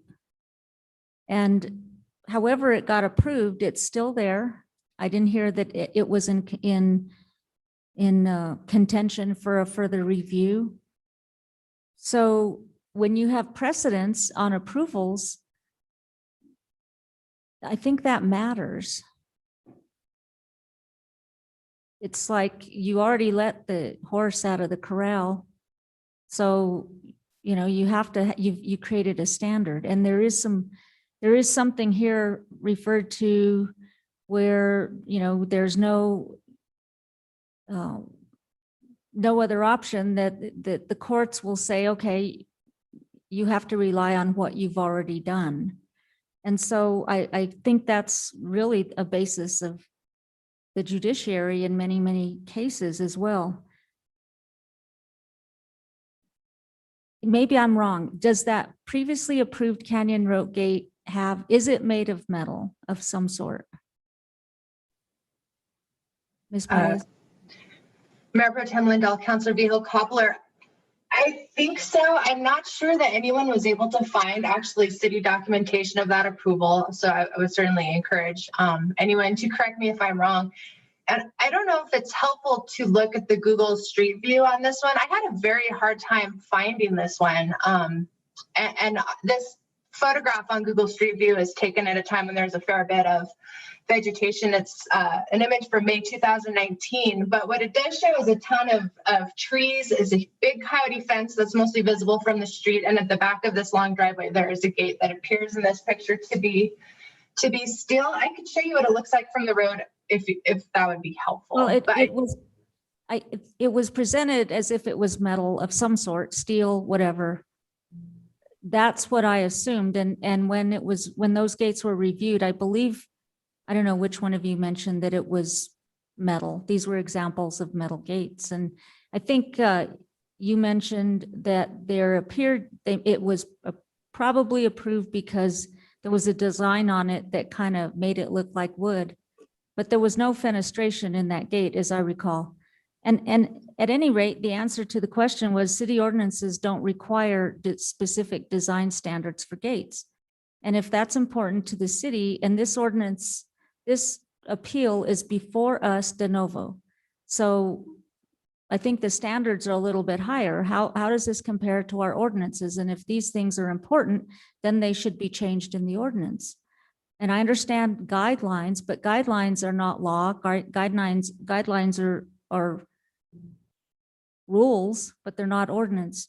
And so, but the fact that, even fenestration is not in our ordinance, but maybe it's a good idea, maybe it's not, but it's not in that Canyon Road gate, which seems to set precedents. Then I thought I heard, did staff recommend approval to the board when this went before them?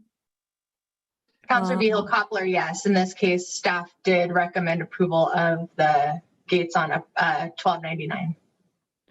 Okay, well then that's all the questions I have. Thank you. Thank you, Counselor. Anyone else? Counselor Romero Worth. Thank you, Madam Pro Tem. Just quick couple questions. So the downtown East Side Historic District, to be clear, is the more strict, and the Historic Review District is the less strict, correct? I would agree with that characterization, but I might again defer to Nicole on that. Mayor Pro Tem and Counselor, that is correct. So the downtown and east side is really like the core essence of Santa Fe and Santa Fe style. It's the most historic. The Historic Review District and the Historic Transition Districts are both created as kind of buffers to other development.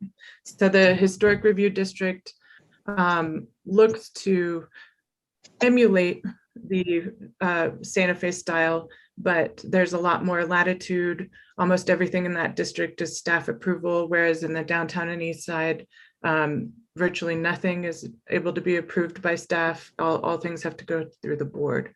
So there's a pretty big distinction between the two. And this property is in the downtown and east side historic district, correct?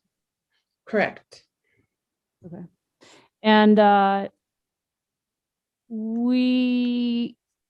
city ordinances don't specify design standards, but again, to be clear, wall and fence guidelines have been adopted by the board and relied on for over 20 years.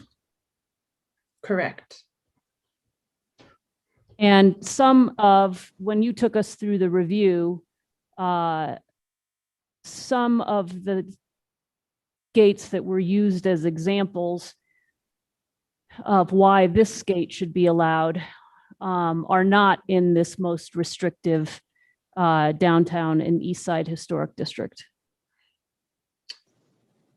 Well, no, I would say that there are some that are more solid and there's some that have a great deal of fenestration. We can go through again if you'd like. And then others that have a more solid design. One of them being the 1564 Canyon Road example that's been discussed, but it's quite a bit off the road down a private driveway, and that would have been a consideration for the board. In this case, the east wall gate at 1299 Canyon Road is about 45 feet back from the Upper Canyon Road streetscape, but is very publicly visible. So that was one consideration that the board expressed in regard to the gates that were proposed for the property we're discussing. So- Right. But in terms of being, some of those examples, in terms of being examples of why this gate should fit, are outside of this most restricted district, correct? Yes, two of the examples are outside of the district and they are solid, yes. And some of the ones that are within this district have had changes to make them maybe seem more like they're wooden or seem like they have the texture that wood would have. Yes, that is correct. So at least some sort of nod to the vernacular style and Santa Fe style, old Santa Fe style. Yes, correct. To, make them fit or be harmonious with our guidelines that the board has relied on for over 20 years. Yes, Counselor, that's correct. Okay. That's, I think all the questions I have at the moment. Thanks. I think it's appropriate for the appellant to- Excuse me. Is there anyone else that has any questions? I have a few. Excuse me, Councilor Rivera. Thank you, Mayor Pro Tem. On, I think it was your memo, Sally. I think it's page 3, where the board actually puts gate conditions on. And number 2 says the vehicular gate shall incorporate coyote fence latillas and shall not be a solid oxidized steel. So they didn't say it couldn't be a steel gate, just that it had to incorporate latillas into it. Is that correct? Councilor Rivera, that's correct. They said, why can't you have a steel frame? A metal frame would be all right. With wooden elements, the coyote latillas would bring that wooden element back into the design, and you can have sort of a metal frame. And why not that same style for a pedestrian gate, which would have made sense to have matching gates, but they specifically said no steel on the pedestrian gate. You know what the thought process was there? That one might extend beyond my mind reading skills. I'm not really sure, except that perhaps it's uncommon for a gate that's more narrow, like a pedestrian gate, to have sort of a frame and wood style. I'm not sure. I don't know if Nicole wants to try to weigh in further, kind of outside my wheelhouse. Mayor Pro Tem and Counselor, my understanding of that was that the pedestrian gate is right on the streetscape. But I don't think that there was anything specific that really kind of fleshed out that decision by the board. All right, and with regards to the vehicular gate, again, Sally, you mentioned a metal frame or a steel frame, but it doesn't say that. So I was in my mind envisioning a steel gate with like a foot or 2 feet of latillas on the top 2 feet of it. Would that fit into it? I mean, it leaves it pretty wide open in my opinion, and I don't know if that would create future problems. Councilor Rivera, I think that if I remember correctly, and this happens a lot because the board does hear a very high volume of cases, is that often they do delegate authority to staff to sort of administratively approve a final design that's consistent with the board's decision. So I think that's sort of the intent in this case would have been, they would have come back to staff with something that incorporated the wooden elements and your design that you're envisioning may well have been acceptable. The staff does look at revised drawings presented by applicants on a real regular basis to ensure that it complies with the board's decision. So I think they would have looked at that to see, and unless staff was uncomfortable that this was too far afield of what they understood to have been approved, they might have tried to bring it back to the board. But otherwise, I think it could have been administratively approved by staff, probably with some more than one variation of design. And that's what happened on the presentation that the appellant made with the administrative proposal, is that the board set out certain gate conditions and then staff administratively approved those. That's the form that they showed and that Nicole referred to as well. Councilor Rivera, that's my understanding of the record. Again, I think Nicole might have personal recollection of how that happened, but that was my understanding of the record, yes. Okay. And I don't know how this is going to go tonight, but is there still an opportunity for the appellant to request an exception and go through that process? Councilor Rivera, yes. They could propose a design now that they understand maybe better what the board is looking for in terms of design. They could propose a design that could potentially go forward as fitting recent Santa Fe style, in which case it would not require an exception, or they could propose an alternate gate design with an exception to recent Santa Fe style. But that would require them, of course, to go through those factors that the governing body has seen before in other cases and argue why there's a hardship, things of that nature. So it is a higher bar because you do have to argue through why those criteria are all met. Okay, thank you, Mayor Pro Tem. Thank you, Counselor. Just have a couple of questions. Ms. Paez, can you show us on, do you have it on Google Streetscape where all the gates are?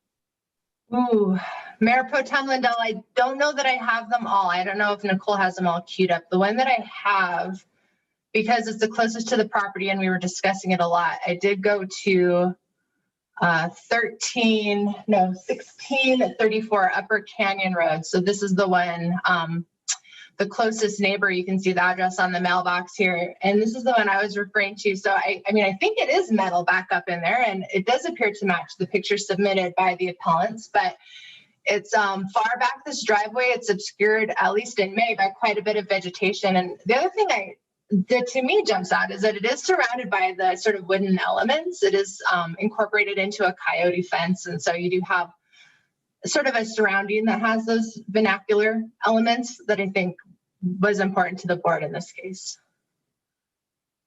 And I don't know if you want us to try to do a broader tour. We can certainly do that, I think, pretty expediently if you'd like us to, or if there's a particular address you'd like to visit. That's all right. I just was asking about that. I think the thing that bothers me most about this is I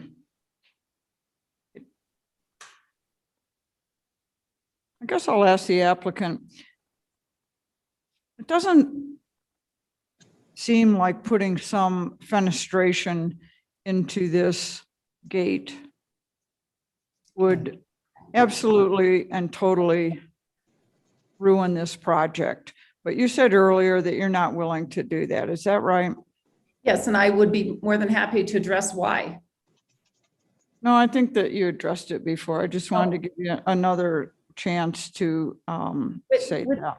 With all due respect, Mayor Pro Tem, a number of the council people have raised issues and I haven't been able to respond to them. So at some point I ought to be allowed to respond to these issues. You'll have an opportunity to. Thank you. Does anybody else have any questions? Okay, so I'm going to close this section of the hearing, and I am going to give the appellant an opportunity for a closing statement. And now you have 5 minutes to do that. So if you would like to begin. You go ahead and start. Okay. First of all, I wanted to respond to some of the questions that were brought up. The first one being, I believe it was Councilor Villarreal who asked about the fenestration. And I don't believe that was really answered. In the wall and fence guidelines, it clearly states fenestrated gates should be encouraged as opposed to solid gates. It says encouraged, not required, just to clarify that. And also in terms of, in terms of gates being either in the historic review district or in the downtown and east side, most of those gates were in the downtown and east side. We were just trying to show that there, I believe Ms. Thomas said that it was 6 gates were in the downtown and east side. One of them was fenestrated, the rest of them were solid. The other thing is just to clarify that on the Acequia Madre gate, and Ms. Thomas can clarify if this is incorrect, but I believe that she was pointing out that it was not completely approved administratively, that this was the final process, that it had been at the board. We certainly weren't questioning that at all, but that was the final, that was basically all I got from the city. Let's see, and in response to Ms. Pius's view from Google Street View, that gate is down an alley, not an alley, but down a longer driveway, but it is much more visible. As we all know, on Google Street View, you can't quite line up, but as you're driving down Canyon Road, you look right up into that gate. So it's at least as visible as the one at 1299 Canyon will be.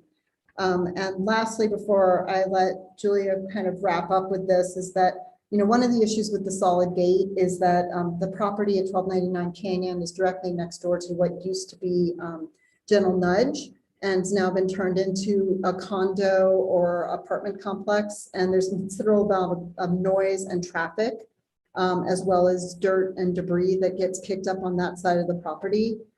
So right now it's filtering through the coyote fence, and the ideal would be to actually create a solid fence to mitigate some of those issues. Thank you. I would also like to add, with respect to 1634 Canyon, it's an upper canyon. It's on the right-hand side of Canyon Road as you're going up to the Dale Wall Trails. That gate is absolutely visible from the road. In fact, I was the one that found that gate when I was hiking up Upper Canyon. And with respect to the visibility from Canyon Road, that gate is far more visible than our gate. Our gate does not even face Canyon Road. It's down from Canyon Road on the left-hand side. So in terms of visibility, it's significantly different. Our gate is not any larger than other gates that exist within this area. We're not proposing anything that's oversized or inconsistent with other gates that have been approved. As Sandra pointed out, we do have a great deal of noise and dirt that come off of Canyon Road, and we are hoping to mitigate that. And I also would point out on page 54 of 56 in your packet, I think there's this misconception that our gate is just our proposed gate is just one solid piece of steel. And in fact, it has a great amount of architectural undulations and elements that will make it extremely harmonious with the new approved stucco wall that's going in there. So it's not going to be, in fact, I would venture to say it's probably going to be more beautiful than a lot of the gates that have already been approved, and certainly harmonious with the area. And lastly, I would add that not only does the Historic Review Board, but also the City Council has a duty to consistently apply standards within the city.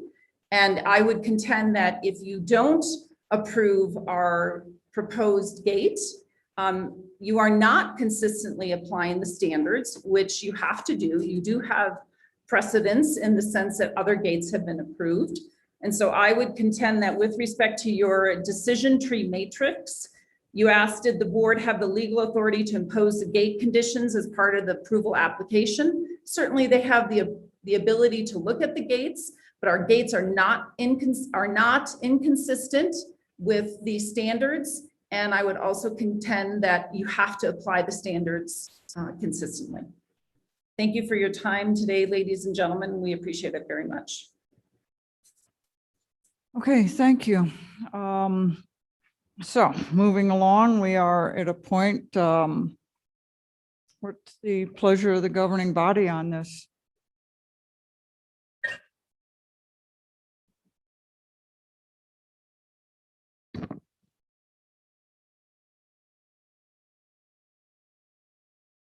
Is it time for a motion?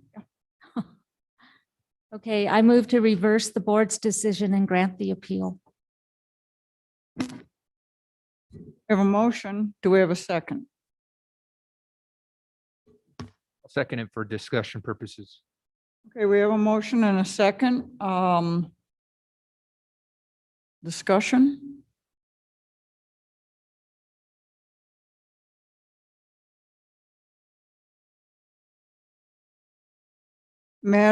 Hearing none, Madam Clerk, are you there? Of course. Mayor Oh, Pro good. Tem Lindell. All right, let me do roll call. Let's do a roll call, please. You got it. Counselor Vihel Coppler, Yes. Councilwoman Villarreal, No. Counselor Beta, Yes. Counselor Garcia, Yes. Counselor Lindell, No. Counselor Rivera, No. Counselor Romero Worth. No. Motion was not approved.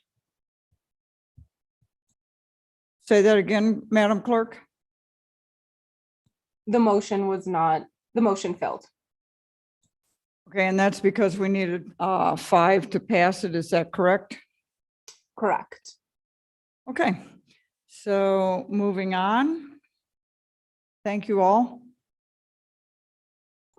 Pardon?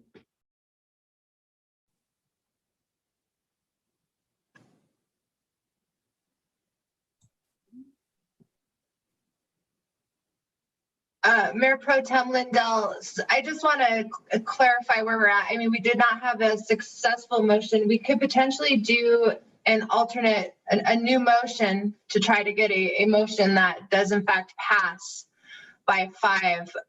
But because in this situation, under state law, the requirement is that you need a majority of all members of the governing body to reverse the board's decision or change the board's decision. So I'm not sure, since we didn't get a successful motion to grant the appeal, the outcome may be the same. But I might suggest another motion in an alternative forum to see if we could have a winning motion. Councilor Vihel Coppler, would you like to state another motion? Well, point of clarification. What kind of, so it fails, we didn't overturn it because we didn't have enough votes to overturn it. So why isn't that sufficient? City Attorney, do you want to speak to that one, or do you want me to keep trying? Mayor Pro Tem Lindell and Councilor Romero Worth, I think it's maybe slightly ambiguous, but I think you can take the alternative motion so that it's if that would grant, if there would be a majority, and it doesn't have to even be 5 for the alternative motion, because the alternative motion would be affirming what happened below, which doesn't require it's not a super majority, but a majority of the whole. So the alternative motion doesn't require 5 necessarily. It could take 4 in this case. And so that would just make it very clear what the final action of the city was, if you would like to do that. Otherwise, I think we would just say that the final action was probably either the failure to overturn, which was the last motion, or the planning commission's vote. So Sally and I would have to talk about that, but I think either way we would have a final action. It just might be even cleaner if you did the alternative motion and had a majority vote. Mayor Pro Tem. Councilor Rivera. I move to deny the appeal, affirm the gate conditions imposed by the board, and direct staff to prepare findings of fact and conclusions of law consistent with this motion. Is there a second? Second, for purposes of discussion, and I have a question. Please. So just curious from staff, is there an ability to follow that motion, but with the condition that they have an opportunity to find a compromise gate? Councilor Villarreal, yes. A motion to deny the appeal is to affirm the conditions as applied to the original application and the initially proposed gate design. But the city's rules do allow subsequent applications for a change to design, so they could certainly come back with a different design for the proposed gates or an exception request. And I think it sounds like they've already been sort of considering some of those options. So those are options that will remain on the table if the governing body denies the appeal and affirms the gate conditions as applied to that initial application. Okay, so what I'm hearing you say is they have that option regardless of how we word the deny motion. Is that Yeah. correct? Councilor, I agree. Yes. Thank you. Okay, is everybody clear on the, Counselor Garcia? Just quick question. The applicant has the opportunity to still apply for an exception. Councilor Garcia, that is correct. Yes. Okay. Counselor Rivera, would you restate your motion and then we'll have a roll call? A move to deny the appeal, affirm the gate conditions imposed by the board, and direct staff to prepare findings of fact and conclusions of law consistent with this motion. Thank you, Counselor. Madam Clerk, please call the roll. All right, Councilwoman Villarreal, Yes. Councilor Beta, Yes. Councilor Garcia, He changed his tune. Doesn't understand.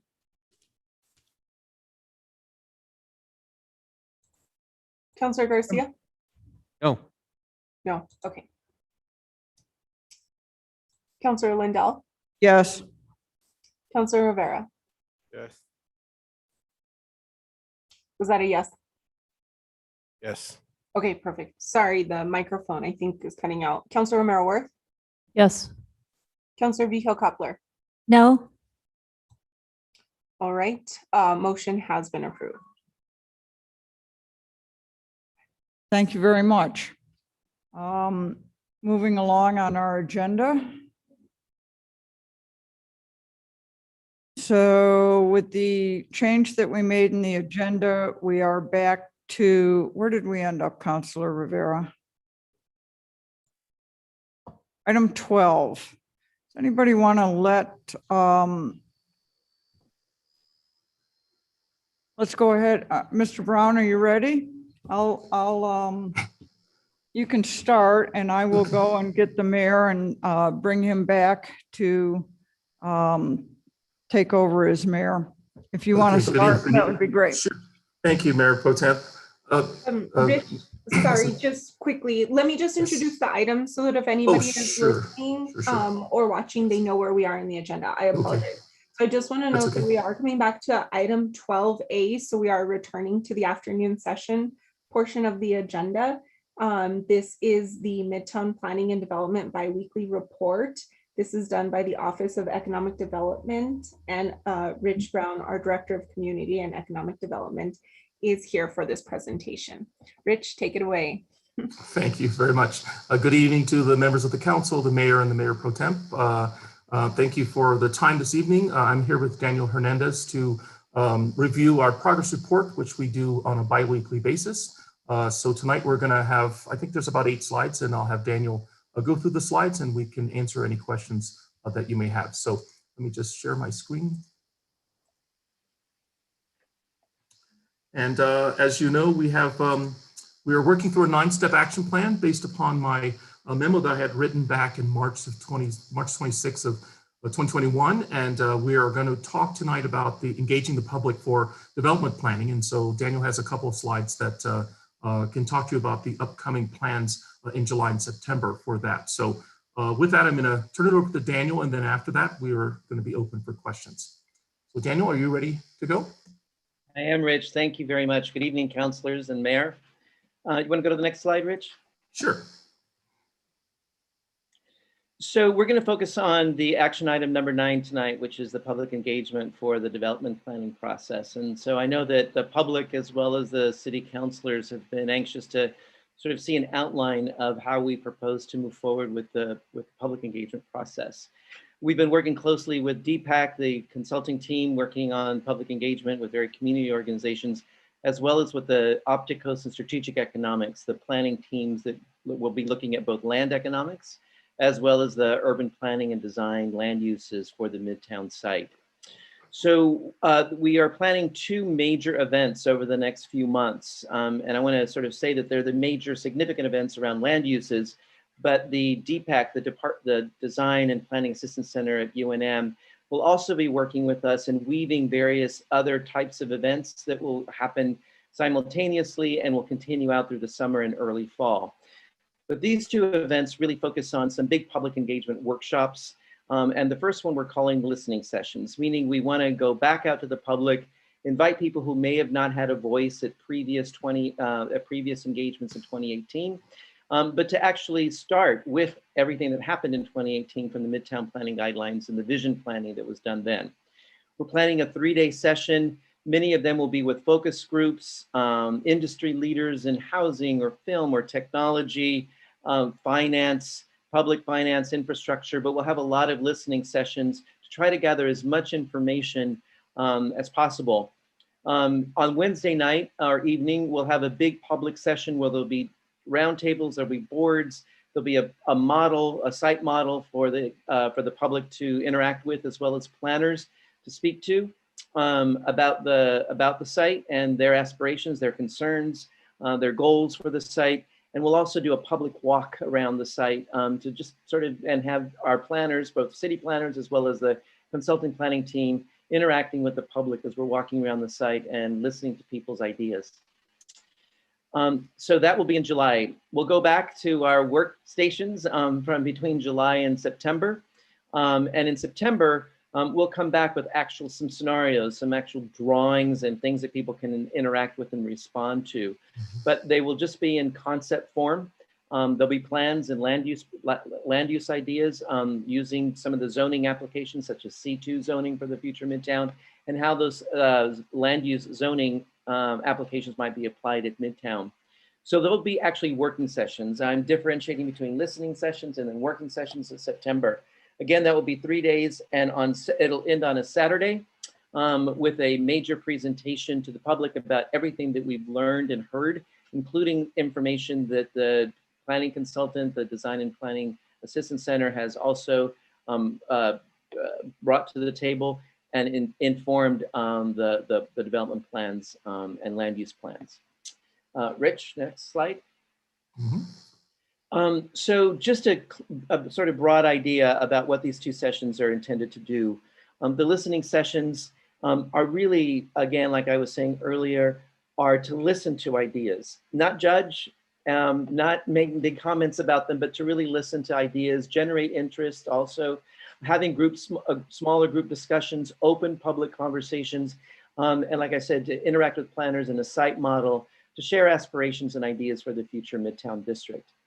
Then we'll come back in September, and the objective for that is to actually synthesize and apply that information that we got from the listening session and actually begin problem solving. So we'll move away from just listening, but actually apply what we heard to develop real-time solutions and in an open studio or open workshop, if you will, so that the public is actually able to interact with the planners as they begin sketching ideas for the land uses and the development plan and the existing buildings for the future of Midtown. So we'll be applying the community's goals or the public's goals and aspirations into design plans that achieve this vision that we know that came out of the Midtown Planning Guidelines in the summer of 2018. Next slide.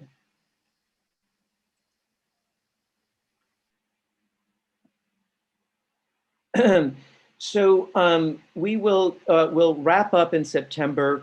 The following week, we will do a presentation of everything that we learned everything that we learned at the listening sessions and the workshop sessions in September and present that to the governing body.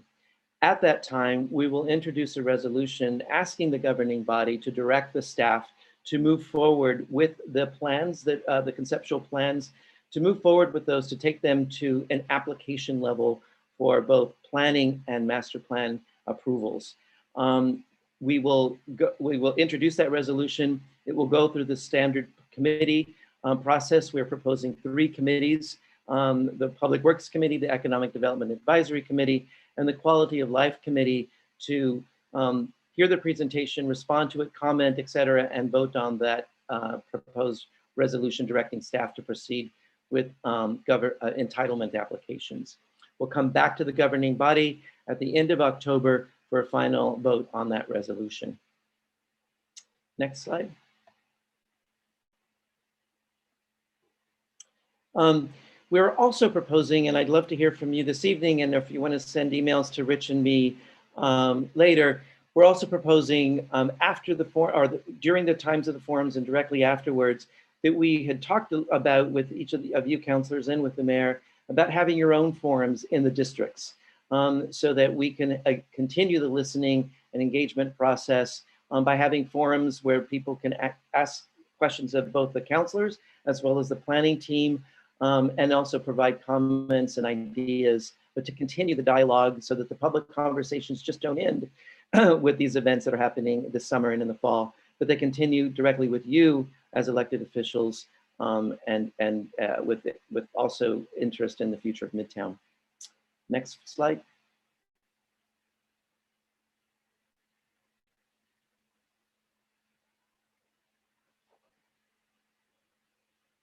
Did it go yet? Yes, the slide's up. Here Hopefully we you go. can see it. So here are the outcomes from these sessions and what we will. Okay, thanks, Rich. Here are the outcomes of these sessions that we're planning, as well as the dialogues and conversations that we're having in public forums. So we will be creating a land use plan. What types of things can be built on this land, which will be the basis for a zoning application. We will draft it this year, and we will go for approvals based on that resolution that I spoke about previously. We will go for approvals in 2022. Those planning applications, those land use applications for the land use zoning and the master plan will go before both the Planning Commission and the governing body.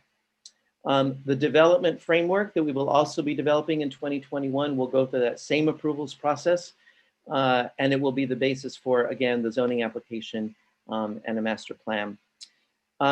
Finally, what we are proposing is a community development plan.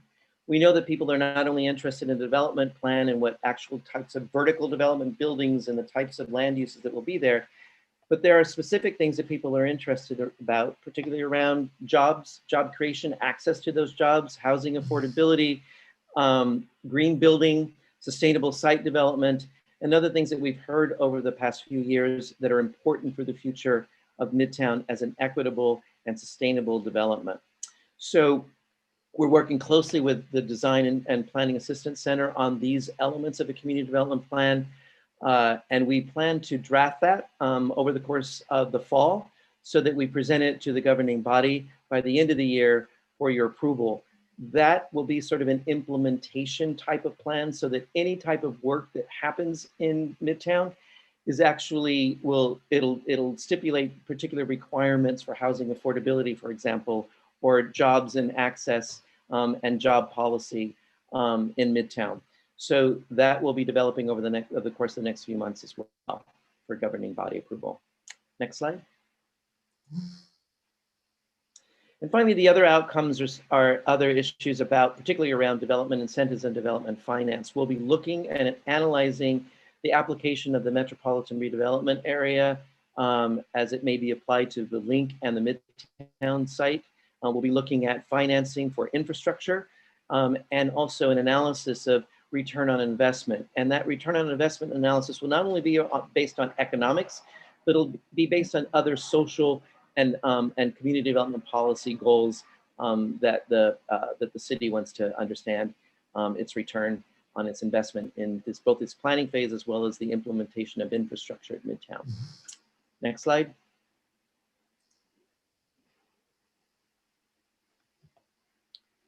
Can you see it, Daniel?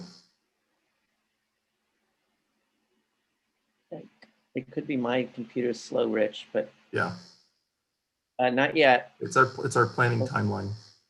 It could be that my computer's slow. Daniel, we've got it in front of us. Oh, is it the graph? We've got it in front of us. There it is. I received it. Thank you. I got it. Sorry. Yeah. Yes. So I will send to each of the members of the governing body this so that that you can see it in a bigger format. But this is basically the timeline that I just described from starting in June and all the planning. Oops, he's frozen. Mr. Mayor, members of the council, I think Daniel's having some technical issues. So this actual development frame line, this timeline here is something that we've devised with our partners to sort of help everyone understand the timeline of the work that's being done. So each time we have our progress reports, we'll be able to sort of walk through what's been accomplished, but you can sort of put a pin in the things that are important in this process on top of all the 8 other things we've been doing in the 9-step plan. But as you look in your documents and in the packet, you'll see there's some key definitions here of community conversations through the timeline in gray. Then we have some key deliverables. There's a 1 through 6 there, I think, from drafting of the community development plan to the zoning application that goes through the system. And then there's a series of meetings that Daniel talked about earlier, and those are also keyed on this this timeline. Again, this timeline is not set in stone, but it's a way for us to put together a critical path around what needs to be done, so that when we do come back with progress reports, you can see what's been accomplished so far, and you can follow along, just like our team internally does also. So, Daniel, I don't know if you want to add anything more to that. That was perfect, Rich. Thank you. Good. Okay. Next slide. I think and that's it. So that concludes the document. Yes, and we'll continue. Go ahead, Daniel. No, I was just going to say, we are advancing the Midtown District Santa Fe website, and we will continue to post information, particularly as the schedule for the July sessions are being finalized this week. We'll put lots of information on there as well about those July listening sessions. Thanks. Great. Thank you. Appreciate it. I think Councilor Rivera has his hand up for to take the floor. Councilor Rivera. Thank you, Mr. Mayor. Richard, Daniel, with regards to the listening sessions and the workshop sessions, we have many people that are interested in Midtown that English isn't their first language. I expect that we're going to make accommodations for Spanish-speaking individuals. Mr. Mayor, Councilor Rivera, yes, we are. We are working on the logistics with that now. We have a couple of bilingual interpreters that do. They have little headsets that you can listen to for Spanish. But that's something that's a part of the logistics for both our listening sessions and workshops. Thank you. And the daytime sessions, as well as the collateral material. Oh, collateral material, yes, yeah. Okay. And the daytime sessions between 9 and 4, I imagine those are just walk-in sessions. An individual is not expected to be there from 9 to 4. Is that correct? That's correct. They're open studio. We're calling them open studio sessions, and the public can walk in, and there'll be meetings going on as well that people can listen in on. There'll be opportunities to engage with the planner around the site model. So we want to try to make it as interactive and kind of an active environment as possible, so people can come in and out. Very good. And what are the plans for advertising the listening session and then the workshop sessions? So right now we have weekly meetings with both the Design and Planning Assistance Center as well as the Opticos team, staff in the City Hall. So we have this multi-pronged network that we're planning on getting it out both through email, through community organizations, mailing lists, And we want to print copies so that we can distribute it and leave it in various public facilities, including the public library, but trying to figure out as many ways that we could get this out as much as possible. Also, we want to rely on you as elected officials to get this out to your constituencies as well. So we'll be sending a flyer, which I was just editing this evening, and we'll finish it hopefully by tomorrow. So you should be receiving it in your email boxes either tomorrow or Friday at the latest. And we'd really appreciate you getting it out. Thank you. And please, if you can also keep the youth in mind, especially with the listening sessions. They won't be in school yet.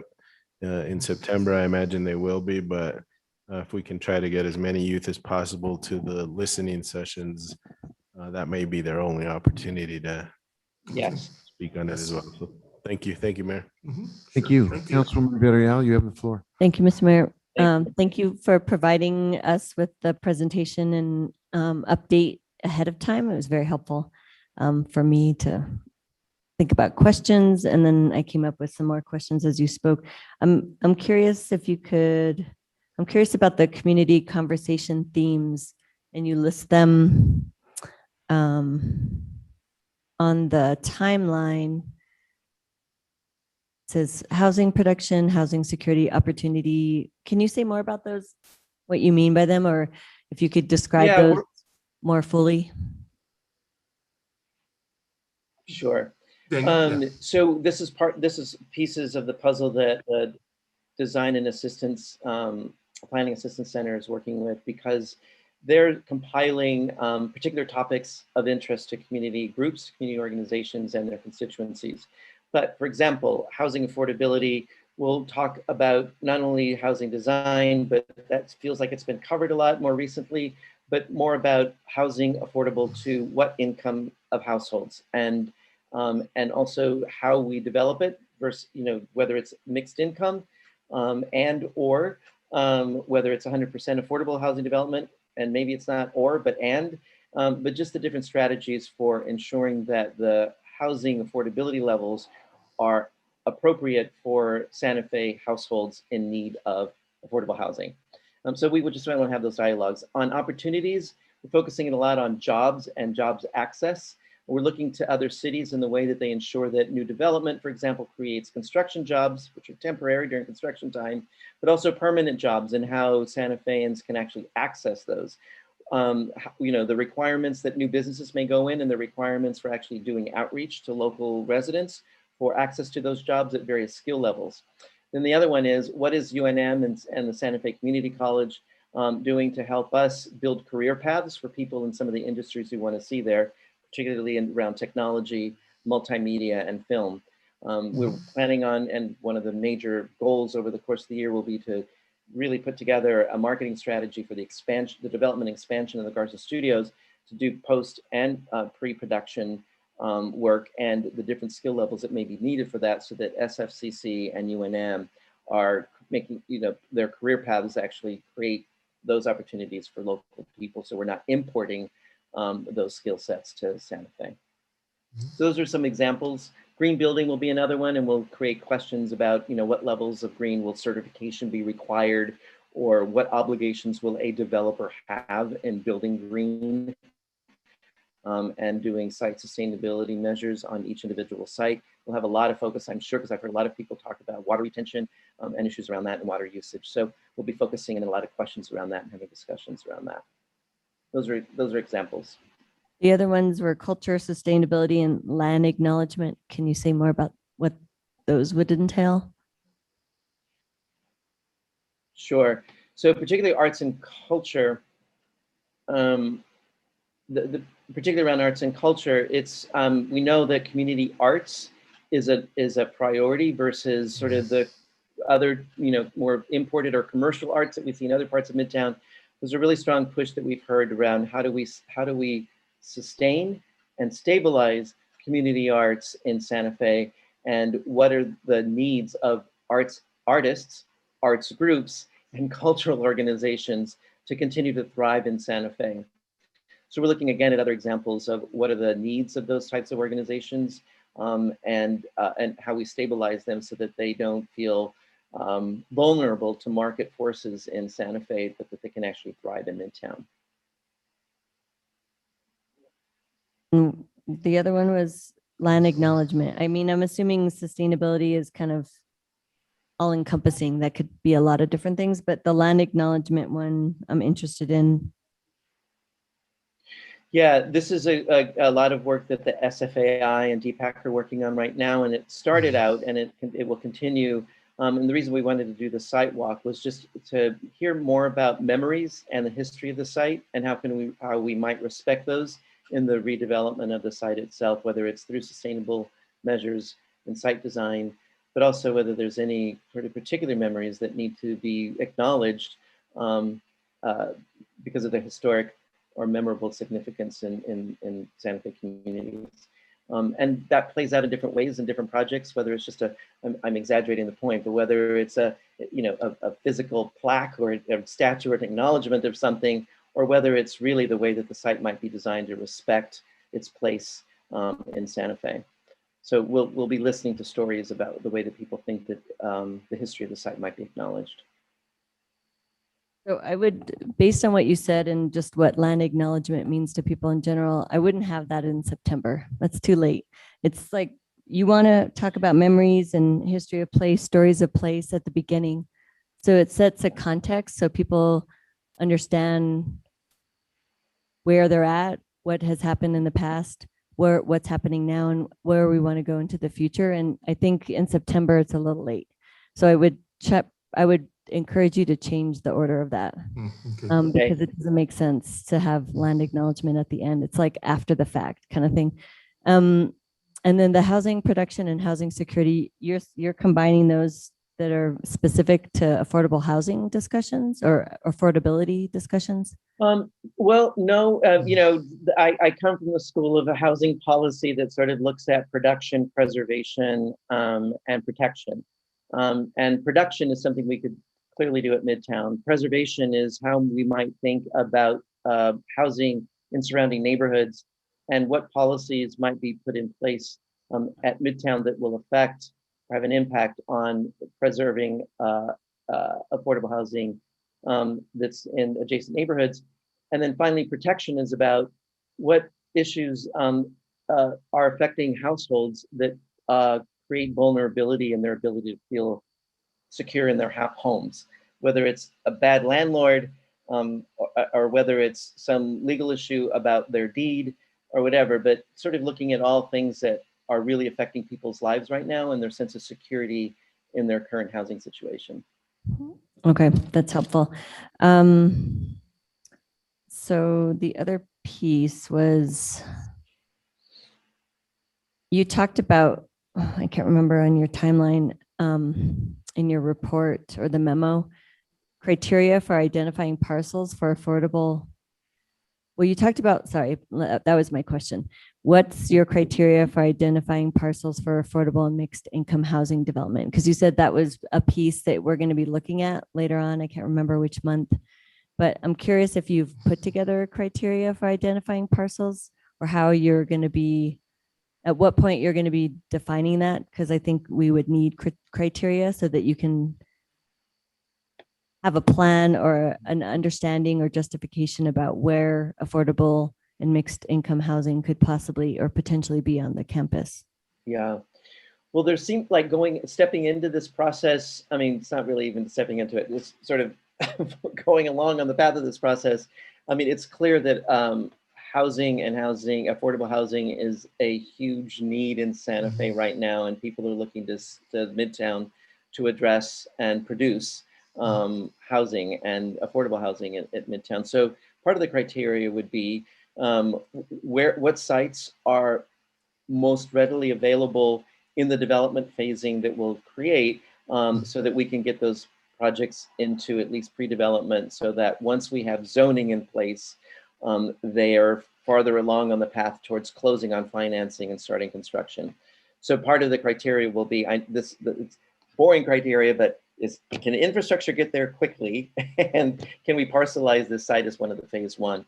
That will be sort of the easy one. The other one is just, as we land plan the whole site, are we locating affordable housing in really strategic places so that it has connections to the broader context, the broader neighborhood, and we're not putting it adjacent to something that it wouldn't feel like the right residential pattern. But so those would be kind of the softer criteria that we want to look at as well as part of the design process. That's helpful. Are you going to be presenting those potential criteria so people understand kind of the context that you're considering? It's a great, yes, yes, but thank you for, yes, we will. Okay. And then in terms of your timeline for public engagement, can you elaborate more about the reasoning you want to have the community forums by district so late in the process? I think it was September, October that you had on the timeline. Well, that was why, like, to be determined or to be scheduled. I proposed that only because I felt like we were all really busy with these two big public engagement sessions in July and September. I'd be happy to look at them in other dates. And the other reason, and the secondary reason, one of the reasons is I thought that once we did the two public sessions, that they would be able to arrive to a forum in your district with some information. It's like, we've gone through this process, we know what, we've learned a lot, we've shared a lot, but counselor, we want to make sure that you understand this is a priority for us or whatever. So a lot of the priorities hopefully will have been addressed during those public sessions. But again, I'd be happy to talk to you guys about scheduling them at other, either in August or earlier in September. I think that would be helpful to Okay. look at August, because July you consider those public engagement listening sessions, then we would have our own listening sessions. And then in September, you have the workshop sessions. So to me, that's still getting information and input, and then workshopping is actually synthesizing those ideas and vetting them in more detail. So I'd like us to kind of think earlier. And the other thing I'm going to bring up is it is getting closer when you're talking about September and late September, October. Yeah. It's getting too close to the election. And what happens during that time, as we all remember, there's candidate forums. So there'll be people doing their own candidate forums and they'll be busy with that. So Okay, I that's think it would be better to not mix those up Okay. at the same time, because it's going to be, I feel like September, October is prime time for candidate forums. Yeah. So that's just another thing to think about. Okay. I like that. Thank you. And then on the timeline, on the written timeline, you said that we would be voting on this end of October, but your actual matrix timeline says December that we'd be voting. So there's two different things you'll be voting on. One will be the directing the staff to proceed with, these sort of conceptual land use zone, the conceptual land use zoning, and the master plan application, and that we would then submit those in the first quarter of 2022. The other one you'll be approving will be a community development plan. And that's the sort of the policy plan that will talk about levels of affordability that we would want to require in Midtown, and all the jobs, in the green building, all the stuff that we talked about earlier. And that is what you would be approving. We'd present it to you in November as an introduction, but for final approval in December. Okay. I think I got that. But I'll look at it again, because that was seriously, like, I was editing even last night on that. So I'll make sure that it's correct. Yeah, I think the way it is written, it appears that we'd be making final votes on the community development plan at the end of October, and then the matrix is December. So if we could just clarify the difference between those two dates, that would be helpful. That's all I have. Thank you. Okay, I'll confirm it. Thank you. Thank you. Counselor Garcia, you have the floor. Thank you, Mr. Mayor. And thank you, Daniel and Rich, for the presentation. I'll kind of piggyback off what my colleague was just talking about in regards to the public forums. I completely agree. Those need to happen earlier, but I also see potentially a twofold if folks want to maybe have a second forum in October that's not required, but to go over whatever the proposal is, because there's going to be a lot of information, and the only opportunity folks will have to fully digest is they take it on their own or they attend any of our committee meetings. And I think it's only the Public Works and Utilities meeting that allows for public comment. And so the other two committee meetings, the public wouldn't be able to comment as we hear the proposal. So I highly stand behind Councilor Villarreal's recommendation. In regards to the listening sessions and workshop sessions, I see for the workshop session that you have Saturday planned in the mix for the workshop sessions, but not for the listening sessions. Is there a reason why we're not engaging folks on a Saturday, given that, most folks got to work during the week? Week is kind of off limits for folks, especially working parents. And coupled with that, the sidewalk presentation is on a Wednesday night. And I would recommend to have a second walk on a Saturday, because I mean, that is something I would be interested in attending. And I know we don't have council that night, but I think we might have quality of life meeting, and I can't attend it in that sense. So I think if we were to have a second walkthrough on a Saturday, that would be great. Or if you're looking in the evening, because, well, I still would say a Saturday, because it's harder for working parents to be able to attend. The workshop session, 2 hours is a very short window. And if you're trying to get a lot of people through, I think we should afford as much time as possible. If it's one thing that I learned from the engagement process that I participated in when Chainbreaker did their all-day forum, was it was an all-day forum. It allowed folks to float in, float out, and they felt like if they were still part of the process, even if they were only able to attend in the morning or only able to attend in the afternoon, they felt they were able to contribute. And keeping it to a 2-hour time limit, that's challenging. So I'd encourage us to rethink that. I'm very, very surprised that you're planning to introduce a resolution on the 29th, given that the last workshop session is on the 25th.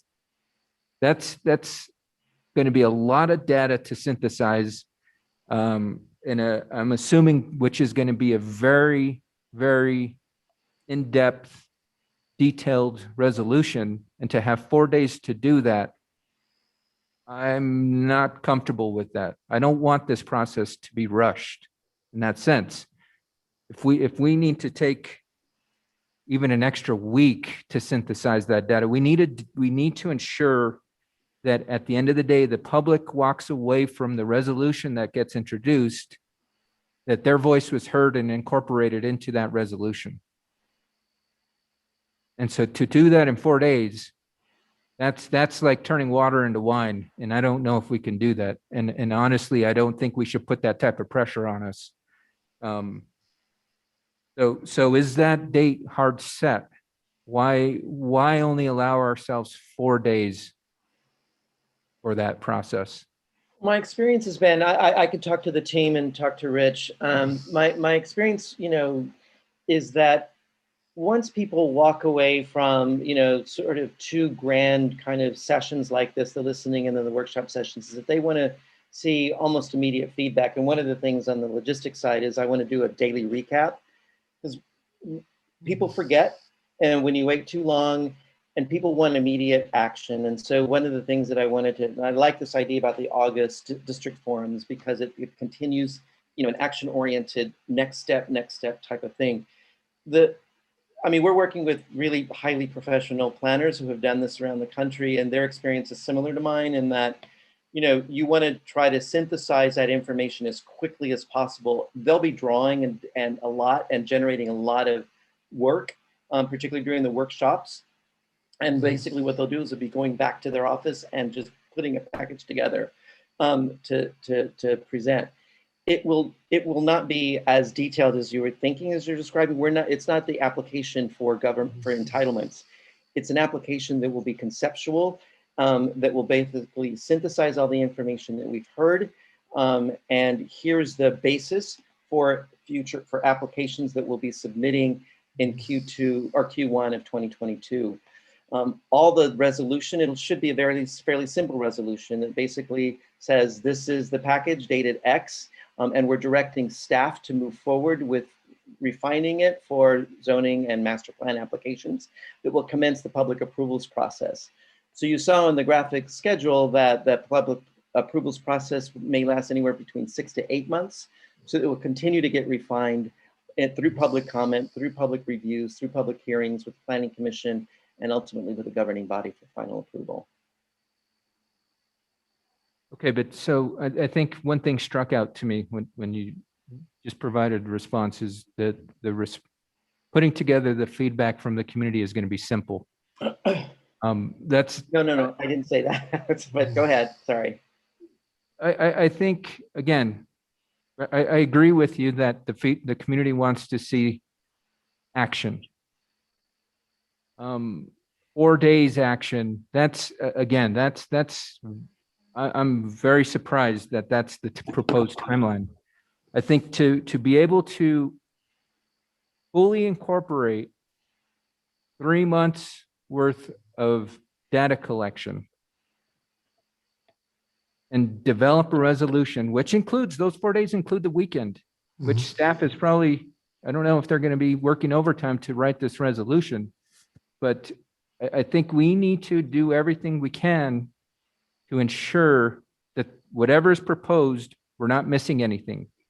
We all know how we landed up at this step is because the community felt like their voice was not heard. We don't want that to happen again.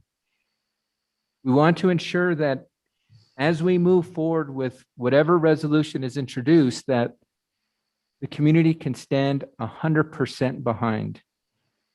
And by trying to, in my opinion, rush in 4 days, when even if we put it off into the governing body meeting 2 weeks after that, that's a little more, and it's still quick turnaround, but I mean, it's a little more doable in that sense. So I would highly recommend reconsider to put that quick turnaround on that sense.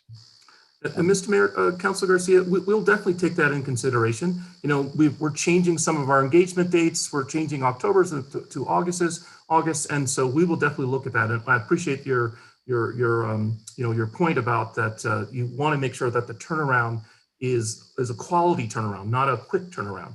So I will sit down with Daniel and the team to make sure we bring that back to them as we look at all the dates that are there. That will mean that that schedule that's here will be pushed out a bit, but we'll definitely sit down with Daniel and the DPAC team and the community partners and with Alexander Ladd to make sure that we take that in consideration.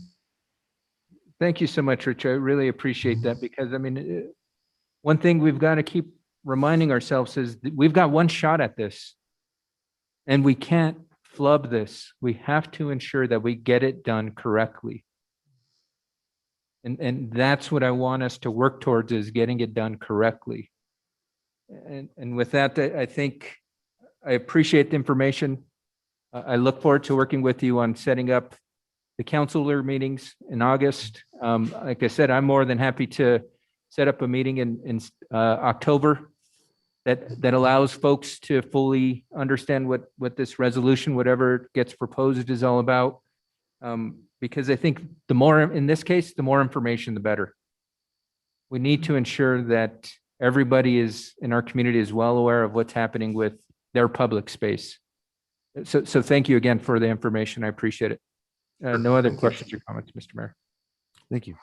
Councilor Vehil-Coppler, you have the floor. Thank you. I too agree that this may be a little bit too speeded up. And I agree that there's so much on the table that we got wrong before or didn't go right, I guess I'll say, and that perhaps we need to really pay attention to the fine detail, the biggest thing being the public input. On the schedule, you indicate the convention center and Midtown. Where in Midtown will these sessions be held? We're pinning down the exact site right now, but the invitation will actually have the location of the floors at the convention center, the floor at the convention center, as well as the exact building at Midtown. What buildings are you considering? Right now, we're talking about what that forum looks like and what needs we have. So we're looking at the gym right now because we could accommodate both the screen and projection as well as round tables so that we can have presentations while people are working and afterwards, et cetera. So that's one of the options right now that we're looking at. Okay, and then as far as interpreters go, when you described the listening sessions, that they're going to be open-ended, come in throughout the day. How do you plan to address the interpreter solution with that kind of format? And I would add, in addition to Spanish interpreters, that we need to have sign language interpreters. So how do you foresee that being addressed? It's actually very common. On all my projects, in San Francisco, there's about 5 different languages that we have to include in my public engagement projects. But basically, when we're doing an open house or open forum like this, they circulate around the room, and one of the planners or who's ever sort of, part of the city staff, whatever, will sort of say, we need a Vietnamese interpreter over here, Spanish speaker interpreter over here, and they'll help facilitate the conversation when they're interacting with a model or a board or in a listening session. So it's sort of fluid process, but it happens all the time. Okay, and I just wanted to make sure that you included the sign language interpretation. And also, I suggest that you have this readily visible on the flyer, because many times people who need those services don't attend if there's no indication that there'll be interpreters available. Thank you. Okay, thank you.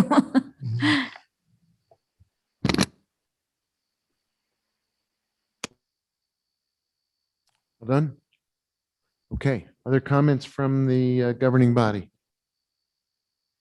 Thank you for the presentation. I think you got a lot of feedback, which is constructive and helpful. And it looks like the process makes a ton of sense, and you're going to roll it out, and we will all be supporting you. So thank you. Wish us luck.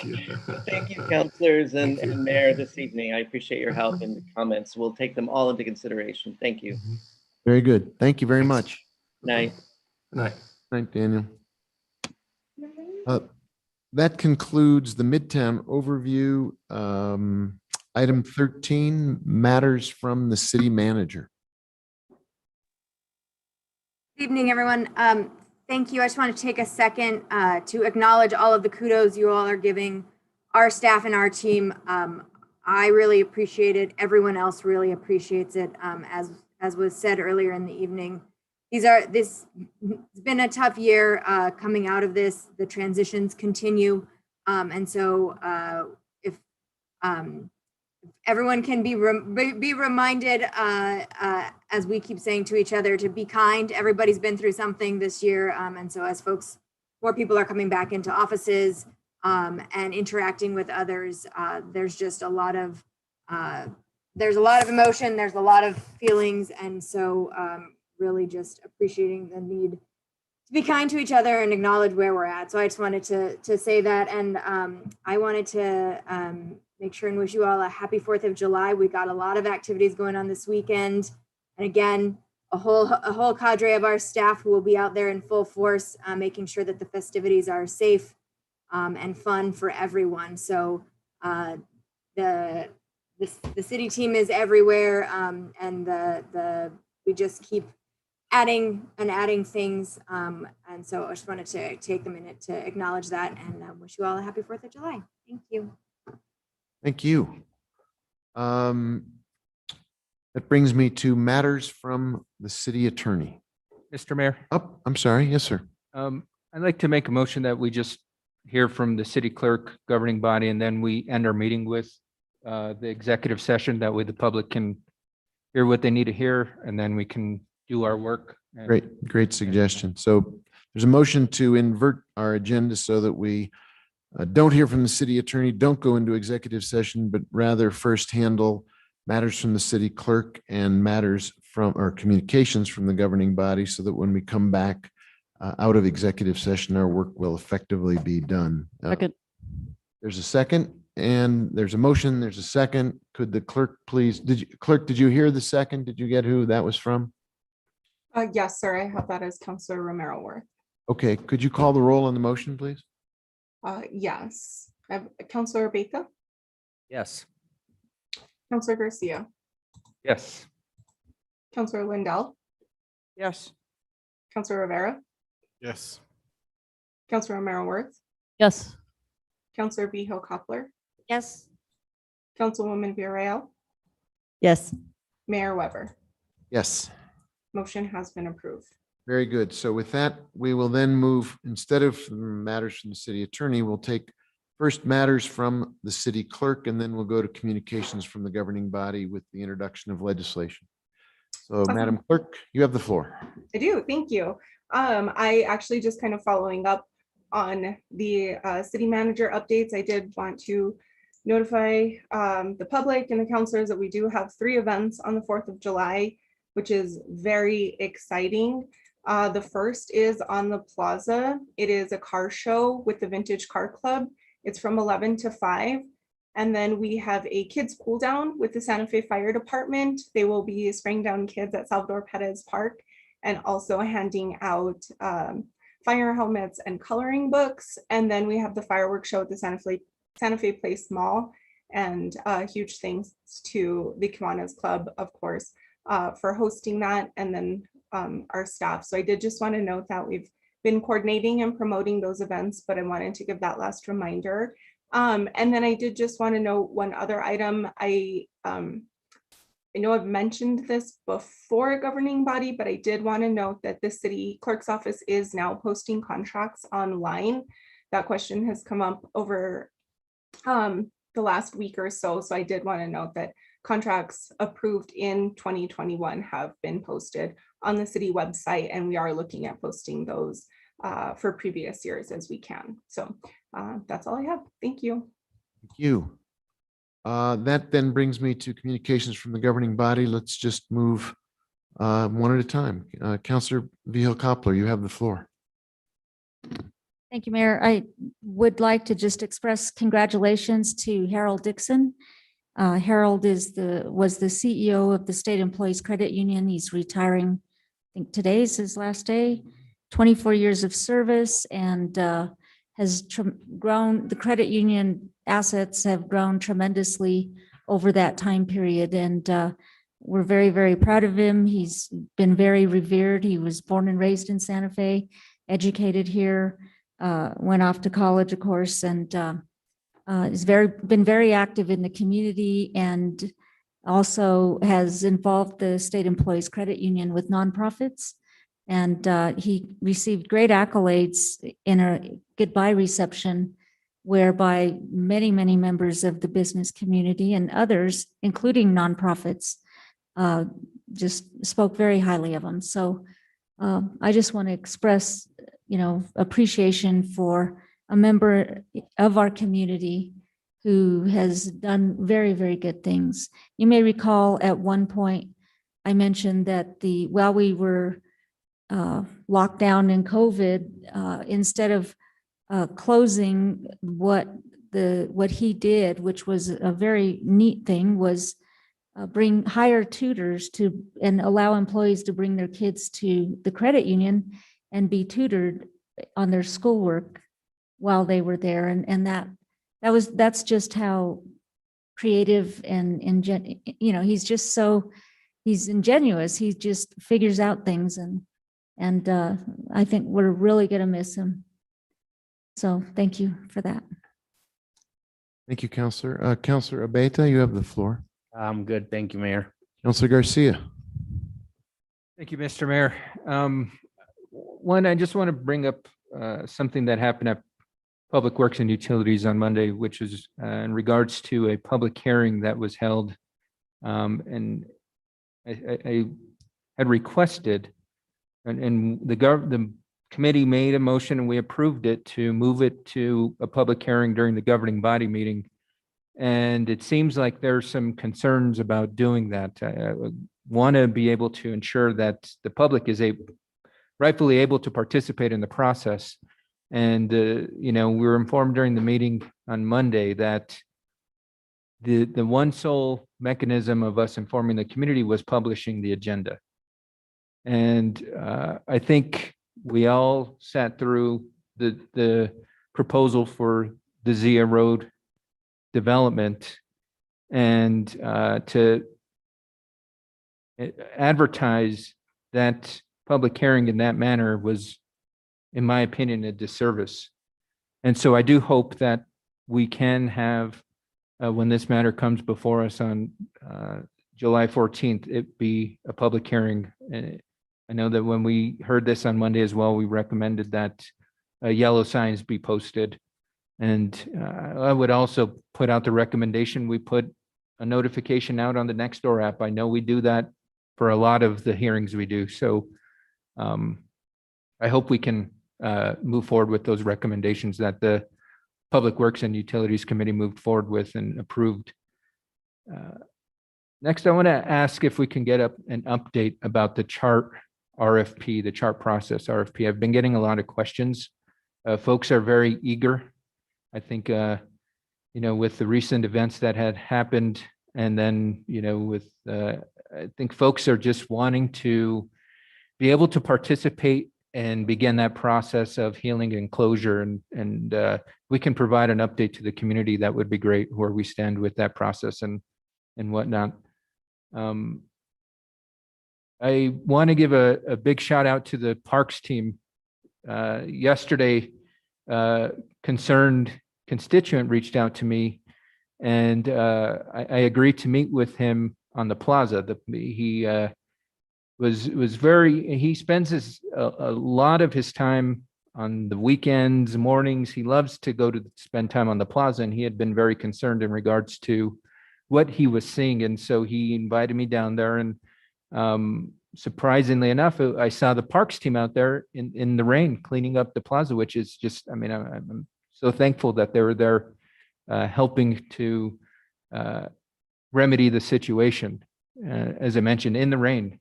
And just thankful that we've got dedicated workers that are, quickly will look at a challenge and get to fixing it. But I just want to acknowledge their dedicated effort to, folks don't like to work in the rain, and they were out there getting the work done. Lastly, I just want to give a big shout out to Councilwoman Villarreal, as it's her 21st birthday, I heard. So I heard they're also having a big fireworks display at the Santa Fe Place Mall to celebrate that. So please share with me wishing her a happy birthday. With that, no other comments, Mr. Mayor. Thank you. That's a lovely shout out. So the aforementioned Councilwoman Villarreal, you have the floor. Thank you, Mr. Mayor. Thank you, Councilor Garcia, for acknowledging my 21st birthday coming up on Sunday. I'd love for it to be 21, but it's like 21 times what, 2, maybe more. Thank you, though. I just wanted to let staff know I've sent emails about this, and I want to get an update about our strategic plan to administer the American Rescue Plan Act funds. And since we don't have this urgency like we did with the CARES Act funding, I would like us to be more thoughtful about how to let folks know about the funding and what potential uses we could have, and actually get community feedback. And there's efforts around the country that actually have been doing a community outreach participatory process where they actually ask people, what do you think are the most pressing issues for ARPA funds, and how would you like to see them be utilized? So I'd like us to do some form of that, especially since we have nonprofit partners that are directly involved with community people, and they're on the ground. And so I think that they have a good perspective. So I'd like for, either city manager or other staff to let us know what the plan is for ARPA funds and where we're headed with that. I'd also like to get an update of what our plan is for the cannabis land use regulations. I'm confused that I know it happened quickly, but I feel like we need to be ahead of it. And so I'd like to know what our strategy is for that and how we're moving forward with regulations. And I want to thank the MPO, the Metropolitan Planning Organization staff, for organizing a Southside Greenway walkability audit. It was basically part of our MPO meeting. So it was a nice field trip to understand what are the possibilities for the Southside Greenway. And it was great to be joined by my colleagues. Councilor Abeta, Garcia, and Cassett were there.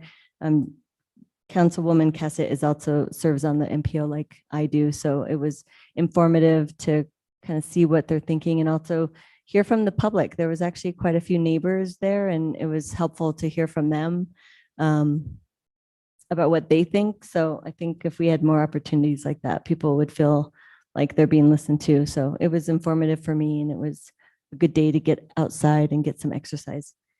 And then last, I'm introducing a resolution authorizing the sale and consumption of beer and wine at the Montezuma Pocket Park for the Sky Railway grand opening on September 3rd and 4th. That's it. Thank you. Thank you. Councilor Romero Worth, you have the floor. Thank you, Mayor. A couple things. Just want to make a clarification about something that was in the New Mexican about in the context of the cannabis articles. I did not say that I thought we should be drug testing city employees. Which is what some in the comment section thought. I said, well, I think we need to be revisiting those policies to the extent that we have them, and we need to be looking to other communities to find out what they do and how that's changed now that cannabis is legal. And I definitely had a conversation with the reporter about the fact that our lifeguards are drug tested, and we have found that to be off-putting for some of those candidates, and maybe part of the reason why we struggle in that area. So just want to be clear that I think we need to revisit our drug testing policies. And I think there was one commenter who made a comment about how THC stays in the system, days after you may have used cannabis. I am completely am aware of that. And I think that's part of the reason why we're going to have to be thinking about those things. So also just wanted to add my voice to the thanks that we gave earlier to the community, to city employees, to our leadership team in how we responded and moved the community through the pandemic, acknowledging we're coming out of it, but there's still probably more to be done. And but we've been through an incredible journey, and just want to thank everybody. And I also want to give a shout out to the governor and what she's done to keep the state safe and to help all of us really do the right thing in the right moment and provide real leadership, which was not always easy. So just give that shout out. And then finally, I'm introducing ordinance with Councilor Garcia relating to the campaign code, amending section 9-2.3 to amend the definition of a political committee to establish a threshold amount for reporting contributions, amending section 9-2.6 to increase the aggregate expenditure amount requiring reporting to $500 and to exempt aggregate contribution amounts of less than $25 from separate reporting requirements, amending section 9-2.7 to make necessary changes regarding references to a political committee, and amending section 9-2.11 to exempt aggregate contribution amounts of less than $25 from separate reporting requirements. That's a lot to handle, and we'll be talking about that more as it moves through the process. Thank you, Mayor. Thank you, Counselor. Counselor Rivera, you have the floor. Thank you, Mayor. Wanted to wish my wife a happy anniversary again. We had our 28th anniversary on June 26th. So that was good. We had a great time and enjoyed each other company for a little while. So without kids, without grandkids. My. And then wish my daughter Emily a happy birthday. She'll be 22 on Monday. So I was just thinking about that, and I'm getting old. So, and then did want to also wish Councilwoman Villarreal a good birthday. I don't know if it's 21 or even 2 times 21, but we're getting there. So happy birthday. Good sentiment. Thank you, Mayor. Counselor Lindell, you have the floor. Thank you, Mayor. Let me keep that going, Counselor Rivera. I want to wish and thank my partner Maria for 25 years together. It's a long time, lot of days, and she hasn't said so yet. Every year we always say, well, do you want to do another year? She hasn't said anything about it yet. Maybe she's only going to go for a 6-month thing. I don't know. But I'm grateful to her, and I'm grateful for the support that she gives me in this work that I do that I love. I also want to give a very, very sincere thank you to the firemen and the EMT crew from the Fort Marcy station. A week ago Saturday, we needed to do a 911 call at my house, and they showed up immediately. They were wonderful. The way they worked together as a team was so impressive, and they were so kind. And I really can't thank them enough. I'm really just deeply grateful. Kind of an end piece of that, which made me chuckle a little bit, was that, you know, the whole system did work. I got a bill within 5 days, which that's how it's supposed to work. And it's working. So, I mean, the whole thing, I mean, someone did their paperwork, someone got it done. It got back to us within 5 days. That I'm really, really impressed. And, but I'm really grateful to those guys that showed up at our house and were astoundingly kind to us. So a big shout out to those guys. I need to bake something, take it over there. It hasn't happened yet, but it will. Thank you. And I think we all join in wishing Councilwoman Villarreal a spectacular birthday. I hope it's marked with fireworks and flags and celebrations in your honor, food, and I think we will all be singing your praises with the Star-Spangled Banner. So congratulations. I do have a piece of business to conduct. Councilor Abeyta and I are introducing an ordinance that is far too long to read, but I'll give you the upshot of it all. An ordinance authorizing the issuance and sale of the City of Santa Fe, New Mexico subordinate lien gross receipts tax refunding revenue bond series 2021, an aggregate principal amount not to exceed $14,745,000 for the purpose of refunding, discharging, and paying the City of Santa Fe, New Mexico subordinate lien gross receipts tax refunding revenue bond series 2010B and maturing on and after June 1, 2022, and it goes on. That's the high level introduction. A big shout out to everybody who participated in and organized the Pride Parade. It was a celebration of celebrations. The spirit was great. The energy was fantastic. And if you did not get to see the video of Councilor Lindell and Chief Padilla dancing on the plaza, I encourage you to look for it. It is the kind of thing that will, I guarantee, bring a big smile to your face as an example of people really having a good time together and enjoying each other and celebrating diversity and unity at the same time.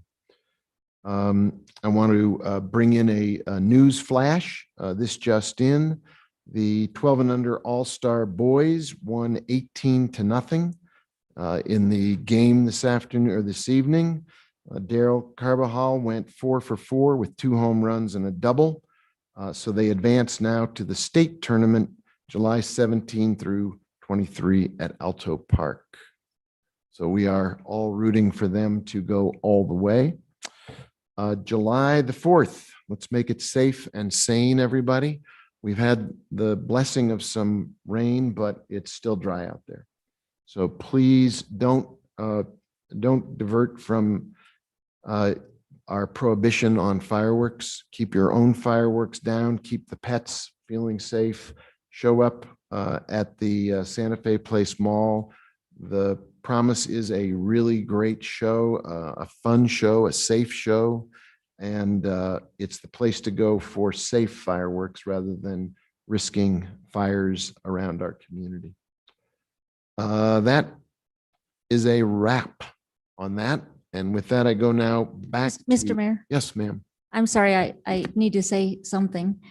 I've never seen Counselor Garcia shy yet, but I believe he also had a wedding anniversary and he may have been bashful. But I do want to wish him and his wife a very happy anniversary. Thank you, Councilwoman. That's a good catch. Good catch. I've got many years to catch up to Councilor Rivera and his wife, but I'm definitely aiming for the double digits, 20 plus years like you've got. Your definitely something to look forward to and admire. So thank you for setting that example. And thank you again. Thank you very much. With that, let's go back to matters from the city attorney and recognize the city attorney. You have the floor, Aaron. Thanks, Mayor Weber, members of the governing body. I think I just have a few quick updates tonight. I would recommend we go into executive session to discuss them, specifically pursuant to Part H7 of the Open Meetings Act 1015-1 for attorney-client privilege discussion regarding threatened and pending litigation, specifically the City of Albuquerque et al., the Tax and Revenue Department, and the Unión Protectiva de Santa Fe versus Mayor Alan Weber in his official capacity in the City of Santa Fe. Councilor Rivera.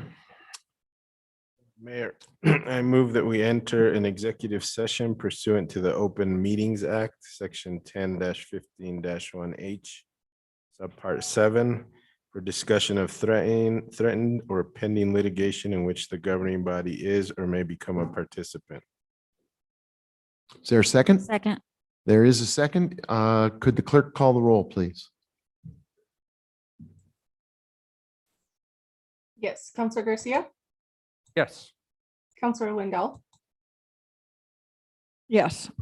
Counselor Rivera, Yes. Counselor Romero Worth, Yes.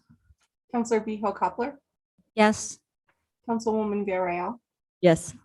Counselor Beta, Yes. Mayor Weber. Yes.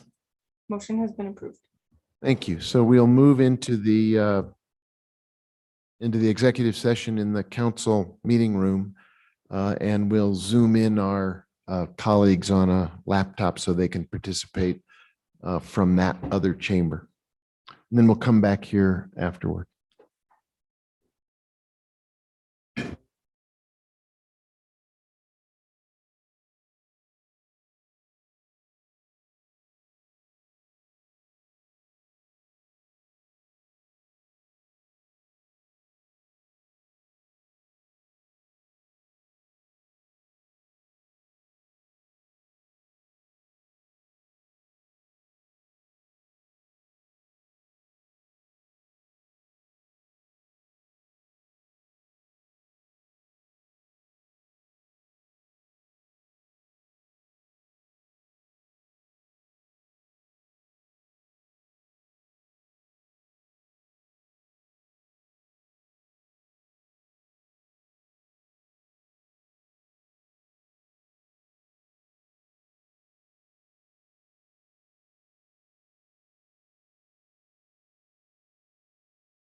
Counselor Lindell is now excused for this vote. If we have a clerk. There's a city attorney. And there's our clerk. Clerk, could you please call the roll? Yes.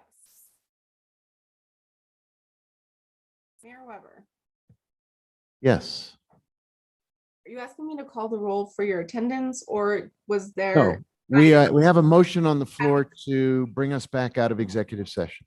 Perfect. That was done, I think, before I was back in the meeting electronically. Motion was made by Counselor Rivera and seconded by Counselor Romero Worth.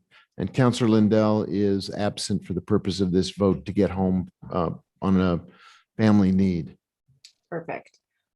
So with that being said, Counselor Beta,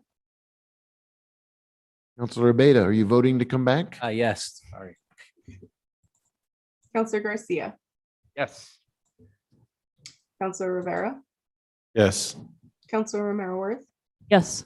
Counselor Vito Coupler, Yes. Councilwoman Villarreal, Yes. Mayor Weber. Yes. Motion has been Motion approved. passes. We are back in session and we are adjourned.